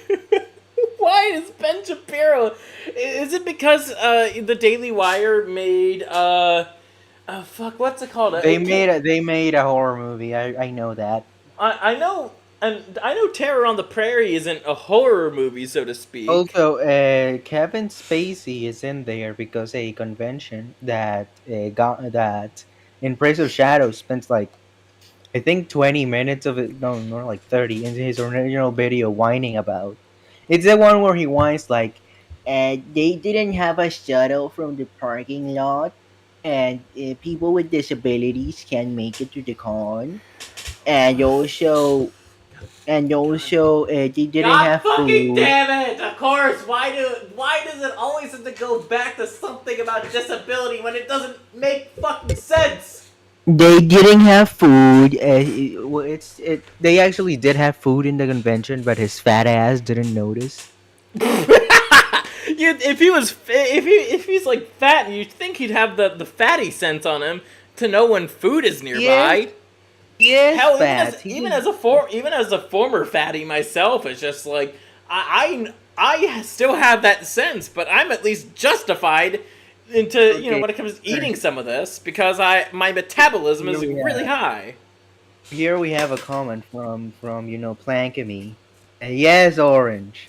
My name is like Ashley or Cassidy. Mainly a girl name, but can also be a boy name. I see. You learn something new every day. Language lessons with the pickle and the board. Also, if you're wondering why she's called the board, ask her. I don't know. Yeah. I'm not gonna disclose that. On Twitter for being it's because she has no tits, guys. That's why. God damn it, Pickle! Anyways, disingenuous. I'm allowed It to is say anyways, this. I but pay before for we her get into lunch. that, you know That's I not have me to make my simping. That's wannabe me intellectual superior feeding an now employee. introduction to set the that's funny. That's really funny. I mean, it's not even a joke. It's the truth. well, She's yeah, she's your technically my artist. employee. Yeah, my autist as well. Hey, now we're according to you, us Spurgs are all your subjects. Yeah, that's true. So I contacted God, and he gave me AC a says contract. former fatty picker or didn't happen. I'm not gonna send you a picture of me. Fuck no, Send bitch. it down, send it down, nigga. Otherwise, you a fat Fuck bitch. no, bitch. Okay, fuck Lizzo. no. Okay, you ain't worthy of my progress pics. You ain't worthy of my nut. Okay, Lizzo. Okay. God damn it! I need to. God damn it! I need to find like I should really have a button that's like Cartman related. I forgot to do that, but Fuck you guys! I'm going home. Screw you guys! I'm going home. Anyways, let's continue. mood and standard of this really, video. I'm kidding, but I will be taking a page out of this person's book, and by extension, other breadtubers' books, and talk about some completely irrelevant nonsense for the first couple of minutes. An overarching comparison I'm going to be making right off the bat will include a callback to my Ethan is Online video. And that Look at this guy's fucking face. Look at this guy's face. He looks so tarded. Dude, he has his face is fucking round. There's no jawline. Bitch. He's fucking round. His head is like Pac-Man's. That video, I took the time to thoroughly dissect and deconstruct Ethan's not so well hidden paradoxical behavior, where he tries to be a virtuous, open-minded, and intellectual individual, but at every turn, he does something that is antithetical to the facade he tries to play. For example, Ethan tries to present this open-minded, pro-whatever sort of personality. He expects his presentations He's also pro-pedophile, it seems. but then does the complete opposite by either misrepresenting someone, insinuating terrible accusations, dog whistling, or even vice signaling, and even goes as far as to... This guy actually is using dog whistling correctly, unlike Ethan is Online or Noah Samson. Misrepresent information for his convenience. The reason this is relevant will become more apparent as this video goes on, but for now, let me just explain something. These are the same things that Ethan and other breadtubers and left-leaning political internet celebrities will bark at in regards to people with opposing views, but then turn around and do a worse example of it. And I will be elaborating, something that these people typically don't do. Leftists hate it when pedophiles are called out within certain communities, because... let's see. It's Gaffles! It's Lucas! I hope Ethan is happy. Labeling me and my community that is disproportionately made up of troons, all pedophiles, for simply asking him to do better research has made the most insane anti-LGBT free... Oh, wait, so, me? Me? Yes. Come out of the woodworks to mock, harass, and dehumanize us. But dude, Keffels, Lucas, my God, you are literally running a community full of groomers. How? Orange, the Ethan he's talking about, Ethan Klein? Yeah, it's Ethan Klein. Obviously, I don't think it would be Ethan is Online. Keffels isn't even a he anymore. He's a fucking it. It's just a creature.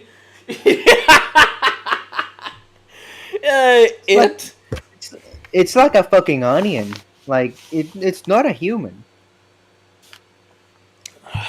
You know, I've never watched... It clearly isn't. Dude, you told me one of these days you did watch Shrek. I watched because you were Shrek forced 2. to. Not Shrek 1. Shrek 2 is the better one, easily. That's the one with Livin' La Vida Loca. Yep. One of your favorite songs.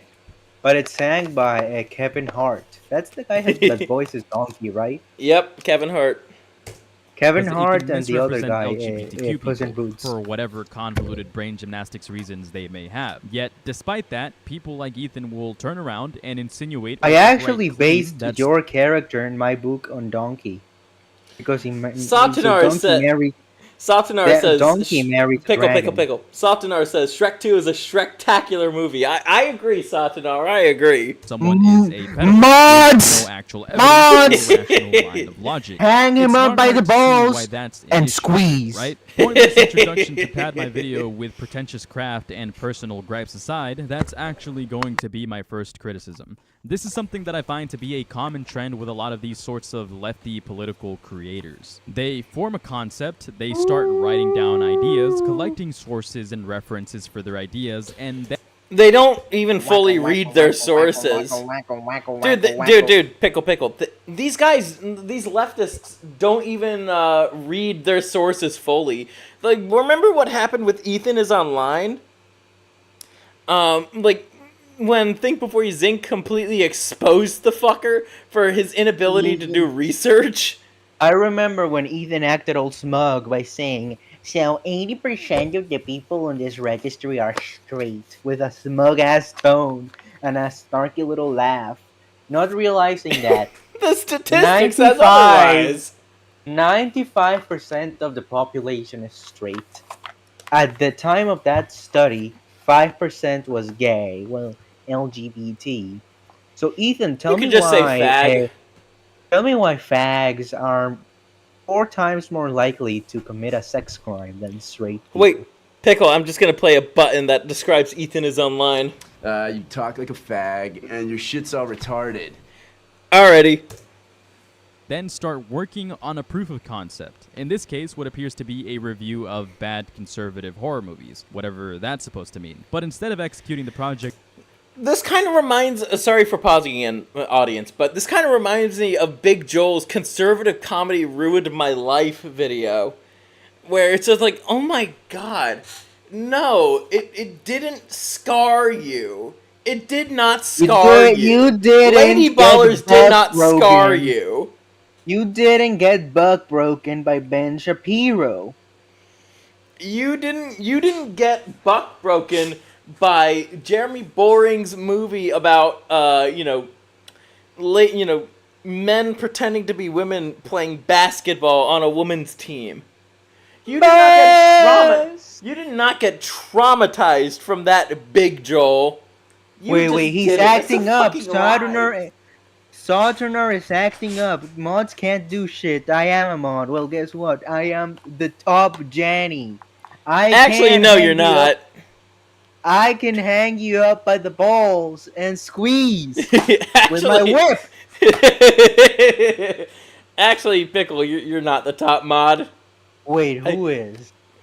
Well, before Satanar made, it was Satanar, and I think it. Well, I think it's still gonna be Satanar. No. In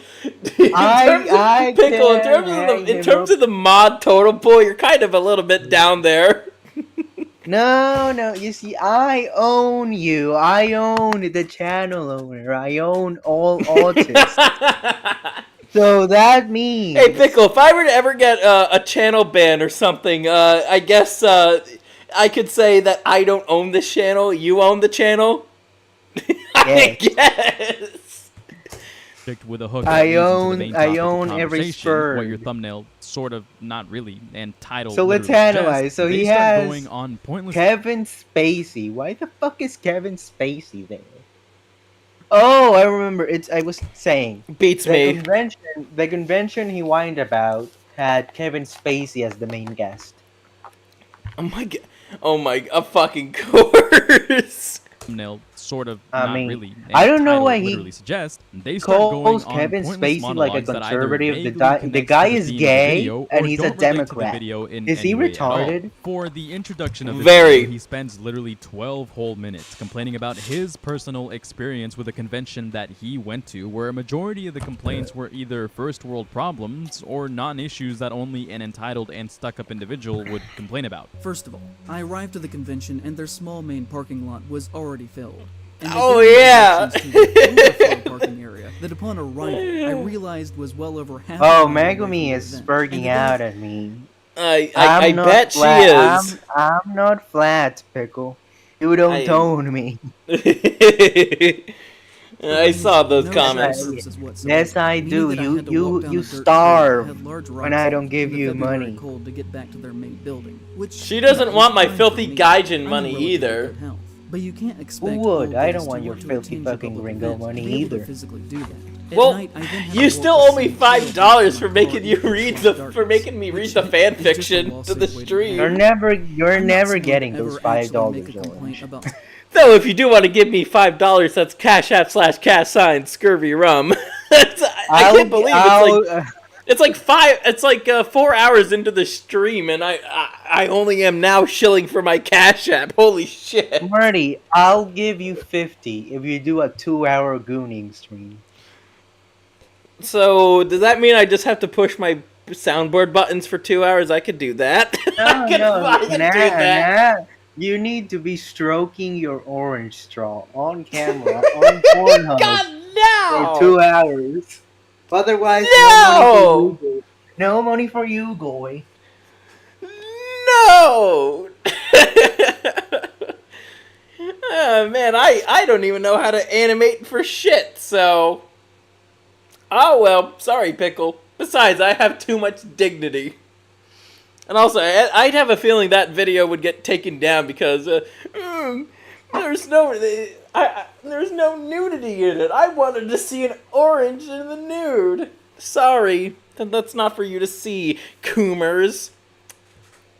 Sorry, I'm like one of those gym thoughts right now.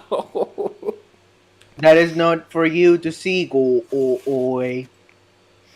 Anyways, let's continue. Jokes aside, let's continue. But the reality that ain't you, little bro. That not providing shuttle services to guests who can't walk when you make them park so far away immediately makes you seem totally unprofessional. 12 minutes before he even gets to a slight reference of what his video's thesis He was does know that, and even he said overflow parking lot, so they have another parking lot. then, I don't know. It was still vague, whining and crying about how he went to a convention that was hosted and attended by individuals he doesn't I don't agree know, with. I'm not Zane. sure Maybe if the these people disabled have ever people passed park a writing near the assignment in their convention lives and your because fat ass can park further away. And you could just walk. What's wrong with that? Yeah. Because he's obese. Every teacher I had in middle school would have failed me for having such a relevant and pointless discussion for the first few paragraphs of my presentation or discussion. Oh wait, it looks like the audience decided your grade for me. And further on to that, when he actually does explaining his thesis, if you could call it that, this starts to make a lot more sense. In my personal opinion, he is a deeply unserious critic and can actually be, to an extent, a symbol of what I want the message of this video to be about. Because if you watched his video about Mad Monster Con, you would think it was a great time. A wonderful convention. There is a clear dichotomy between our two experiences, and this ties into this theory that I've had for a long time. Wait, hold on, let's go back. Wonderful convention. There is a clear dichotomy. I'm cutting this down for fair use sake. He does not sound this well spoken. I cut nonsense words and sped it up. My God, bread tubers, am I right? There's a difference between what I'm doing, what you and I, Pickle. There's a difference between what you and I are doing right now, talking live on a stream, and then this guy making a scripted fucking video. There's a huge difference. There's no excuse for him to be adding so many fucking filler words. Between our two experiences. And this ties into this theory that I've had for a long time that is kind of the thesis of this video. And that I think there's actually not one, but two distinct horror communities. One that is more concerned with writing and thinking about how our own experiences and world are reflected through art. A group that overall is less concerned with how much a movie makes at the box office and more with what it is trying to say as a work of art and how it relates to ourselves and culture as people. And then you have another that is more conservative and traditionally capital A American and is based more in basic consumerism and viewing movies strictly as entertainment and nothing else. A group that often gets angry at the very notion of subtext existing within a work of fiction and views art not as a means to express what it means to exist, but instead that sees the value of creation just within the context of how fun and experience that product is. What is he talking about? Let's ask an artist. Let's ask the board. Okay. What do you think of this retard? You can send it on Discord. I know YouTube is retarded. Well, yeah. I know YouTube can be gay. Did you send the message, or do you want me to send the message? I just asked her on live. Okay. I know she's watching this. Oh yeah, I know. I know she is. Owned by me. I made her watch it, otherwise she doesn't get money.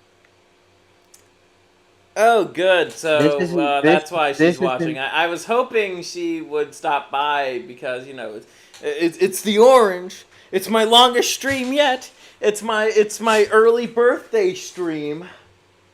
But you forced her. Not kidding. I don't really care. Yeah, Marty. You're owned by the people. Anyways, did she give you an answer yet? Hey, no sex. No, not yet. Okay, I have a button for this. Well, that sucks. So here we have. She just responded. Oh, okay. Retarded little nigger faggot. He should fucking kill himself. She does have the F-word pass, YouTube, and did you give her the N-word pass, Pickle? Yes. All of my niggas have the N-word pass. Good. I swear, if I learn that one of these days I'm like .something% black, I'm going to start saying that word. I don't give a fucking shit. I'm going to say that word. Yep. I'm going to say the N-word, Marty. No, you won't, Cyrax. Yes, I will.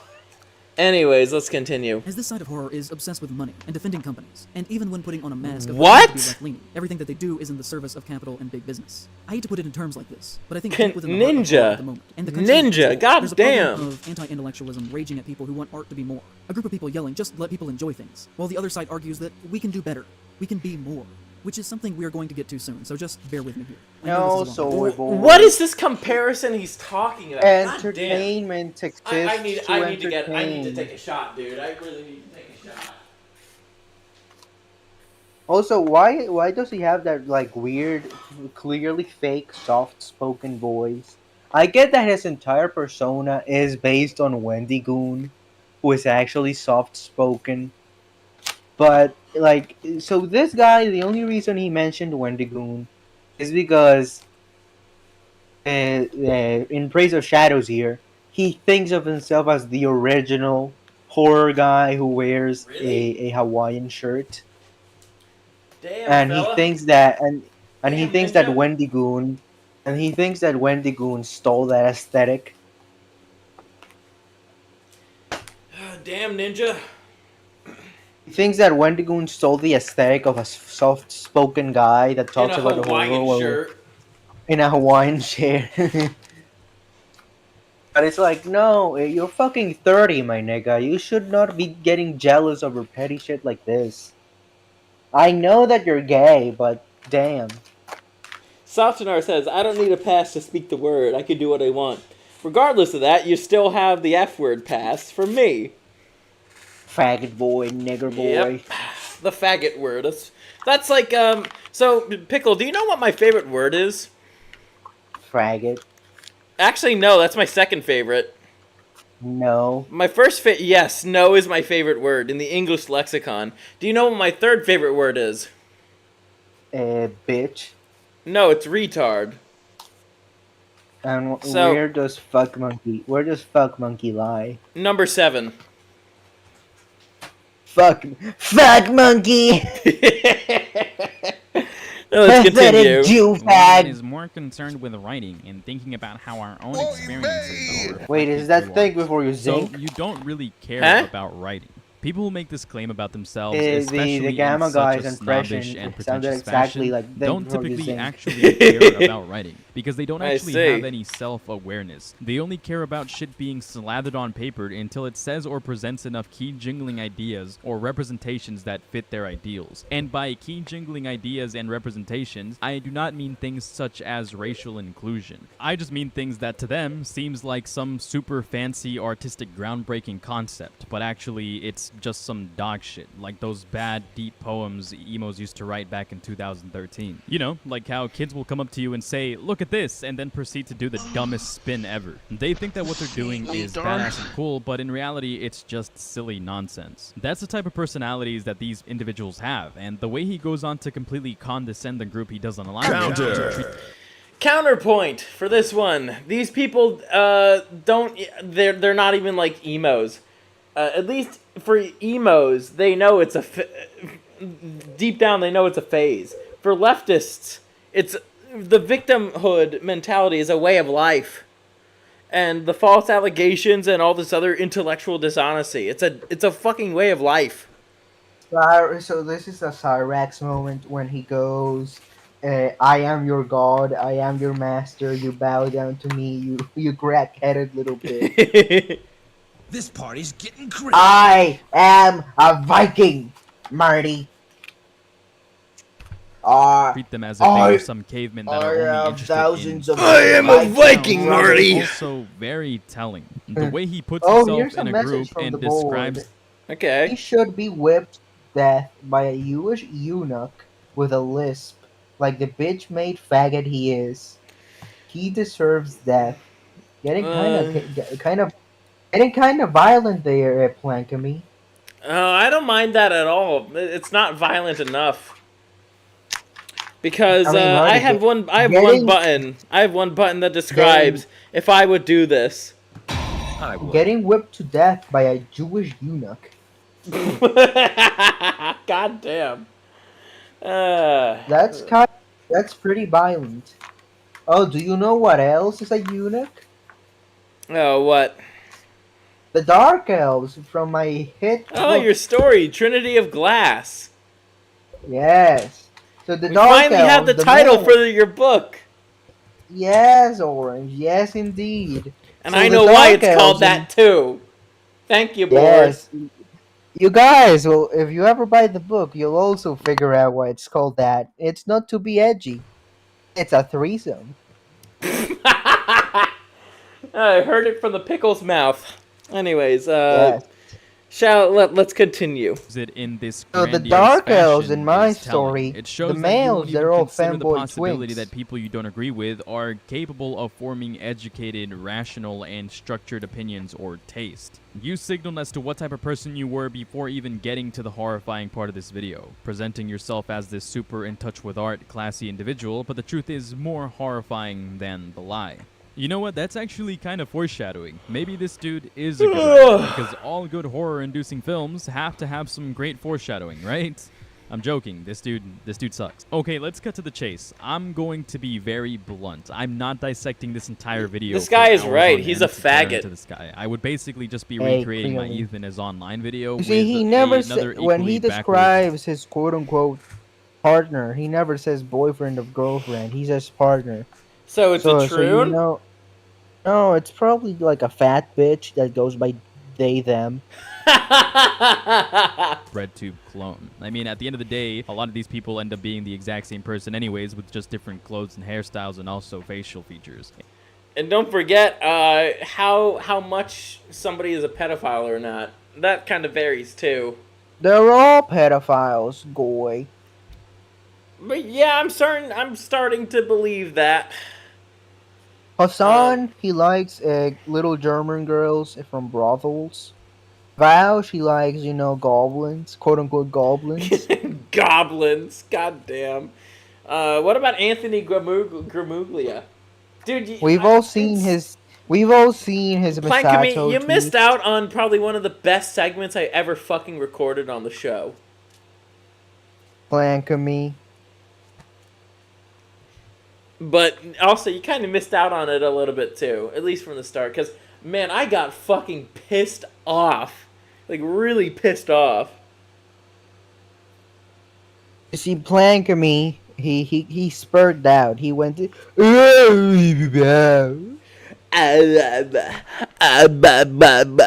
Anyways, let's continue. In comments to that video, however, I will just be pointing out what made me come to the conclusion that this individual was just as bad. Matter of fact, he might be worse the more I started digging into this video. During chapter 4 of this video, around the 2 hour and 45 minute mark, this pretentious moron straight up calls Wendigoon out for not being a wholesome creator, the way everyone perceives him to be, keyword perceives. Even going as far as to say that others should not give him that perception in the first place, stating that, like many Christians, he probably has a lot to hide. If you're not aware, Wendigoon is a horror conspiracy theorist YouTuber with several million subscribers. That, as you Yeah, this guy's fat. Should not be seen as the wholesome, southern-friendly dad persona that he has publicly constructed around himself in the past several years. And that, like many people who talk about being Christians as much as he does, has a dark past with deep ties to far-right extremism. First, I want to say, why the fuck would you insinuate anything like this? What? Why would you, honest to God, keep in mind, I'm not religious and really don't care about the Christian faith, or any faith for that matter, why is this a point of contention that you would even hypothetically bring up? Why would you even bring up the hypothetical that Wendigoon has probably done terrible things, and it's best to assume he has? Just because you guys hold different views and opinions? You know what? I'm not even going to beat around the bush. I'm going to put my dick on the table right now and just say what we are all thinking and what everybody wants to hear. On a base level, his work has never been of personal interest to me. We share a similar focus on topics that we like to write about. Counter to this fucking faggot right here. Wait, hold on. Says, so just like all other elves then. No, Orange, tell him how my elves are. Well, the elves, well, what kind of elves? The dark elves or the regular elves? Yeah, the dark elves. The dark elves and Trinity of Glass, they exist solely to be fucked. The males especially. But as I was saying... both of them are designed to be fucked. Both of them are designed to be fucked. Get it right. Yes, they are, but the men especially so, I guess. I mean, the women, they can fuck fucking dragons and shit, so... But as I was saying, for the counterpoint to this fat Hawaiian shirt-wearing fucker, not Wendigoon, he's not fat. Wendigoon is kind of fat. A little, in a fun way. In a fun way. Yeah, he's a little, but going back to In Praise of Shadows here. Hold on, I gotta hear it again. I forgot my train of thought. At the base level, his work has never been of personal interest. I would just say what we are Hold all on. thinking Sorry, and what everybody wants to hear. On a base level, his work has never been of personal interest to me. We share a similar focus on topics that we like to write about. But the similarities basically Here's a funny thing, Orange. Counter. Wendigoon's wife is 6'1". Wow. And he is like 5'7". Damn. He likes him tall.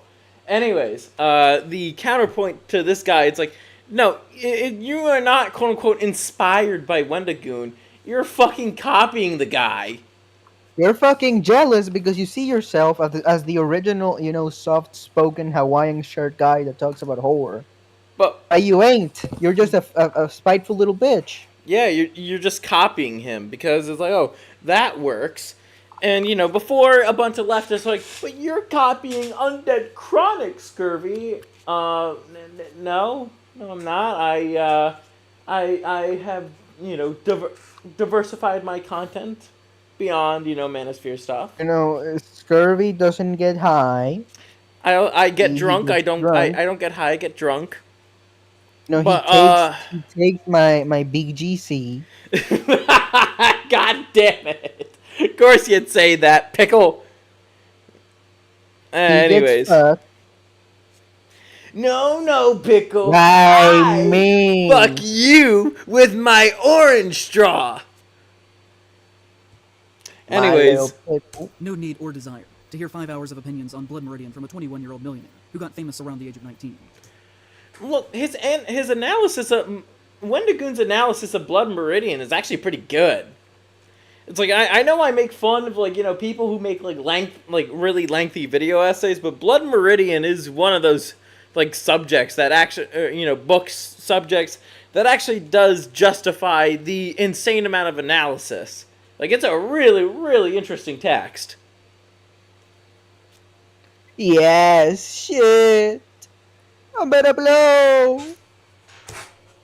And I know that is probably the most boomer thing that I've ever said. Apologies for that. But I say that to argue that I really do think The boomer thing I've ever said. Apologies for that. There are some works that fundamentally will not be understood by you if you are wealthy and have always been upper class your entire life. And this may all sound condescending, but that doesn't stop it from being somewhat true. I don't mean that to think that you shouldn't be able to say or publish whatever you like at any point in your life.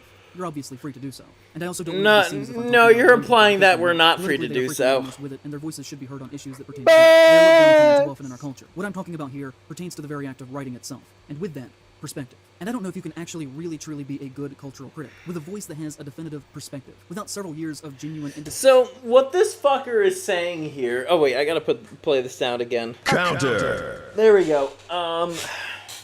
What this dude is saying is you can only have a voice that is of the correct political leaning.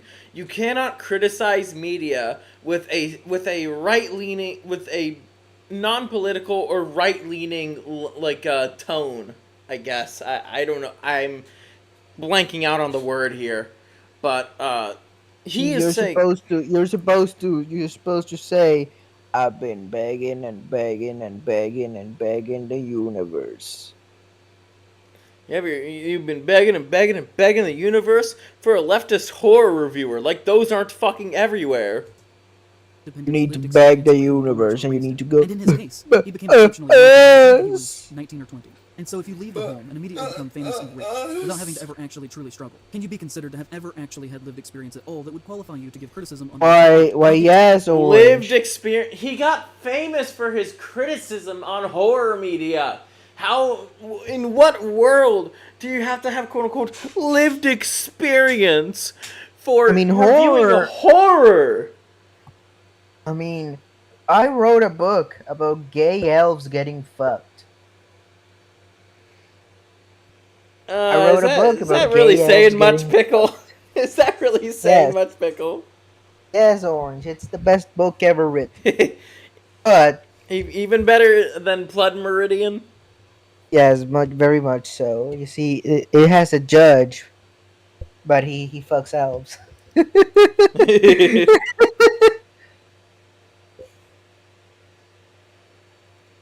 you go. Just thought I'd send something in the chat. See, guys, if my book ever comes out, you need to read it. Otherwise, I will personally go to your house and fuck you. Dry and raw. Very wealthy family, and with that comes from a wealthy perspective. Why does it matter if he comes from a wealthy family? He's not a Jew.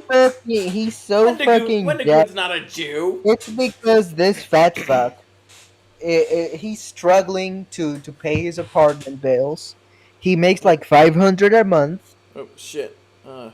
And he's jealous of Wendigoon, who's a millionaire at like 23 or 22. Because, you know, he made it, and Soy Jack didn't. You see, Wendigoon is married to a 6'1" Aryan goddess, and Soy Boy is dating a fat non-binary chick. That's the jealousy. Damn. Let's continue. As extremely. Yeah, no, that twink. You're a twink. He wanted to be in the spotlight for the same reasons that Wendigoon is, making statements such as, "His work has never been of personal interest to me. We share similar focus on topics that we like to write about, but our similarities basically end there." And then dogging on him for being a millionaire at the ripe age of 21 but got famous at 19? Why is that important? Why is that relevant? Oh wait, it's because you're jealous, because that's not you. It's because you feel that you are entitled to that glamour and fortune. He spends 3 minutes complaining about how this dude has always been rich, got rich young, and talks shit about how he's too young and doesn't have enough life experience to have an opinion on the things he talks about. Like, who made you the arbiter? Who made you the person that is in charge of deciding whether people are capable or even credible enough to be talking about certain things or not? Especially in relation to horror, especially in relation to films and arts and creations, which is entirely up to anybody's understanding. God damn it, Lord. Anybody's perception. So Plankamy has something to say. You see, he's a twink. He takes BBC daily. Wait, this guy that we're seeing on the screen, this He takes cock up his ass daily. Yeah, This he's guy a in the twink. Hawaiian shirt. He's a twink. I look. His name is too fucking long for me to even remember it. That's how you know it's not a good username. Wendigoon, simple. El Sheffo, simple. ScurvyRum, simple. Undead Chronic, simple. Ribby the Party Frog. That's a long name, but it's memorable. In praise of shadows, which shadows? Bland and generic and gay. If I were to make myself a horror YouTuber, I would name myself like Shadows of the Skooma or Amy Pool the Phantom Cock. I would call myself Scurvy Horror. Because Scurvy Horror! Scurvy 304er. It's incredibly That'd be funny disgusting on a writing and journalistic But level. then my videos would be super serious and well edited, which I don't have the time to do. But ultimately, that is secondary to what makes him worth talking. Wait, so dude, why does he edit Wendigoon's videos to be like really weird? And it's like, you know, one is like, and then it's mirrored images, and it's really gay. I don't know. It's He's really trying gay. to be he's trying to be edgy. He's trying to be God like damn Ethan it. is online. Ethan is The version of the online. seems to hold as important, that are in my opinion the antithesis of what horror should be about. There are many things that are red flags that we could talk about, from the bizarre gun ownership, the flagrant use from... The bizarre gun ownership. What's so Oh my- bizarre about wanting to own guns? Oh wait, you don't like guns, so instantly you view them as bizarre, and you don't even want to think about why somebody would want to own a gun. You see, Soy Boy, he's scared of seeing, you know, an AR-15 because of the big black barrel. Because Big it reminds black him barrel. It reminds him that Tyrone isn't too kind to him. You see, Tyrone makes him take it raw, dry, and fast. and he can't sit down for a week. See, here we have a comment from Plankamy. He's like Bridget. He gets, oh my god. Yep, he So, dude, Except have you seen... Bridget is hot. This guy isn't. Dude, I think I sent you that video of... So I was like, self-pleasure does not make you gay. And then the self-pleasure in question, it's like Dreamy Wolf made a machine to make it easier for him to shove shit up his ass. I bet this guy... What? He made a machine? Yeah, it's like a basic piston, but...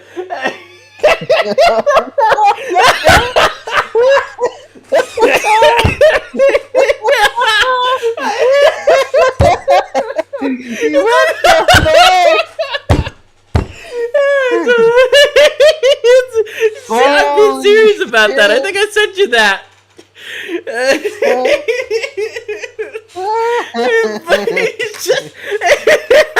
How is that not gay? I bet this fucker does that too. He has a machine. Whenever his, whenever his. He gets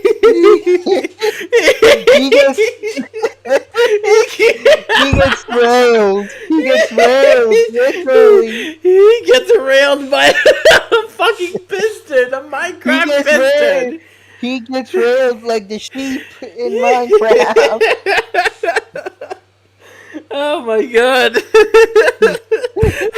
is that not gay? That's really fucking gay. Pleasure does not make you gay.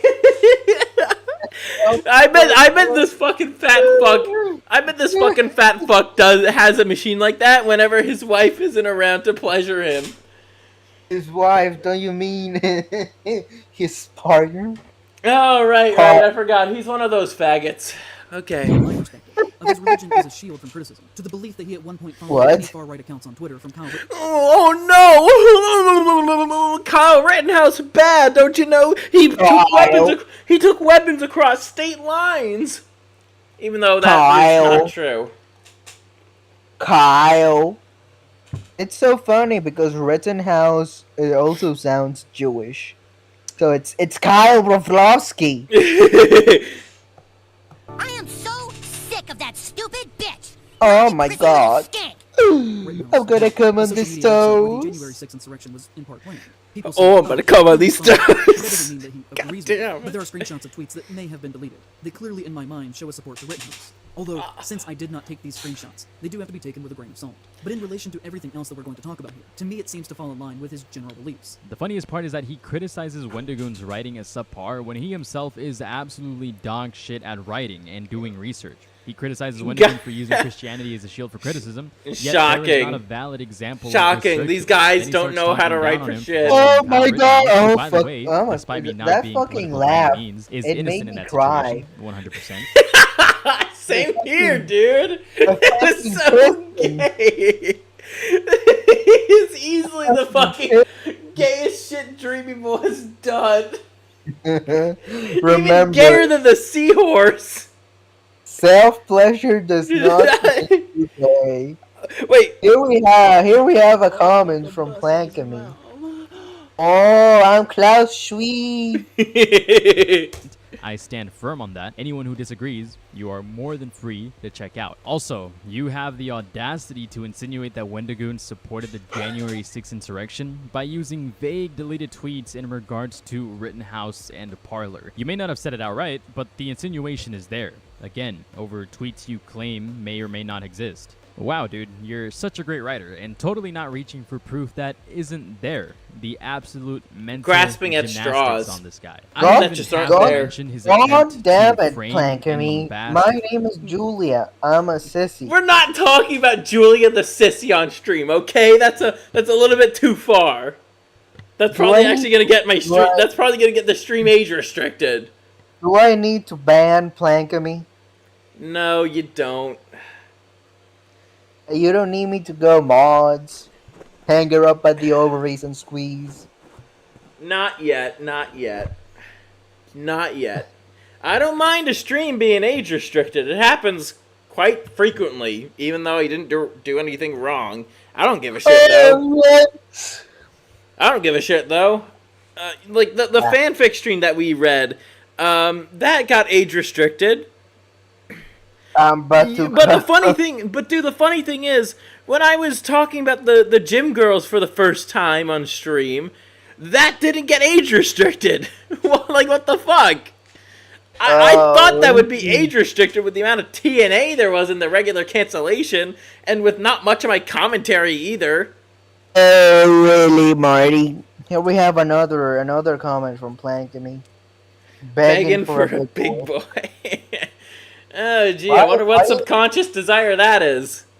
Wendigoon is the creator of the alt-right organization when that could be further from the case. He claims to use Wendigoon's own post to claim that she's trying to be like you, I bet. But the thing is that that's just what he... Oh, really, you spurgy fuck. Get your own personality, bitch.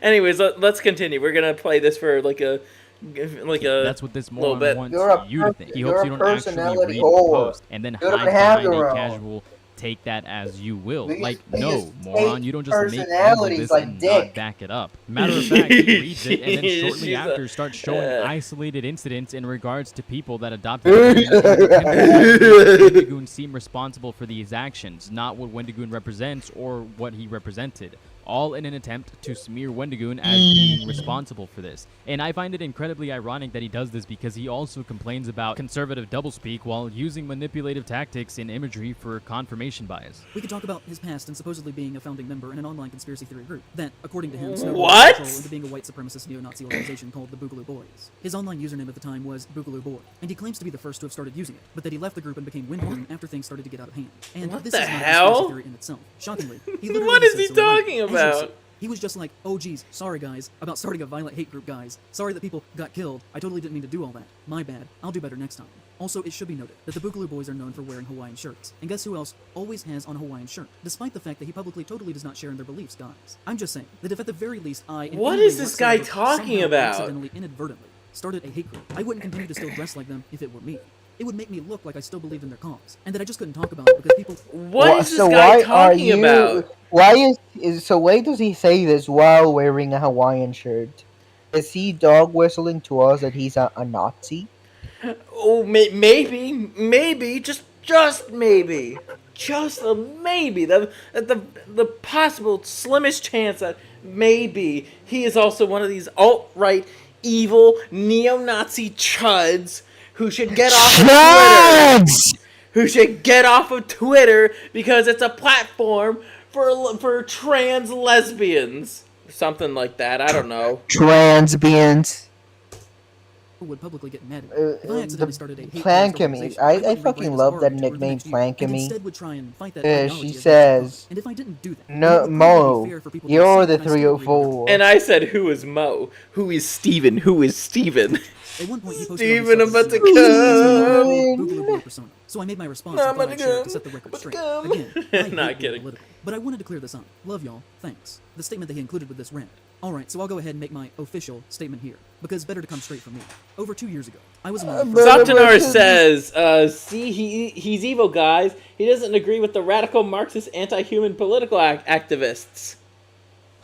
I agree, Satanar, I agree. Originally, it was a rendition of Che Guevara's. Not that he was a good person by any means. Code word for revolution. And I have always been a proponent of freedom and liberty. I believe in the divine rights of every human, and therefore, aspects of self-independence are important to me. So I began using the word in small settings, and then decided to make a meme page using the name as no one had yet done so. To give you an idea, my name was Boogaloo Boy, and several have pointed to me as being— There's a reason why In Praise of Shadows is no longer on YouTube.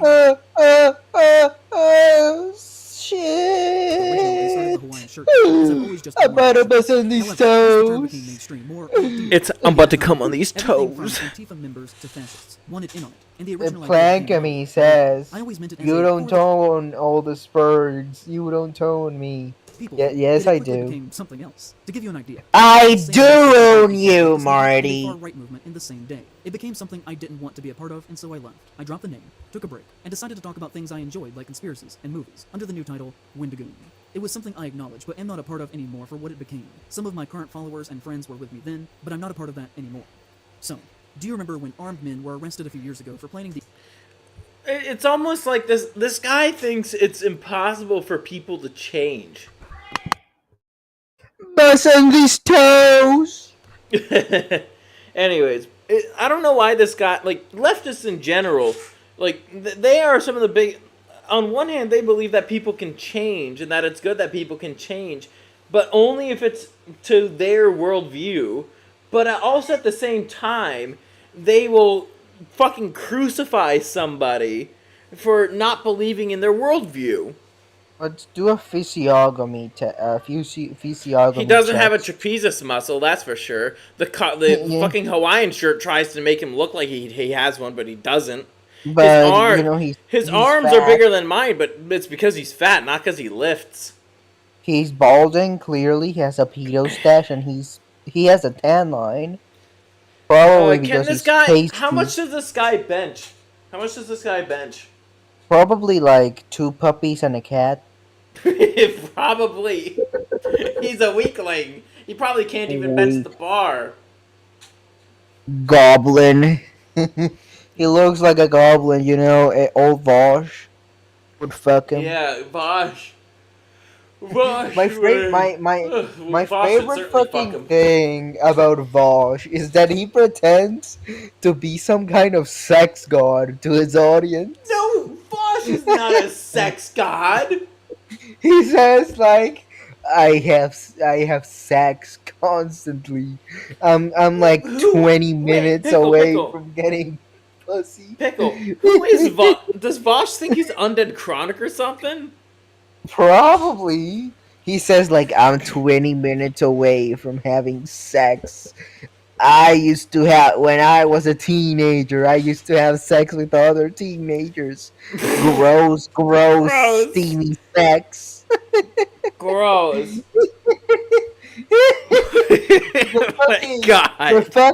The fucking fat ginger is saying he's a sex god.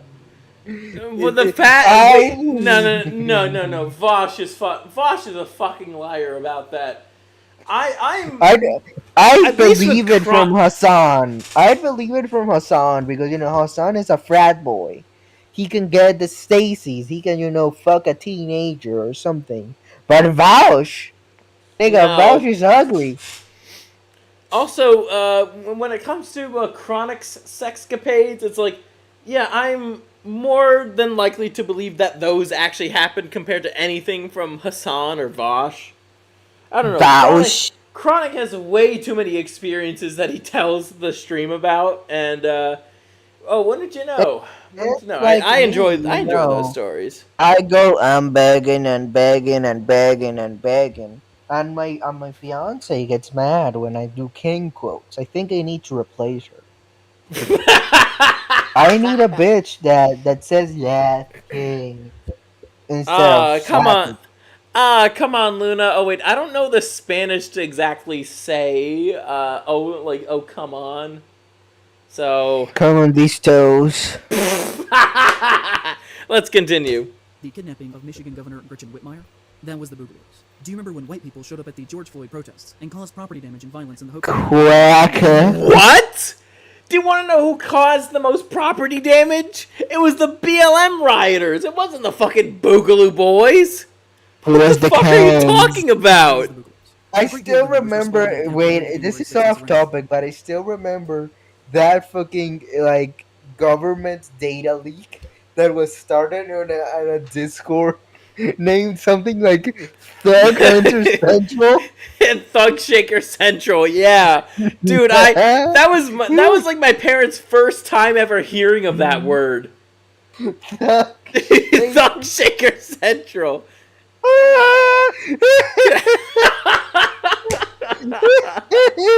Imagine you work for the fucking. Imagine you work for the fucking feds investigating a data leak, and all your clues lead you to a Discord server called Thug Hunter Central. With a channel. With a channel titled Dream Evil and another channel titled The Barber. The erotic barber. And you see all the fucking spurgs on VC going, but a buzz in these toes, but a buzz in this mouth. Oh, I'm about to buzz in his mouth. That makes me want to explode. And then Dreamy came. I'm about to buzz in this mouth. Anyways, let's continue. In the hopes that black people would be blamed for that? That was the Boogaloo's. A great deal of their members were spotted in the Capitol during the January 6th insurrection. In 2020, they killed several police officers in a drive-by shooting in Oakland. Insurrection. In an attempt to create racial tension. And he doesn't believe in what that group did with his idealization of anti-government ideals. And also wants it to be very clear that he is not a political person. But to my ears, this is all conservative doublespeak.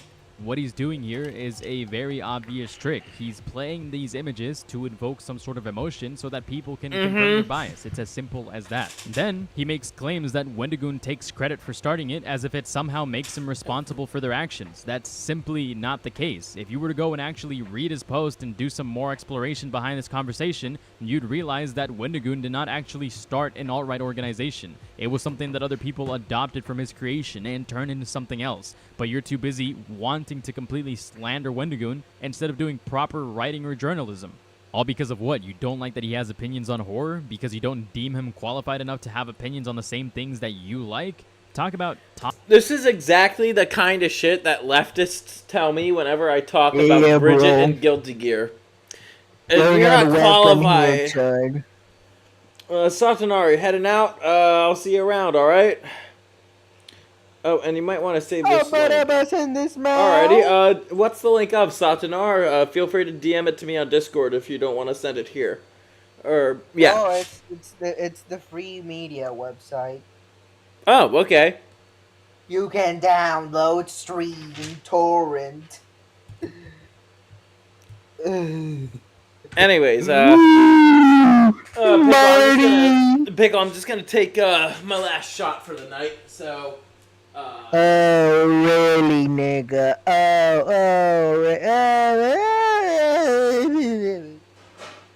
I'm better busting this on these toes. Fuck your mommy and your daddy, nigga. Okay.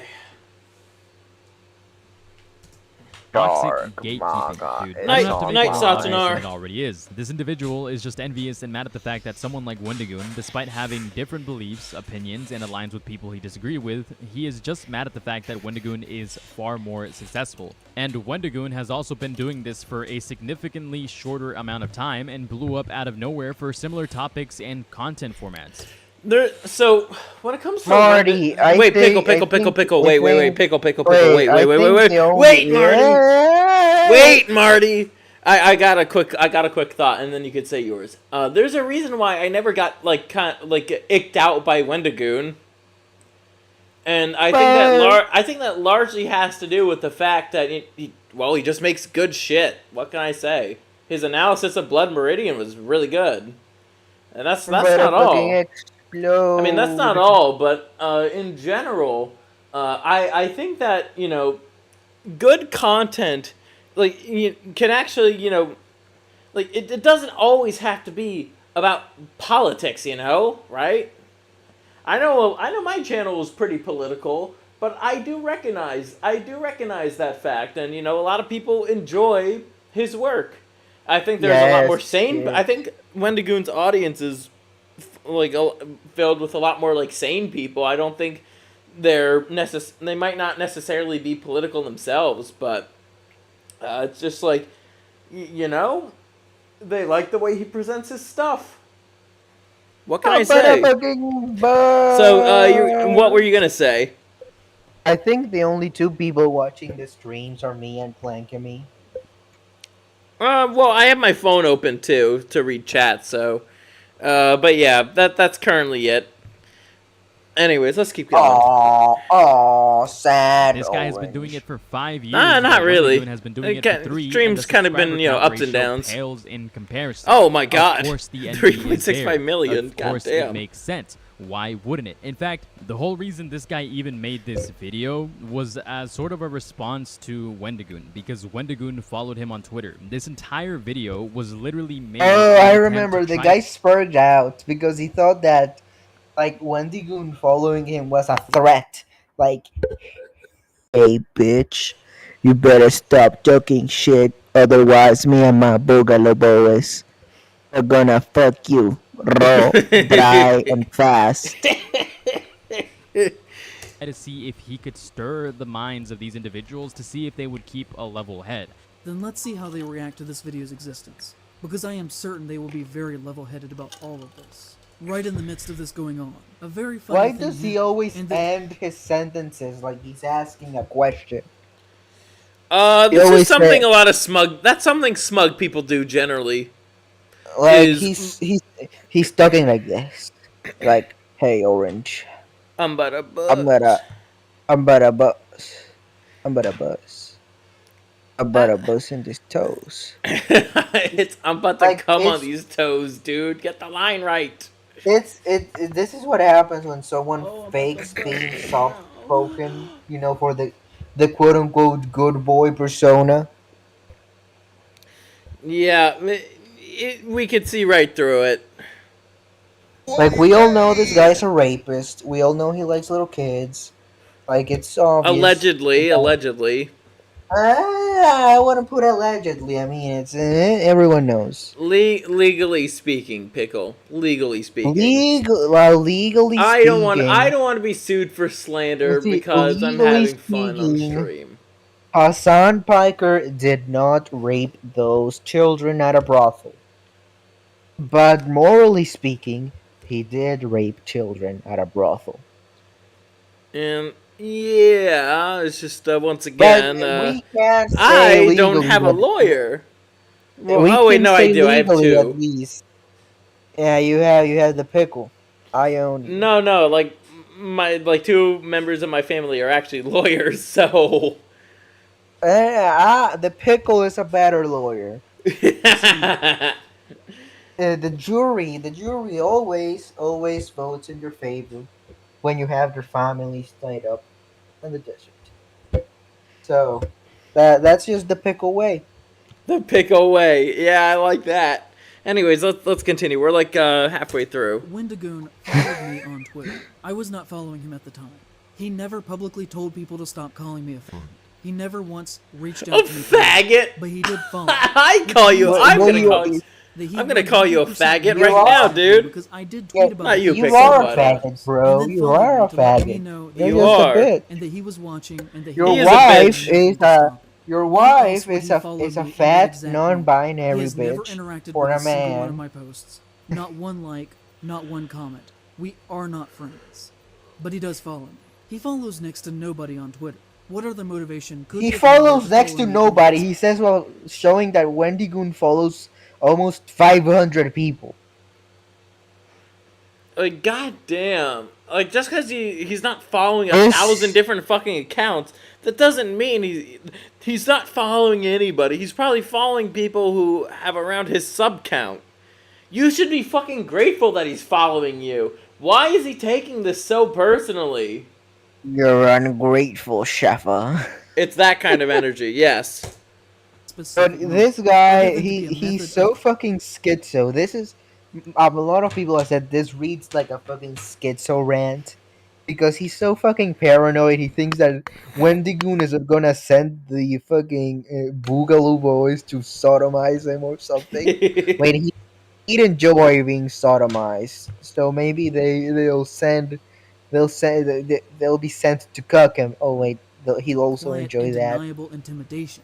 What other way could What I would prevent he my not discovery? If he enjoy? was a They very can't wicked person, rape he may argue him. once. Then I got a second He'd chance to like defend it. myself. They That was the one who pushed me over the can't edge of cuck the him Ironically because enough, he'd like he it. What can accomplished they just do to that him? and pissed off a lot of I people have no with the idea. next things that I'm about to Kill cover. him? He's And despite suicidal that, already, he so- actually received a pretty decent response back by the people he criticized. They didn't go as extreme as he thought he would. They were actually pretty tame in regards to how this guy completely misrepresented and slandered them. It makes more sense when you actually dig into his motivations that he lays out in the video a bit more. When he starts complaining about the fact that he isn't making enough money on YouTube and can hardly pay his rent because of people having opinions on his content. in his mouth. idea has directly impacted my work, my sense of What is self, that fucking and the videos drip? that That I'm is able to make. drown. And I don't He really has think that that's he fake. has a There low was a cut month like- T-shirt. He Oh has my like a God. double necklace, a weird jacket, Dude. and a trucker hat. Dude, Why it's do it's these- the shirt. The shirt is what makes this drown. The jacket, like, if you, like, that's not a bad looking jacket, but the shirt, oh my god. Why? It looks like Why? It looks like a fucking dress. And the fucking hat. You don't wear that kind of hat with that kind of jacket. Like, why do these fucking bread tubers always appropriate like the hillbilly look? I have no idea. Like, they always have the mullet, they always have the cap. I can't live off that. The amount of times that I've almost had to stop making videos since then has been almost monthly. I've Bullshit. barely been able to keep this afloat. I've paid my rent late most months for the past year. Bullshit. The cruel and untrue things that you say about another person do in fact have direct impacts on them and the way that people culturally see them. It's Maybe why I've pushed stop my acting Patreon so much in the retarded. past year, even though I know it's annoying as fuck to do. Because it is literally the only resource that is keeping this thing going after what happened. Voice crack, I detected a voice crack. Yeah, I mean, it does happen to the best of us, but, It's probably because he's faking the soft uwu persona. it seems like it. That some of the things he says ring some pretty hefty alarms. I don't think it's fair. I've paid my rent late. The cruel things people say. It sounds like a bunch of excuses for not being responsible or rational about your way of life. Matter of fact, why not just get a job then? Why focus on YouTube? Only $500 in revenue for a month, maybe consider living within your means.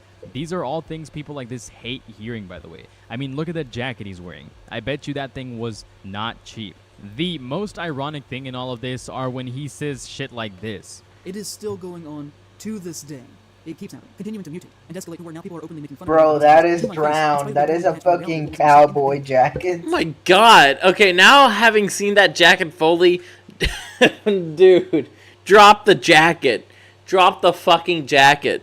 They don't even treat me like a person. Drop the shirt Recently, as I said well, something that about looks the like a Cherokee dress. Which is something we are going to get to here in a little bit. And somebody said to me, "Hi, I live in Oklahoma and am a Native American. Go fuck yourself." Like, what do I even do with that? I've never once in my life said something negative about Native Americans, but there are a whole group of people who treat me with open hostility over a perceived belief that I said something awful, when all I did was talk about something that somebody else had said. The cruel things people say conceived notions. Okay, so you acknowledge that saying baseless things with no information to go off is extremely damaging, right? If you knew all this, then why would you go and do the same thing to other people? Are you seriously that blinded by envy and vitriol? The irony only grows more when we get to the part of his Wendigoon slander piece where he starts hating on him because of the people he associates with, then starts blatantly misrepresenting everyone he name drops. He is friends with I'm Brandon. about to go on a these gun YouTuber who is accused of threatening toes. rape. He is friends with Oompoville, a gun-obsessed content creator that has taken advantage of Nakado Avocado's mental decline for fake rape. He is Wait. friends with Oompoville. You know, so do you know who accused that guy of rape? Who? Sneeko. Sneeko? Yes. Sneeko the cucko? This fucking bread tuber is taking Sneeko's word. My God, he's a fucking moron. He is friends with Brandon. Also, a gun YouTuber the who has been picture accused he of threatening blurred rape. out He is friends with of the Oompoville, a guy's gun-obsessed content creator grandfather that has taken advantage of after he Nakado had like a Avocado's mental stroke or decline for fame something. and for money. Also, if he actually researched anything, he'd know that Oompaville didn't take advantage of Nikocado. Nikocado was okay with it. It's a character. Is friends with Oompoville, a gun-obsessed content creator that has taken advantage of Nakado Avocado's mental decline. Why do people say Nikocado avocado? It's Nikocado. It's like avocado combined with Nick. Hell, Nicholas Figure. Nick even says it's Nikocado. Why do people... This guy says Nikocado, but it's Nikocado. It sounds like he's saying nigga. Content with the human trafficker Andrew Tate. He is friends with Mutahar, who argued against Andrew Tate being deplatformed from social media websites. He is friends with Mutahar, but it's Mutahar, not Mutahar. I call Why him does he say... Pajit Paneer, but that's just me being me. And then... showcased a great deal of transphobia in his most recent video. Transphobia. Sorry, voice crack. Sorry. Transphobia. My allergies have kind of been killing me as of late. Transphobia for making Keffels look like Keffels. Yep. Brandon Buckingham, he labeled him as a gun YouTuber, then said he was accused of threatening rape. That's not correct by any means at all. This was a rumor spread by Sneeko, an actual so-on-so... Sneeko the cucko! Call him that. Wait, hold on. What did he say? An actual so-on-so far-right individual, if you want to call him that, during the cuck drama in an attempt to discredit Brandon. This was Sneeko isn't even far-right. He's just a grifter. When that could be absolutely further from the case, all because of the thumbnail drama, amongst plenty of other things that were outright wrong. It's funny that you complain about not earning money Nick on YouTube Fuentes because you keep too. getting dragged through the mud. Yeah, takes all of them are weird gay cucks. Make this mistake on purpose by a lot of them are, yeah. As well as I think in terms of I know someone who's met Nicholas Fuentes. Really? There is no zestier motherfucker. Only Drake is zestier than that guy. He's so fucking gay. Like, you know how the gays sometimes like walk around like with their arms in front, like zombies? Yeah. Nick Fuentes does that. God damn. Claiming like, things he's about not them straight. Based on baseless He watched obviously. Dreamable a bit too much. And he was about to collab with Love and Light TV even after he heard he was a porn star. Did he want to be one of King's bitches? Probably. Oh my god. Next we'll hear Nick Fuentes going, Yes King. I'm pushing my Yes King button like so many times. Yes King.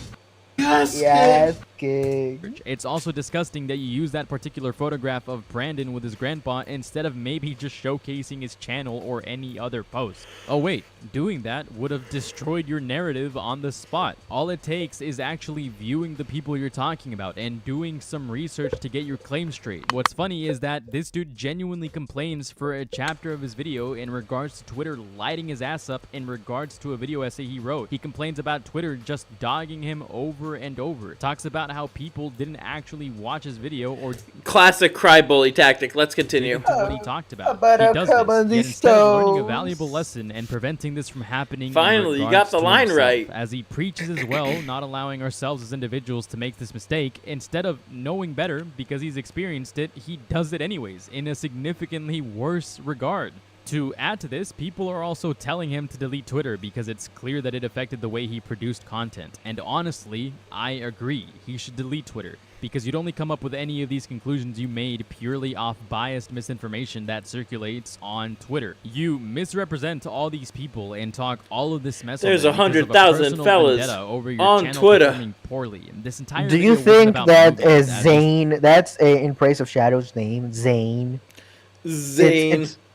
It's almost as bad as Scene. Scene. so claim in your title or description. It's a hit piece Do about you think everything you feel is Zane wants to get a Love and Light TV'd? I think he does. We're entitled to. Hey, will we ever have, see him and going, you don't. yes, You're a King, disingenuous fraud who no, so funny if he did. sucks at writing.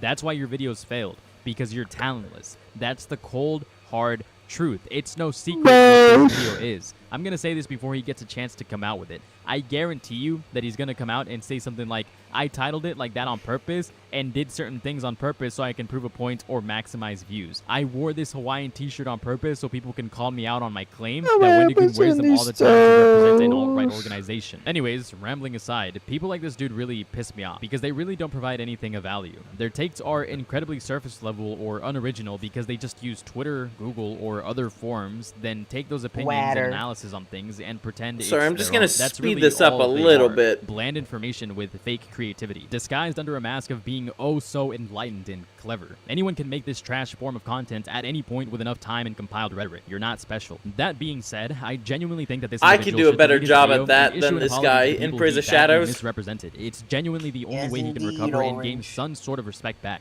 Wendigoon even reached out and apologized for following this dude on Twitter, which funnily enough, again, was actually the... Let's see. We're gonna read this. Please, no one harass or comment rude things on my behalf. I do not agree or condone meanness in any way. If you're here to leave a spiteful remark on my behalf, don't. Nothing good comes from anger. I want to apologize. Let's see. I'm just gonna skim through this. Fun fact: Zane deleted that comment. Really? Yes. God damn. This guy really wants to be a victim. Made this video. He wanted the smoke and he got. He hoped the best for this guy despite all the terrible assessments that were made. Burst. Jack shit in the dirt. It really just goes to show the type of character these people have and the lack of integrity. It's clear that he jumped the gun, thought what every other BreadTube creator thinks. I'm a victim, but I'm also better than this person. Then ran with his train of thought to make the worst hit piece on YouTube without checking his ego for potentially getting information wrong. Again, dude, just issue an apology, delete the video, and move on. But honestly, I don't think you're going to be on Ethan's level where you reveal the type of person you are and can somehow still get away with performing well on YouTube. This is genuinely a way to leave a foul taste in everyone's YouTube mouth loves Ethan is online shit, so anything else you post Ethan is online. and you will just Make keep me running into the same issues buzz. you complained about. If you don't like the criticism, stop doing things. It's that simple. That's really all I got. While I could make an entire deconstruction, I piece on this lied, video, there's I'm some focusing on more. the key things of this mess because I want it to be known just how backward these BreadTube personalities can be. Again, and again, I am not political by any means. As a matter of fact, I'm kind of a non-caring centrist who could care less about politics, but still supports things on the left and right. But the people who make their personalities pro-left or pro-right or anti-left or anti-right in tandem are incredibly toxic individuals who usually always have some terrible personality traits. So that applies to me, doesn't it? I'm vociferously anti-left on a lot of things. The one exception is disability accommodations when it actually applies. That's like the 1%.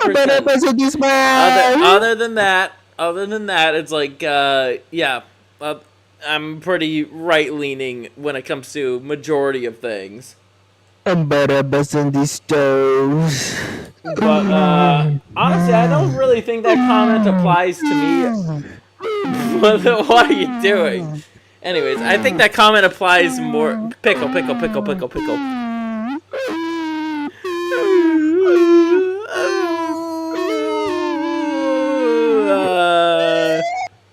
sorry, I had to mute you for a second. As I was saying, I think that comment doesn't really apply to me. I think it applies more to people like Nick Fuentes. There we go. Sorry, I had to mute. Sorry, Chance, I had to mute you there. Nicholas the Cock. And I always want to call that out. However, if anyone does Good, call out Nick Fuentes. I got nothing to be called out for. Genuinely nothing worth going after this guy for. That wasn't. Got blacked. God damn. Nicholas Fuentes. Oh my God, bro. Marty. Hell no, man. They already. Yeah. Already. If you do want an additional video, then get this to 1,000 likes. There's probably a lot of things I missed, and all of you are more than free to correct me on the record, provide insight, or contest my argument. That being said, I'm tired. These videos take a lot of time to make. Later. Actually, you know what? I'm gonna add this at the end of this video Nick because I might as well be a Fuentes part of the video now. But let's read it real quick. So this morning, as soon as I got finished writing and recording this video, he actually dropped a statement, a thread on Twitter. Let's read what it says. On Twitter. Days. Many people have said very. There's 100,000 niggas on Twitter that I did not appropriately portray people and waiting for my cock. I do need to apologize to you for two things. The first, you oh my God. I included it to show that you and Wendigoon had a closeness. There are other images that could use to demonstrate that. For that, hold on, pickle. I'm sorry. And honestly, no, you're not. You're not sorry. You're just saying you are so that you can deflect criticism, which is going to come your way anyways. The second is I did not do my due diligence when looking into allegations against you. To be honest, I saw pictures of you with Turkey Tom, with Donut Operator, with Wendigoon, with Brandon Herrera, and often with a gun in your hand, so I wrote you off. I did not feel you were worth my time, and that was a result of the company you keep. Ultimately, that is failing on me, though, and how I presented that. You know what? That's extremely funny. You did not feel he was worth your time, and that it is a failing on you. Okay, if you are a writer, a researcher, and you go actively make videos on things to criticize them, and if you make videos on people to criticize them as well, which this video was, why did you not bother to do the research? Why did you just straight up assume that he was something he's not? Because that's what all bread tubers do. They love doing shit like that. They love to. Yeah, but you know, as Soy Boy, they love doing that. Soy Boy can't handle the BBBC. They honestly, soy boys in general, they don't really know how to handle shit. That's not something that you just fail on. That is soyed out. He's that would be negligent in many other environments. I don't understand why you think that you would be above. Oh my God, Orange! Nobody is above researching anything. There is just a few hours till Pride Month. You using homophobic language to me though, and calling me a testosterone freak does not change my opinions about you. My base thoughts remain the same, even though I should have said them differently and not let that cloud my writing. Well, that would be the conversation to come to. Pickle, keep the chat entertained. I'll be right back in like just a minute. Very.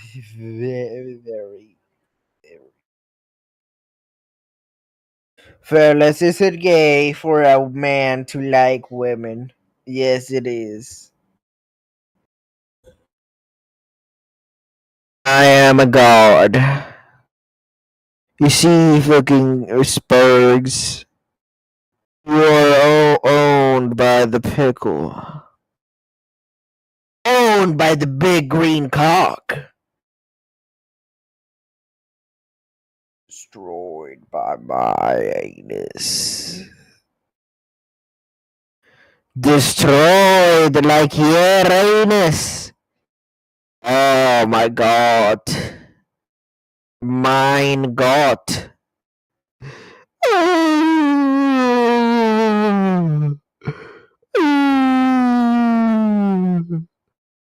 Oh mein Gott. You do not get the BBC like me. Oh, mean God. Mean God, what the fuck is the wise mystical tree doing? Orange, read the fucking autism list. I have. Dude, I already have. Don't worry. What the fuck am I reading? I have no idea. But anyways, he's gonna get pegged one of these days. Anyways, Honestly, I think we kind of get the point of this video because there's like another there's like another part of this channel's history that I want to go over aside from just roasting bread tubers. And that would be bust on this mouth. Hold on. So just give me a second. Wait. You using homophobic language against me by calling me low T.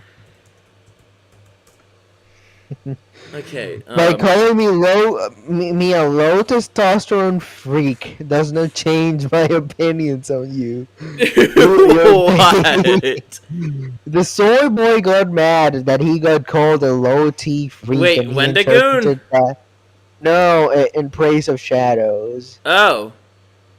Everyone called him a low T freak because he is. He is. And he interpreted that as being called a fag. No, bro. You're just low T. And probably a fag. Alrighty, so Pickle, this video that I have here, this is arguably one of the biggest videos that actually inspired me to start the show in the first place. So this is a chronic Pickle. So this is also a chronic video that I listened to like quite a bit while I was when I was working at the library shelving them books. This is a video that I listen to a lot because it's like, oh my god, it's easily one of Chronic's best segments. So this segment is called Simp Dave Ramsey Blames Men But Not Women. Let's get started. Boomers are they are upset. Receive that my young men seed. Aren't working 80 hours a week to make them more money. So I should give you a little bit of context. This was like around the time when the Great Resignation stuff was really good, like really in full swing, and we're kind of looking at this video like a year later, a little bit of a retrospective to see if things have gotten better or if they've gotten worse. Spoiler alert: they've gotten worse. Busting this mouth. Our War Master is speaking. Economic books to fools. And he wants to talk about how young men... Wait, pause. Yeah? Plus, you could stop feeling ashamed of those oiled up, creamy, dreamy ball video streams. Wait, what? Wait. Tell me you wouldn't throw it back for Dreamy Bull. What? What happened to the tree? What the fuck happened to the tree? Now you can stop feeling ashamed of those oiled up, creamy, dreamy ball dreams.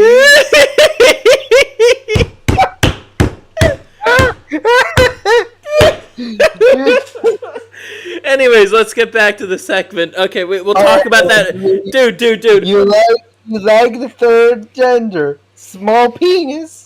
Pickle. We'll talk about that like after this. This is actually pretty important in terms of the history of the channel. So. Okay. I guess he calls them wussies. We all know what he means to say. Because they are unwilling to break their bodies and spend all day working for soulless companies that are run by banker boys to make more money for elite and rich. Why don't you work 80 hours a week? I know you won't be able to afford reasonable health care. I know you won't be able to afford your own land. I know that we used our... The affording land part, that is getting harder and harder. I'd say almost every month these days. It's like impossible for like one to truly own land because the apartment system in this country, it's like you're basically stuck to rent it like forever if you want to live in a decent place where the water and plumbing works. Not, fucking Flint, Michigan, where the fucking tap water melts your skin or whatever. Yep. Or the fucking LA tap water that's acidic. Kind of chance you have and full of female birth and having control. Children, but you should just shit. Just so like a year ago, I kind of was more of just like a little bit more in terms of the mud bootstrap stuff, but I'm not a fan of that now. I'm more of a fan of the phrase, give yourself a fighting chance. That's my preferred phrase. It's like, because pulling yourself up by the bootstrap is very much just like, it's not applicable to today's time. Give yourself a fighting chance, however, it is. That phrase really is applicable to Busting today's this time. mouth. As well as busting in one's mouth. Pull yourself Or up by he the can be honest bootstraps about and work his seed says still up. An oiled up nude with a big black man. Does Tree like Dreamy Bull's oiled feet or something? That's fucking weird. Come in these toes. Make me money. Let's see what he has to say. And having similar Pickle. It's still, for Dreamy Bull, it still is Feet Fridays, so. discussion is this shift in the workplace right now that we've got a large number of jobs available and no one applying for them. There's a shortage of labor for the first time in post-War War II America. We've never seen this. Post-World War II. That happened 60 years ago, the boomer. jobs are so plentiful. It's because there years are, ago. according to this article from Fox News, literally happened, there are literally now 7 wrapped up million almost 80 years ago. able-bodied males World War between 25 II. and 40 years old East Turkin that King. are able to work and not even looking for work. Yeah, it's correct. And it's staggering. And so the point here is that what's going on? This is You guys run an economics podcast, apparently. Look at yourself, Ramsey, Mr. Man Titties. It's called supply and demand, boomer boy. You think a 35-year-old dude is wanting to work at a fast food place? You think a 25-year-old... So if the Germans won World War II, here's what Dreamy Bull would be saying: "Ich komm glitch auf diese Zen." Who got out of college with a degree he was told that would let him have a family? You think he wants to work at Taco Bell? Marty, can you pause? I'm gonna go get a soda water because I am healthy. Okay. Sounds good. Alrighty, chat. Guess I'm gonna entertain you guys for a little bit. Hear the funny sounds. Fine, I'll feed you guys.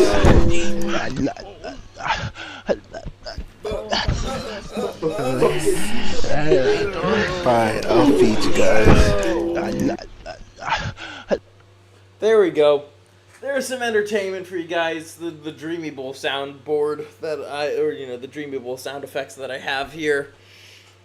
But anyways, I do want to pause the video for a second.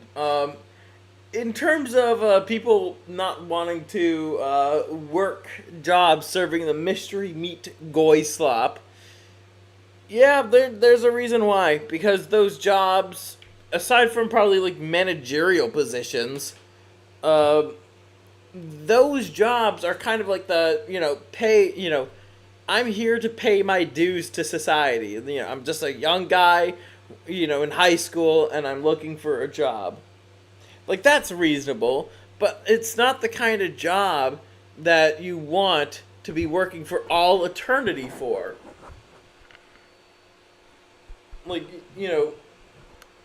you do want to do greater things with your life. I think that's the case for, most people, especially most young men. I don't think we want to be stuck serving goy slop to, angry boomers who will demand, well, I demand good service from this place. Because the customer is always right.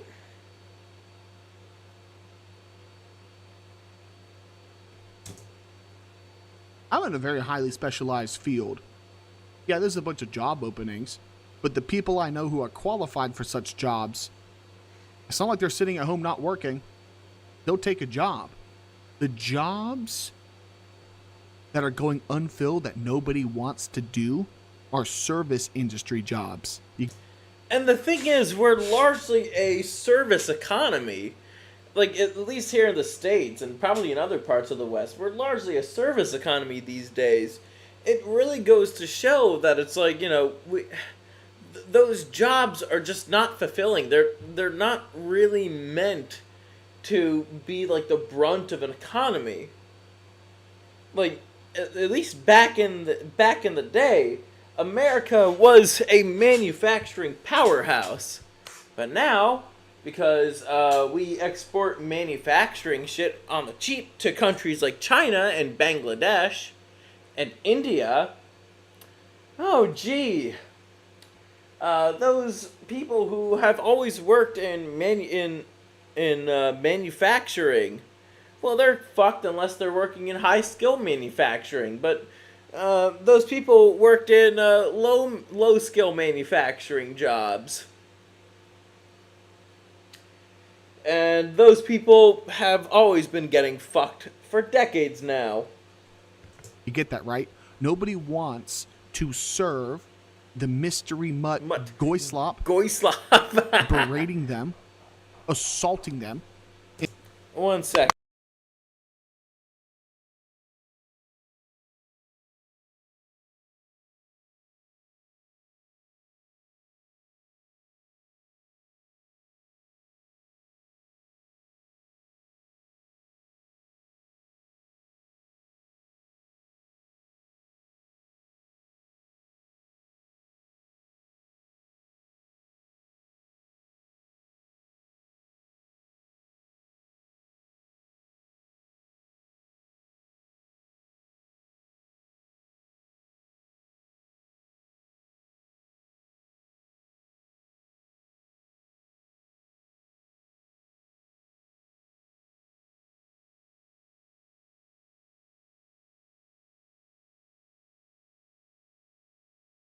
There we go. Just gotta quiet down a little bit. My bad. And the entitled boomers who expect to be treated like it's 1985. When I was a kid, I went to this place and got good service. When you were a kid, we weren't getting replaced. When you were a kid, taxes were much lower. When you were a kid, we still had a fantasy of a community. We are living in the product of the boomers' political decisions, and they're upset that those decisions are affecting them. The number of times I see boomers see that customer service screaming, yelling, catching over a 19-year-old, over a 15-year-old high school student just trying to make money to buy a prom ticket. It's disgusting.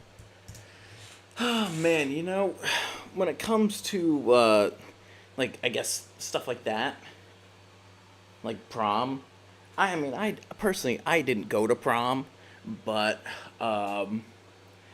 for those that do want to go to prom, it's like, it's unreasonably expensive now. No families want to chip in, the community doesn't want to chip in, and I think there's a reason why the community does not want to chip in, and I think that largely has to do with the fact that,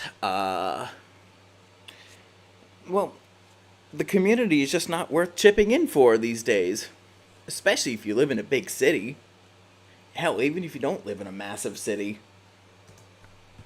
You know, Boomer Boy, back in the day when you went to prom, you didn't have to pay more than $5 for a prom ticket. Because all of these community events, all these community venues would gladly have high school proms at their place as a community service. Now you got to shell out $120. I think it's per person. I don't know. I haven't been. Obama Ball says, "Is this still live?" Yes, it is. We're planning on going to like midnight or something. Fucking hell. I got a fucking noise complaint tonight, but it's whatever. I don't give a shit that it's almost 11.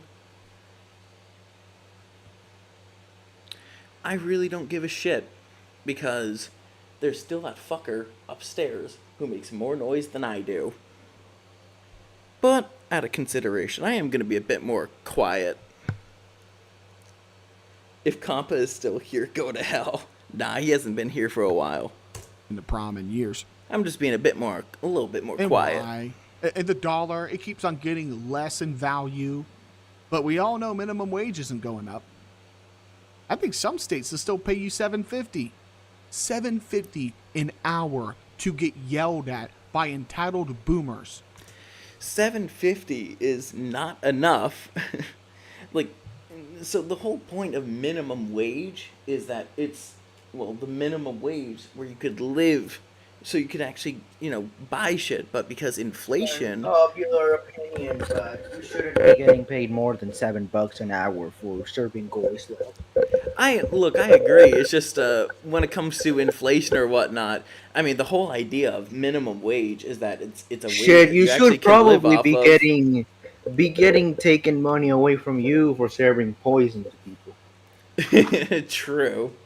But then again, oh yeah, Pickle. By the way, some guy knocked on my door and was like, "Oh, you gotta quiet down." And it's just like, what the fuck? It's a Friday night. I'm gonna be a bit more on the quiet side, but it's like it's fucking 10:30, dude. It's fucking 10:30.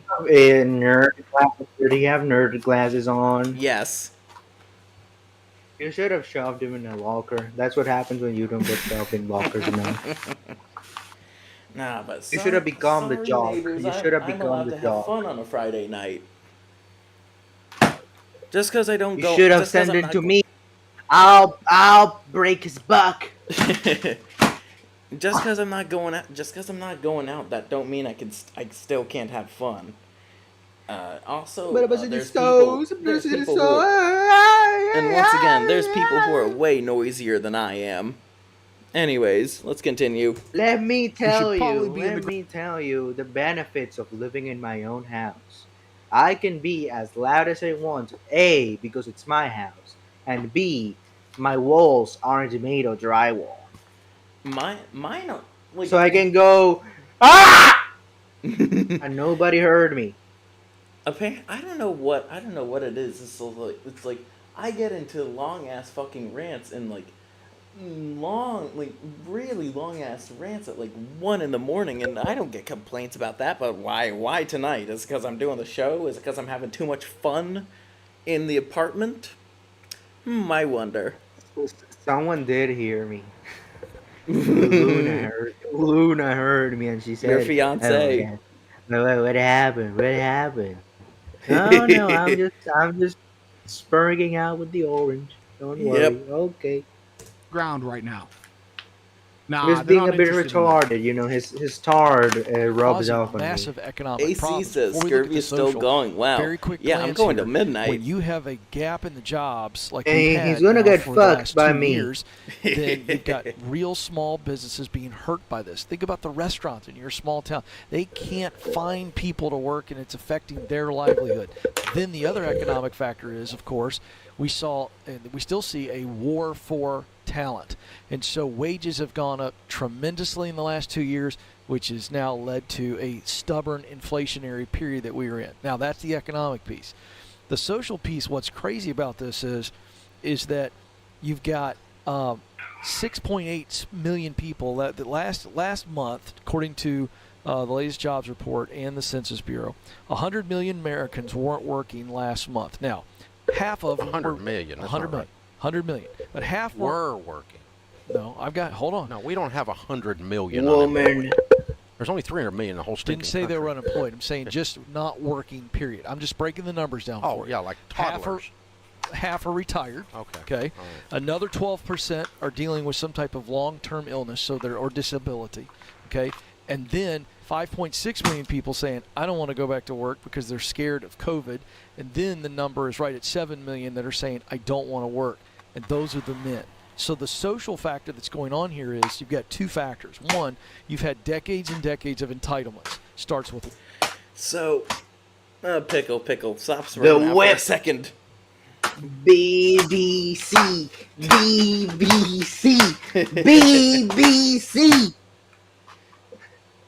Boomers are dumb. You can't continue. understand basic economics. I agree with you for no reason, but I also think that the reason why these quote unquote non-working men they don't want to work is because they understand that they have no way to get any form of upward mobility in life. You see, because women take Yep, women, and hell, if it's supposed to be believed that these 7 point something million unworking men are like in minority groups, it's like, what does that really say about DEI policy? They're supposed to be getting these people in the door, but it's clear that these people don't want to work. Big black penises. Boomers don't even understand inflation. They really don't. Holy shit, it's like, when everything becomes so expensive, it's just like, when people are, is mainly when women are saying, oh, six figures, it's like, eventually I need to stroke my big black penis to you. Pickle, I'm in the middle of a point. But when women are Shefa, when women are demanding money like that, like a majority of women are demanding money like that, it's like eventually money just is worth shit. It doesn't really have a value, and so inflation keeps going up and up and up, and the currency starts becoming more and more worthless. That's what happens with inflation, especially hyperinflation, like, you know, what's been going on in the States these past few years. That was the dog. That was the dog. Totally. Yeah, that wasn't me going full Smash Bandicoot. Question, Boomer Boys. Does that welfare include Social Security? Does that welfare include your local police force? Does it? Nice. 1969. The young man I know I'm friends with, we don't need the cops. Me and my niggas, here I with my parchment paper and it says, hoes be tripping. Hoes really do be tripping. I know I'm friends with, I'm gonna put away my parchment now. Yes, I do have a piece of parchment that says hoes be tripping. We don't need the cops. I've never had a cop defend me. I've never needed a cop. In fact, we don't need all the problems that people say you want cops for, all the problems I faced in my life, the cops made them much more difficult to deal with. I agree. Like, in general, when it comes to authority, I understand why it's there, but at the same time, it can be fucking stupid. Like that guy knocking on my door, telling me I have to quiet down when when summer classes are all online. I don't really need to quiet down for shit. And besides, you need to stop begging for my. You need to stop begging for my penis, boy. Most of the time, I'm usually outside of the apartment. Just this time it's a little different. But oh my god, I can't, I really can't be talking with a friend and joking a little bit loudly when I know for a fact my neighbors don't go to bed at 10:30 at night. Outside touching grass. Yep, and who knows? I mean, who knows?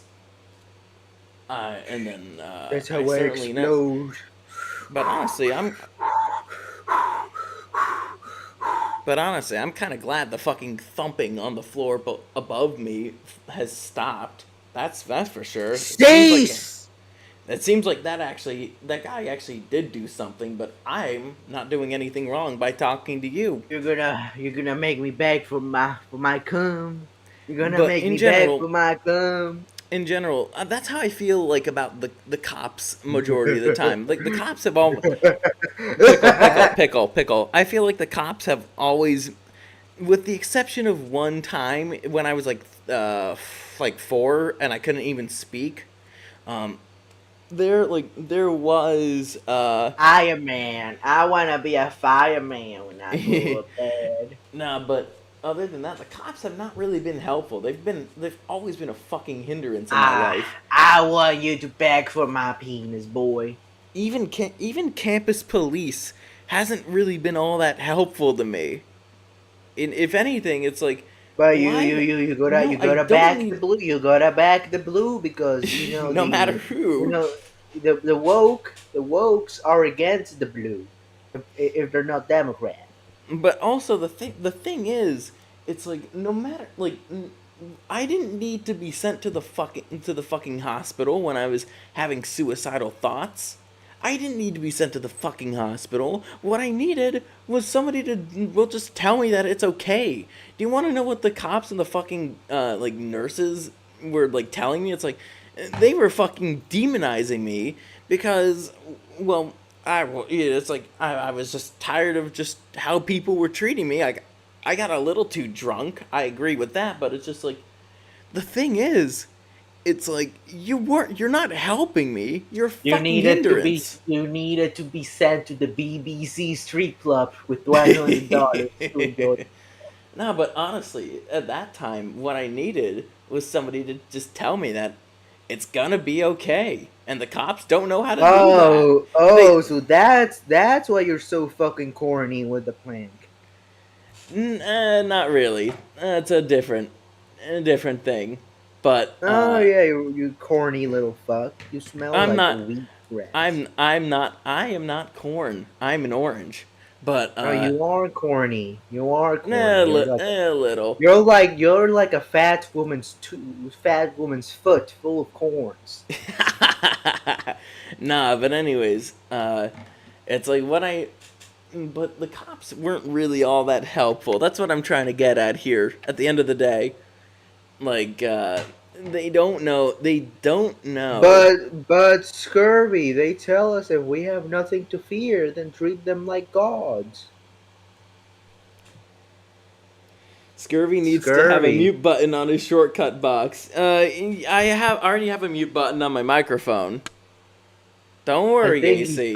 He's talking about me. Oh yeah. Why are we all food? Because we are pickles. We're food. we are all food. For no reason. He's an orange. He's a raisin, and I am a pickle. Nah, but Marty, do you know Chef O'Lore? What type of pickle am I? Am I a spicy pickle, a dill pickle, a sweet pickle? Aren't you a dill pickle? Yeah. But getting back to my spiel about the cops, it's like... What type of orange are you? Are you a blood orange? Are you a pomegranate? Nah, I'm just a regular old orange. A regular old orange. Yep.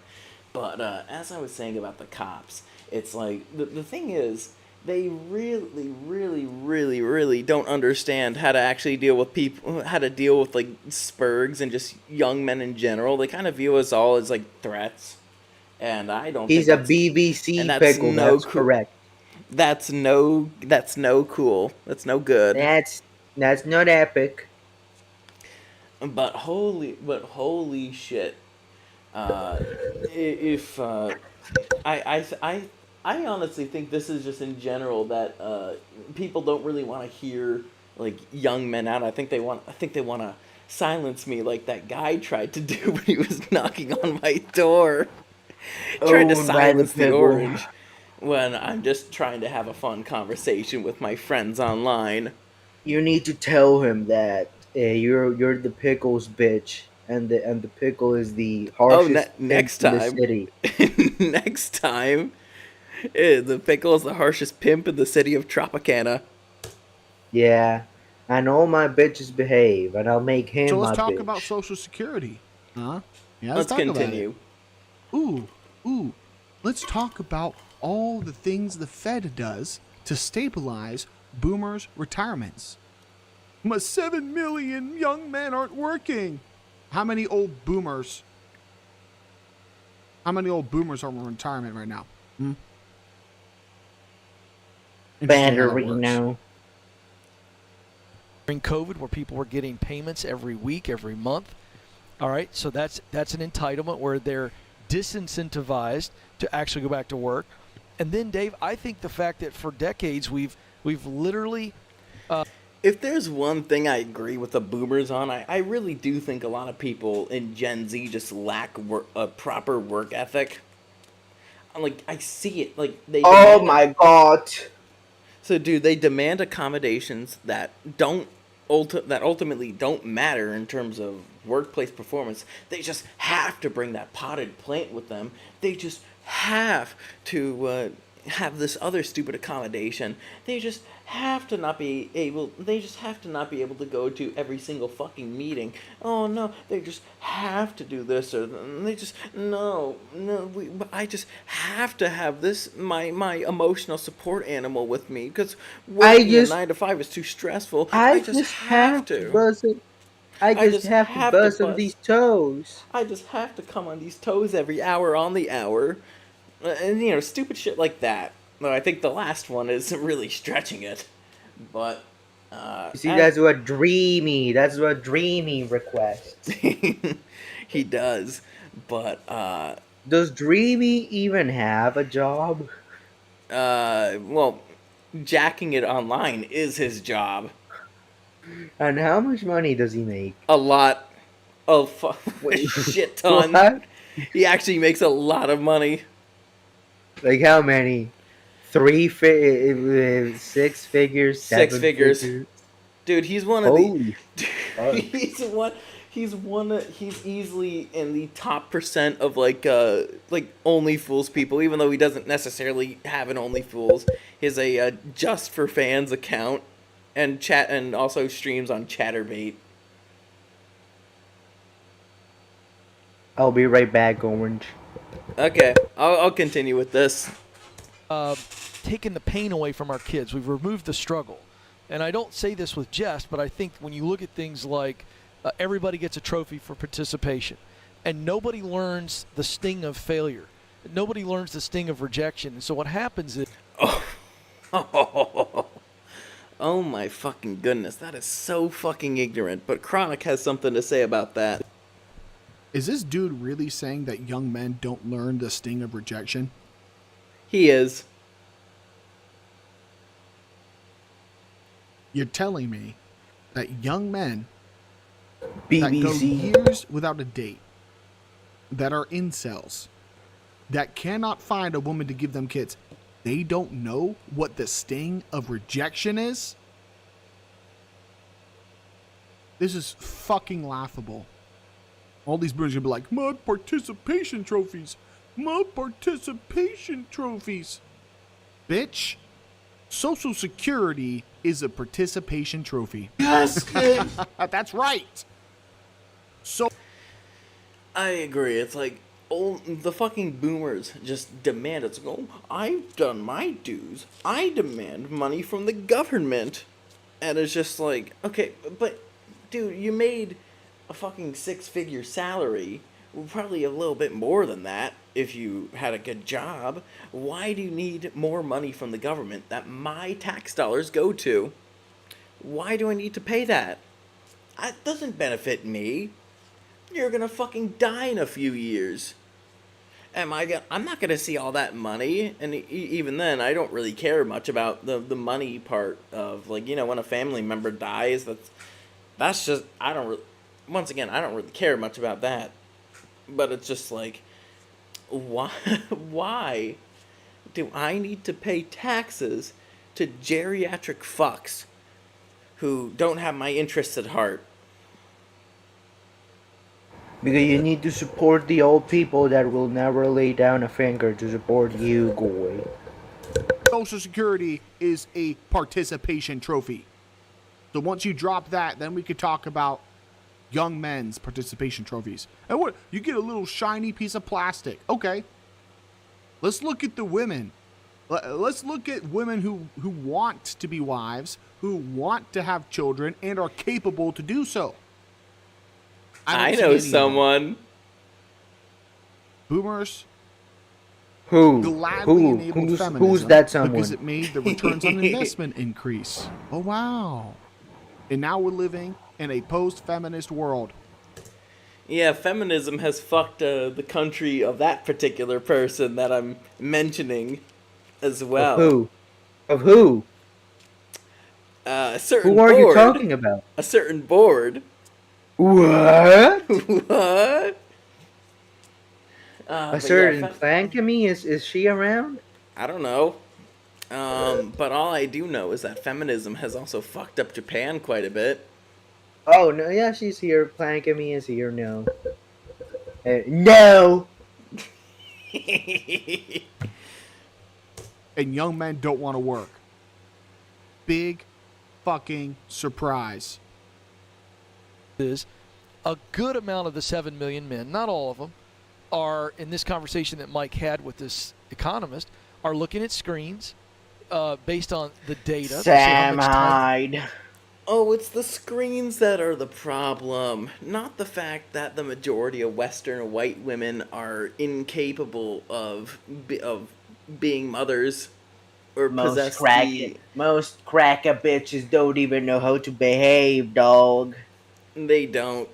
And they spend on screens. They get dopamine hits. 2,000 hours a year. 2,000 hours a year. These 7 million men, 25 to 54, are spending 2,000 hours a year on screens. So self-medicating. Why is like the new like right-wing grifter thing to smoke a cigar?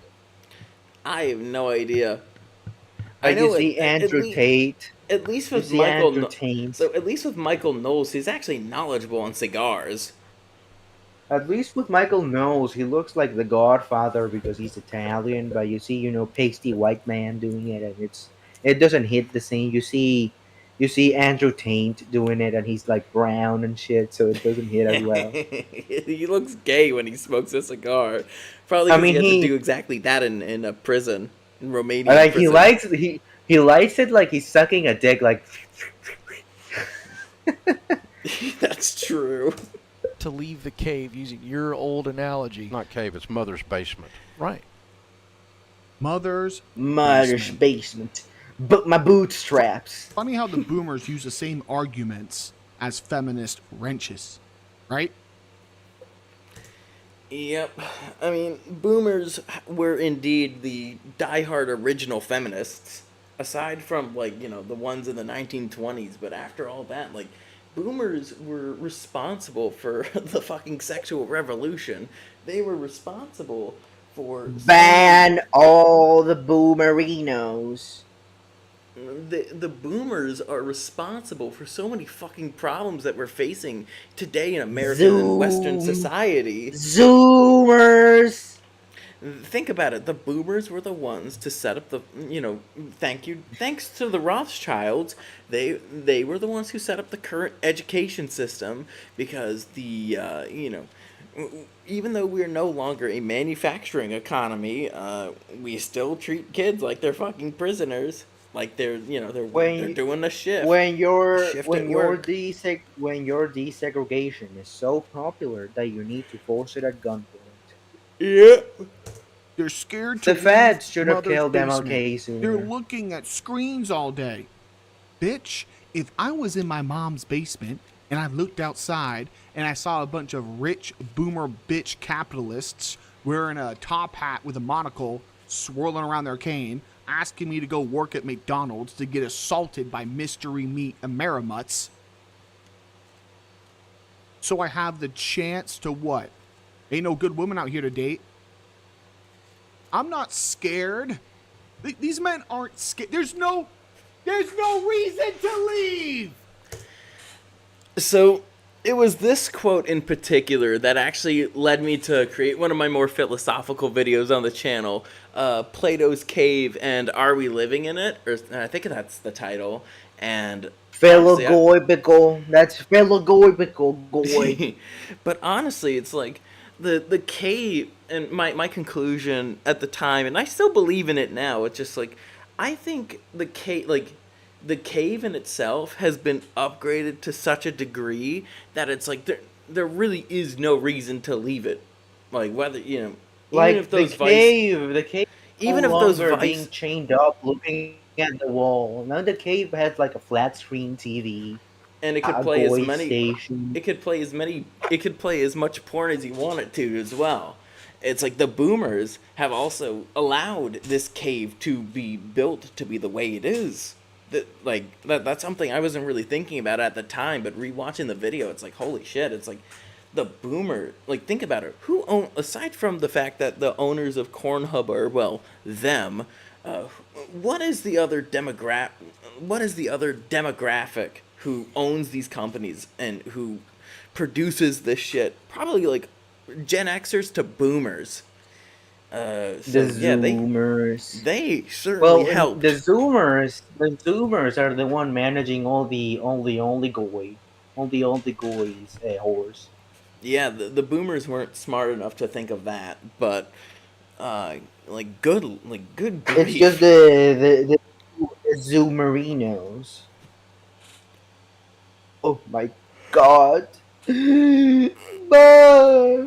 Oh my god. You have denied young men the the masculine endeavor. You have denied Pickle, this is another important quote. the masculine endeavor. You have denied young men access to property. You have denied young men access to families. And you're saying they're scared. You have because denied they don't young want to get men assaulted my by penis. boomers and migrants in fast food workplaces. These arguments aren't going to work, you geriatric fuck. They're not going to work. There's no incentive to break your body for $10 an hour. And then also, when it comes to like that part especially, it's like seriously, you are more incentivized to actually not work than you are to work. Unless you're kind of doing the scurvy approach of just like you're just doing it for the hell of it. Owned by the BBC. Truly, what reason is there to work? Like, to work for $10 an hour, breaking your back, just serving people the goy Now, slop. there's a difference between not wanting to be, a Zog Shao seller and then being a Reddit anti-work nigga that doesn't want to work ever. That is true, but I think what Chronic is talking about, it's more so the people, it's like, why is my only job opportunity to sell mystery meat goy slop? The anti-work people are probably a small fraction of the 7 point something million young men who refuse to work. I think the majority of those people, they don't want to work at the mystery meat goy slop places. I don't think they want to work at a McDonald's. I don't think, they don't see any real fulfillment in that because the customer base is just kind of assholes these days. I mean, this is something else, too. It's like, people used to be nicer to... Pickle. People used to be nicer to each other. Now, because, everybody's on their fucking phones, and everybody, especially people my age, it's like, everybody's on their goddamn phones. People don't really know how to treat each other. I don't mind being polite to people, but the reason why I'm kind of an asshole these days is because you see, the Zoomers and the Boomers think that's weak shit. You gotta be an asshole, otherwise you're not an alpha.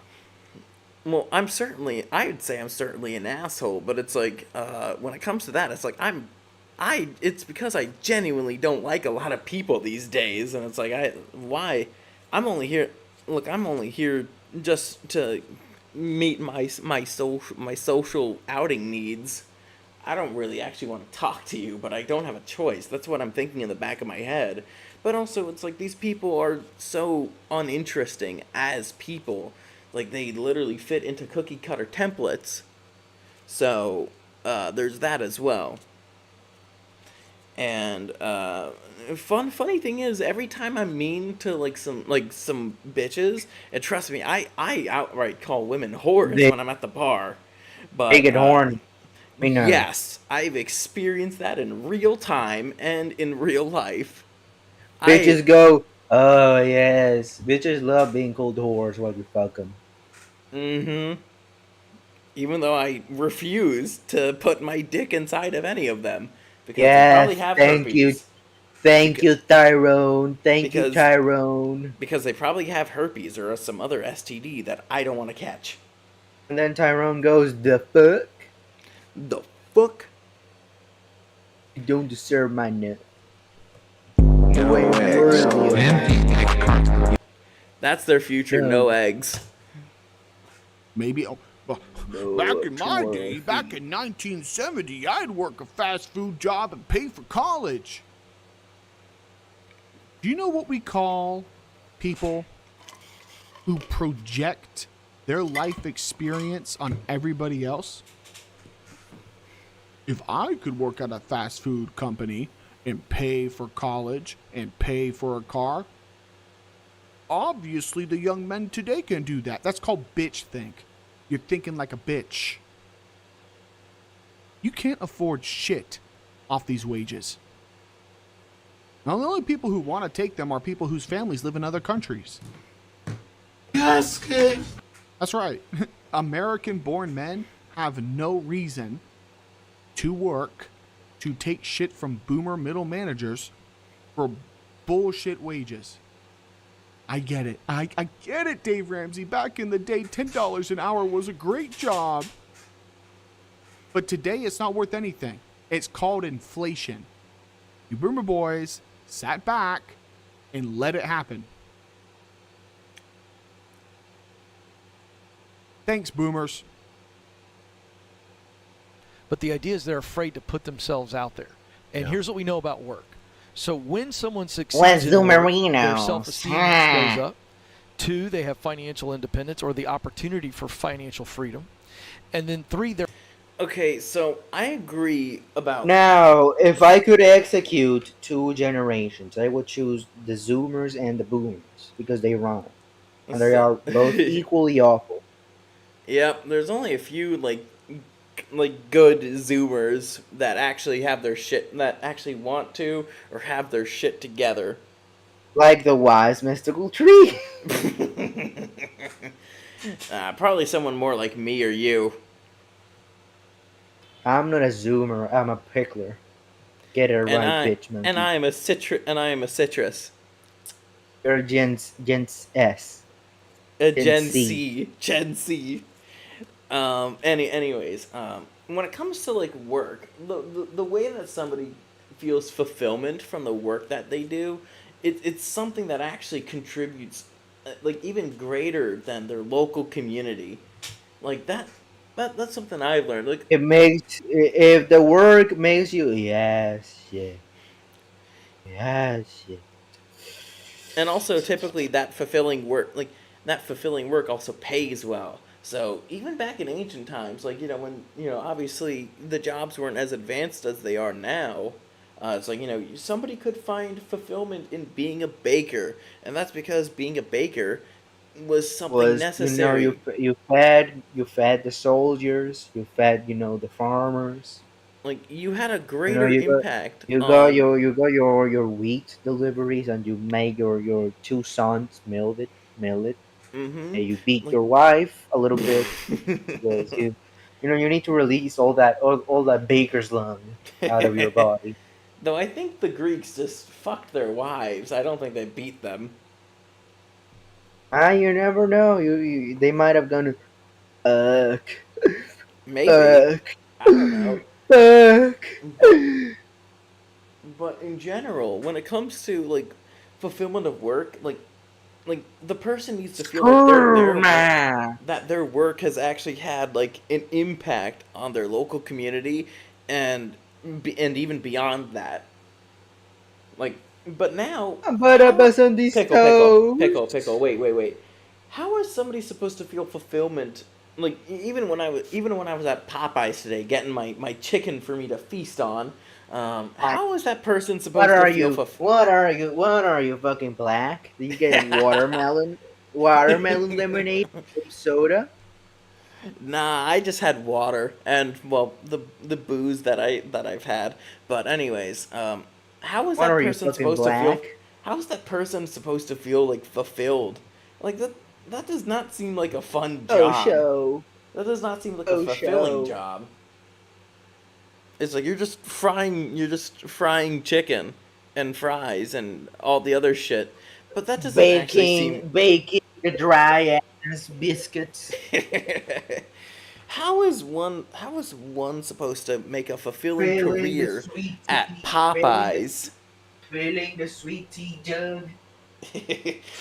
Anyways, how is one supposed to have like a fulfilling job serving the Watching community? charcoal-colored, yellow-eyed black men eat chicken. Like, how is that supposed to be fulfilling? That does not seem... Maybe back in the 70s when Popeyes first opened, I could see it. But not now. Certainly not now, 50 years later. Now, I never worked as a silk chow seller because I am a god. But you know my cousin, the weeb, she works selling waffles. Well, yeah, at least those waffles are freshly made. Freshly made whipped cream. Anyways, let's continue before I get another knock on my door. They're a part of something bigger than themselves. Oh my god. It's a sense of belonging. Oh my god. Did you hear that? If you work really hard for Shekel McGoystein at some large company that hates you, if you work for a company that promotes Me Too, if you work at a company that promotes BLM, if you work for a company that decks the halls with rainbow flags every June, you're gonna be part of a community. It's something big. Oh god, 45 minutes until June. Fucking hell, I'm dreading it. I still have like 2 hours till June because I am an alpha and you are a beta. Lucky you. Self. The only thing bigger than yourself working for one of these major corporations is the boomers' retirement check. So here's my thoughts on the boomers' rhetoric. I'm gonna play a button. Oh my You talk like a fag, and your shit's all retarded. It's their 401k. I don't give a fuck about your 401k, bro. I don't give a fuck about your profit margins. Why would I give a fuck about a company's profits when at the drop of the hat they can just fire me, blackball me, cancel me, what have you? Ask it. Nah. Go ask Enrique. Go ask Jesus. Open up the borders. Get your slaves from down south. I'm not interested. And honestly, I think that's fair enough. There's a reason why the border I mean, in particular is so open. Not even Enrique Guzman wants to work for Shekel anymore. He'd rather, sit around a Walmart parking lot and help you move for $50. And that actually seems to be paying more than working for Shekel McGoystein. Shekel got too comfortable. He doesn't realize that people don't want his $12 an hour. When they could, just start mowing someone's lawn, or if they're a woman, it's like just offer cleaning services, and you could actually charge, and you could actually charge way more than minimum wage, and people actually are willing to pay you, because turns out not everybody has the time to, especially like rich people. Good Lord, especially rich people. They are more than willing to probably pay you extra too for your work. Enrique. And Enrique gets paid more by mowing people's lawns than he would working for Shekel. Shekel McGoystein. And those slaves from down south, they'll work hard, they'll scratch by a living, and they'll have children in the USA. You know what those children are going to think? They're going to think the same thing American men think today. Why the fuck would I do this? Why the fuck would I do this? John Deloney would tell you your mental health goes up because your dignity, your autonomy, that's it. Your ability to control your environment goes up. There's such a mental illness. That's part of it, but that's only if you work a job that actually pays well. Working for Shekel for mystery meat, serving mystery meat goy slop is not a way for one to feel that they're actually moving upward in life. Maybe a high schooler who's like 14, that's probably the only person I could think of that could actually get a little bit of fulfillment from that job, like from that kind of job. Or, an 18-year-old Spurg working at a cart selling waffles. Mm-hmm. Someone like that. But for Did you someone like me, know Plankamy wanted to work at a McDonald's, but she didn't get the job. god damn, that sucks. McDonald's is really, they love hiring people. I'm surprised. Yeah, but I'm it's really surprised Plankamy. about that. It's Plankamy, Marty. And that's fair enough. But honestly, when it comes to like something like that, it's like Big black men. They're always hiring people, and that's what high schoolers, at least freshmen or something. It's like that might actually be like Marty, can we check? Can we check out Anissa Yom has freak out? Not yet. We're still in the middle of this. And then also, we could do that. We could do that after the show because I still have some other stuff I want to go over. Oh. What are you doing?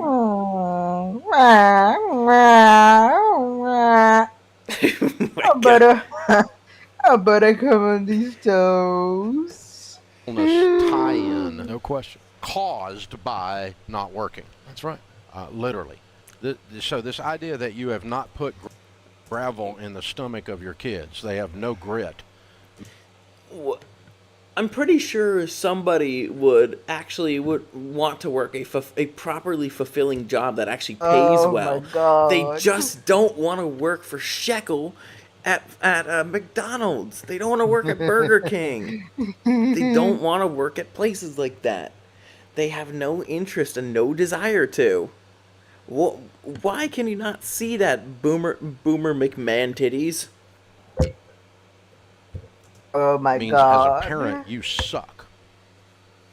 And so you mommies need to throw your 25-year-old out of your basement yesterday and put him on the street and teach him to work. No, man titty Ramsey. You don't want that. See, when young men are enticed by the comfort of pornography and video games. Hold on, this is another important quote. See, when young men are enticed by the comfort of pornography and video games, do you know what they're not? They're not violent. If every young man was thrown out on the streets tonight and told to mow work and mow bootstraps, there would be heads on pikes in the Capitol at the end of the week. Hell, with the way that things are now, it's gotten even worse. It wouldn't be by the end of the week. It would be by the end of the fucking day.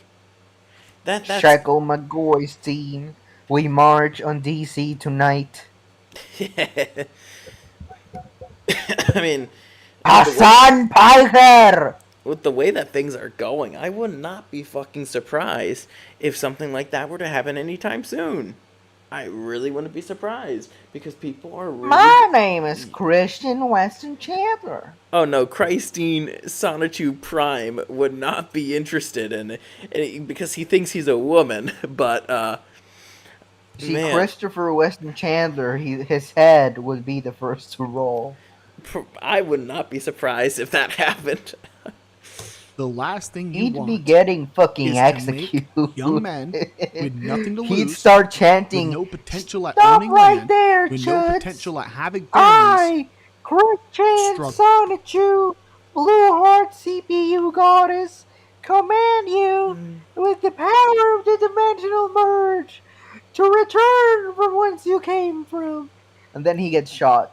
Is to make young men with nothing to lose, with no potential at owning land, with no potential at having families, struggle. You know what they're gonna do? You are owned by the BBC. Man, we need a place to sleep tonight. Hey, you see that mansion over there? I think of Boomer Ramsey over here. Dave Ramsey. I think that's one of his 3 vacation homes. Nah, that's our vacation home. Let's fucking take it. It's just like, All these young men with no reason to lose, with no families of their own, let's put them in a position where they either have to be a slave or invoke violence. Boomer, what the?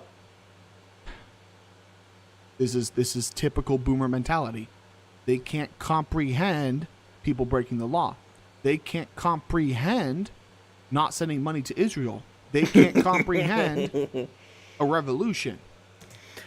I think it's that last part that really strikes me. They cannot comprehend that people are dissatisfied with their political decisions because boomers are so fucking narcissistic that they believe that their political decisions were the best thing for the country. But they don't realize that their decisions actually have ramifications. Amendment, the the 19th Amendment being one of them. My feminism. Sexual revolution too. Hippies should have just been fucking executed for treason, shipped off to the Soviet Union or whatever. If you think about it, majority of the boomers were actually very much diehard hippies. Yeah, I don't know why the boomer stereotype is a conservative when all these niggas were the original feminists. They became conservative when it benefits them. Yeah, but when it's die and let live, chud, hippie, kumbaya. No war in Vietnam. We don't want to offend the Soviet Union. God, I fucking hate hippies. Owned by the Soviet Union. Owned by Shekel. I got 4 vacation homes. I got 3 muscle cars. I got a 401k and Social Security. I would never go in a revolution. Why would a young man go in a revolution? It won't happen. We just gotta tell them my bootstraps. I'm telling you this for your own health and safety, boomer. Do not put young men in that position. It's not gonna end well. You're late to the party, but you need to do this. You are doing him a disservice. You are doing America a disservice. America. Of course this guy loves America.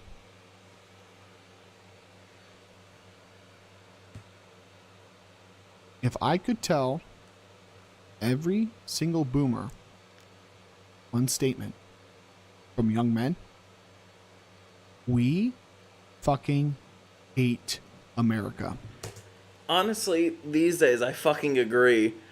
Now, the America that I like is something that is certainly not the way we're living right now. It's to me, in America that I would like is a country that I know that I'd be able to find a good woman. I'd be able to raise a strong family of 5 to 6 kids, and my work would actually be valued as something that contributes to the country, that contributes to people, that actually contributes to people beyond just my local community. And also, my vote would matter more. It would matter more than geriatric fucks like this person, like this Dave Ramsey guy. Goy Ramsey. So Orange, I think I need to head off, Orange. I'll talk to you tomorrow.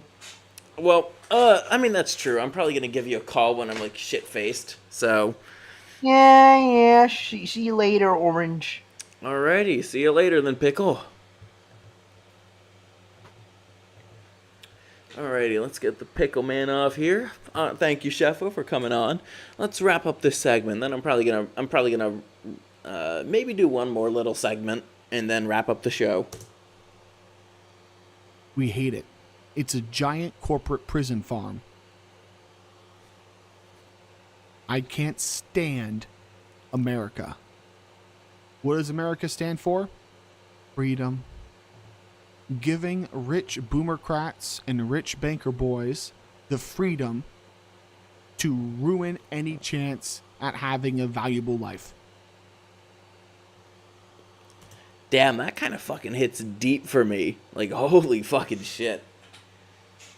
I am living in a time where everything is just worse. Everything is fucking worse. The people are worse. The economy is worse. The culture is degenerate. What else?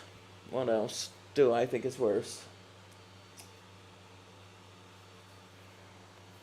Hell, I'd even argue education is worse. I mean, yeah, I forgot to mention that. Education is worse. Everything is fucking worse than what my parents, my grandparents, and hell, even my great-grandparents had. It's so fucking bad.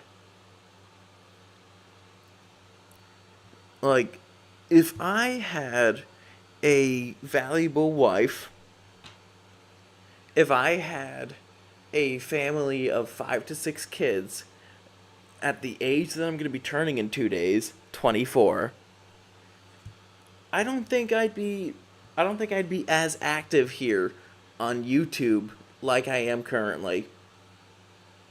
I think I'd be living a much more fulfilling life, and chances are the channel would probably be about something else. Probably might not be about politics and culture. It might just be talking about gaming news. Who knows? But I'm never gonna live in that reality. No chance. There's not really a chance for me. This is probably gonna be the most black-pilled I'm gonna be, and it's ironic, as it's the birthday, as it's like the early birthday stream. But shit, all I can really do is just keep at it. Make sure that I get my graduate degree, find a decent paying job, cheap at that, get into better shape. That's all I really can do. Because, good lord, most of the people that are around me don't make for good friends. They really fucking don't. Though for the people that I have met, I am glad. I really am glad that I'm friends with them. I really am. Anyways, let's continue. America is the great Satan Bin Laden was based. Oh, don't want to say that on YouTube. You are doing your I neighbors disagree, a disservice. You're doing the mental health community a disservice. You're risking his increased likelihood of depression, anxiety, and suicide. That's exactly right. You are. Okay. A big reason as to why young men are seeing increased feelings of depression and suicidality, it largely has to do with the state of Western women. It's not even necessarily just Western white women, just Western women, period. The absolute state of Western women. That's probably going to be episode 50, and it's going to be a damn good way to start it off. The 50th episode of the ScurvyRum show. The absolute state of modern women. Of Western women. These are the guys, the 80%, hell, probably more than that, who get rejected on a daily basis because they are not tall enough, they are not muscular enough, they're not financially well off enough. It's fucking stupid, man. Really is. You are doing all of these things because you're letting Junior... It's like what For No Raisin said. I should have read this comment earlier. We are not scared. We are mad. We are mad at weak boomer fools. I agree. Junior play Call of Duty 2,000 hours a year in your basement, and he ain't ever been called to any duty. Yeah. And the irony is you're doing all of that under the guise of helping your kid feel good about themselves, and the very thing that they need to feel good about themselves is to go out and do good. Yeah. Young men get called to duty every day. There's a U.S. recruiting crisis for the military. Every day, young men get approached, get berated with ads to join the military. Serve your country. Serve your country. What do I get? I get barraged with those ads, even though I'm not qualified for military service. I already explained why. But yeah.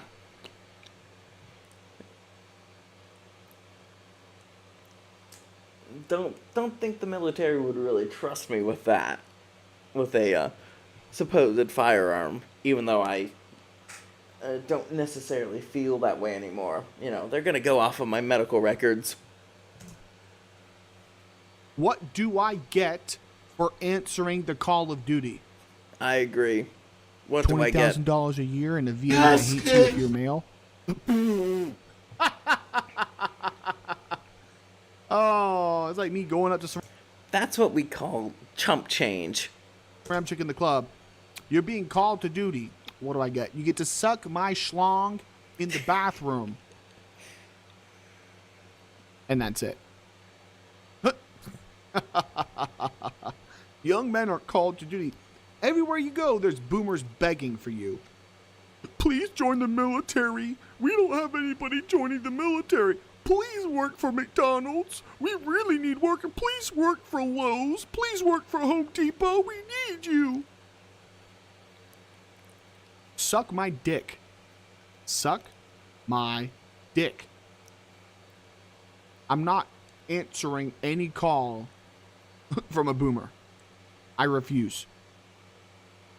It's the wussification of America. Yeah, yeah. It's just a bunch of wussies. Yeah, is what it amounts to.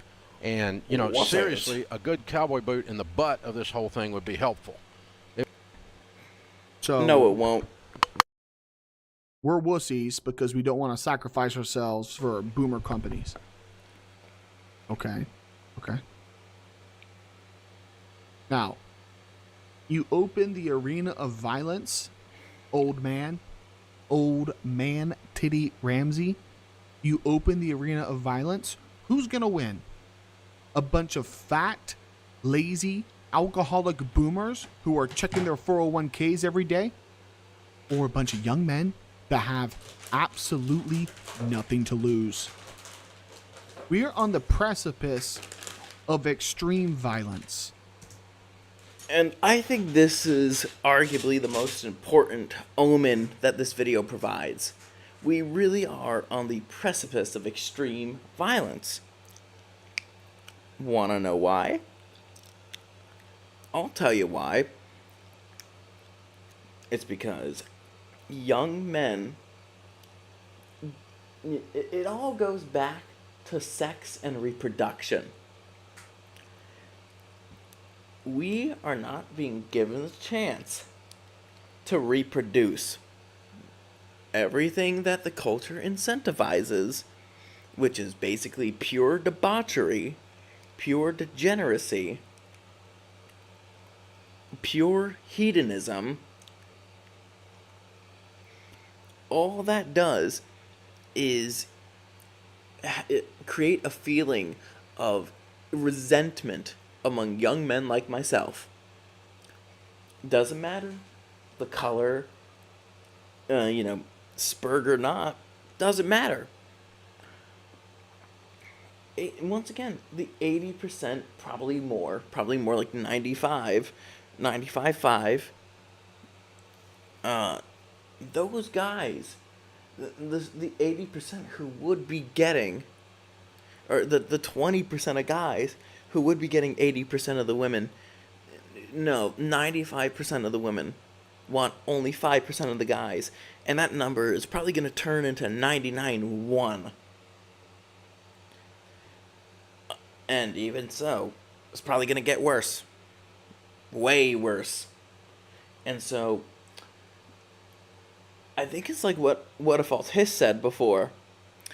He said that, average age of marriage is a predictor of revolution. Violent revolution.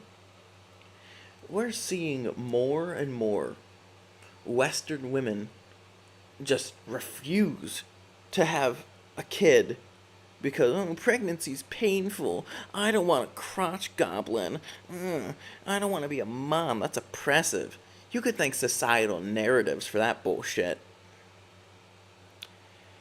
But ultimately, something is going to happen. Am I going to participate in it? No. Scurvy's a pacifist. But that doesn't mean that something's not going to happen. Because I think something will happen. And it ain't going to be good. Don't push us over it. Don't do it. It's not healthy for you. It's not healthy for your 401k. It's not healthy for your multiple swimming pools. Don't do it, bro. Don't do it. But the eternal boomer can't help himself. He will push his morals and what he thinks is right based on an America that doesn't exist anymore. They're talking to you like it's 1982. Just a firm handshake is gonna get you in the door. Don't get me wrong. Young men are great at making firm grips, whether on their schlongs or on the necks of their oppressors. But don't flip that coin, boomer. Don't flip that coin. It really, really would. It just pisses me off. I mean, this is just a It pisses me off that I, somebody who probably should already have a few, like, be on his third or fourth child by now, I'm pissed off about that fact. I really am. Part of what helps make a man be whole is having a family. And yet we're denied that every single step of the fucking way. Thank you, boomers. And not to mention, don't think we don't notice the kind of shit that you do to try to hit on the younger ones. I understand that, younger women like older men, but younger women are only interested in fucking geriatric fucks like yourself if they get a shit ton of money out of it. thing where you just need to work. Oh my God, 7 million, and they call them men in this article. I'll call them males. All right, males, 25 to 40, 7 million of them, literally sitting on their butts, and someone else is caring for them. The government, their mommy, their live-in. Hey, Papa, how's it going? Stream's gonna be wrapping up in like 20 minutes. Who thinks he's cute? Where are we at? Yeah, so it's man's fault. It's the man's fault. Of course, the boomers have to blame it on men. What the fuck did I do? Why is this shit my fault? These people, like feminists and boomers alike, they don't actually think that maybe it's my fault. Maybe it's my fault that that I basically screwed over the younger generation. How the fuck? Okay. Well, let me back it up a little bit. How the fuck do boomers not realize that their decisions have ramifications upon everyone else? They just don't understand that, and I don't think they ever will. Not until it's too fucking late. That he lives in a weak system. No, it's your fault. I have no sympathy for boomers' emotions. You can get fucked. You can die in a retirement home surrounded by people that weren't in this country 2 years ago. And I'll be watching through the window, laughing, just like this. Okay, and that's the end of that. So, before I end this marathon of a stream, I do have one more segment I want to do. I don't think it's going to be a long one. I don't think that's going to be the case. Okay. Considering I do talk about fitness on this channel, and I have made some content about gym stuff before. I think we should end the stream with literally from 35 minutes ago, the latest video from Infinite Edge Intensity. I love this guy's channel. He keeps it real. He's based. Happy birth, Citric Man, says Papo. That's gonna be like about a day from now, the 2nd of June. But yeah, thank you for the birthday wishes, people. Let's get this segment started.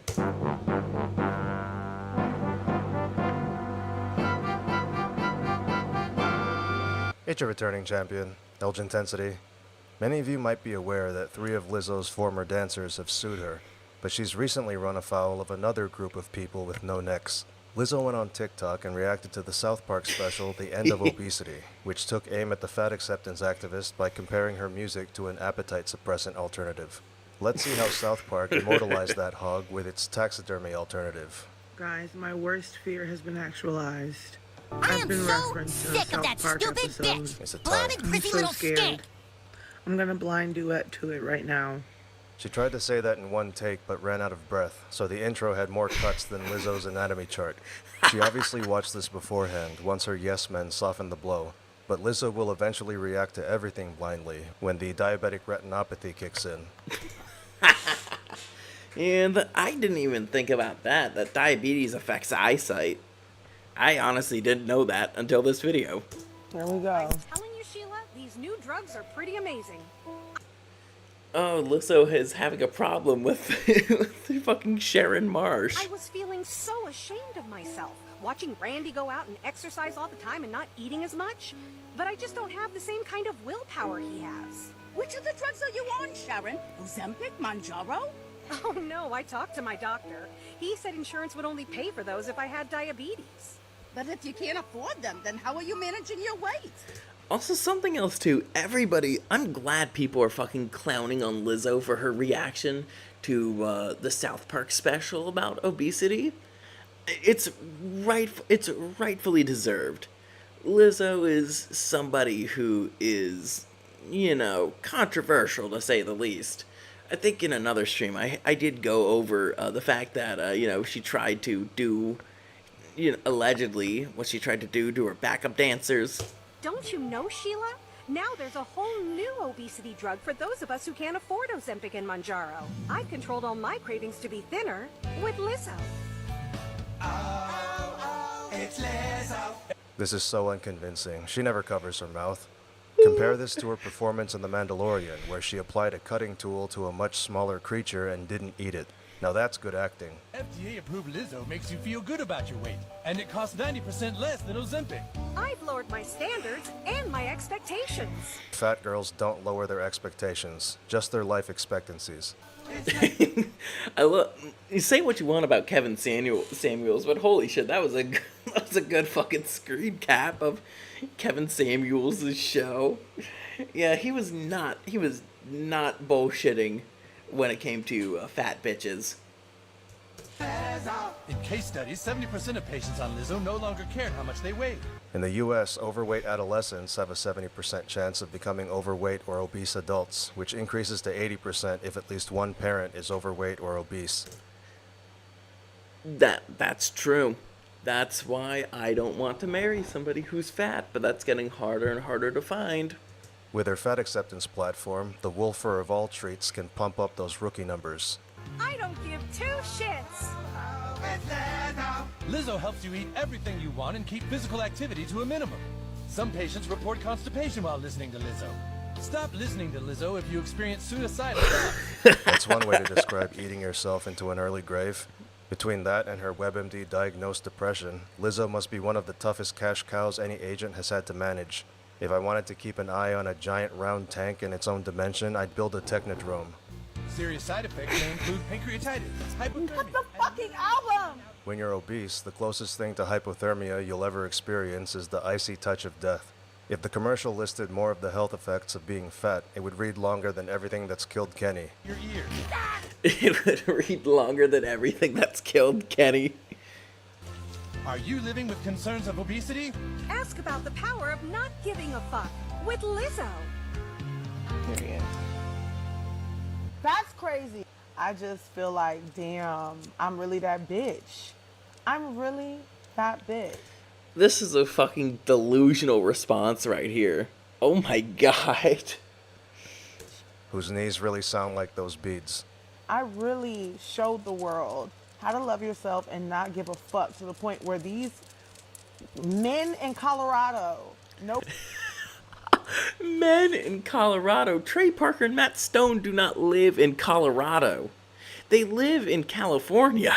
Who the fuck I am and put it on their cartoon that's been around for 25 years. These men from Colorado said the punchline about the comedy writers. 26. Matt and Trey have treated celebrities much worse than this. Lizzo wasn't even featured, only mentioned. If they wanted to, they could have gone scorched earth on that ham planet. I'm really that bitch, and I'll show y'all how to not give a fuck, and I'm gonna keep on showing you how to not give a fuck. A lot of Lizzo's followers. There's a reason why they didn't outright show Lizzo in the obesity special. It would take away from the joke that, you know, her music is, well, shit.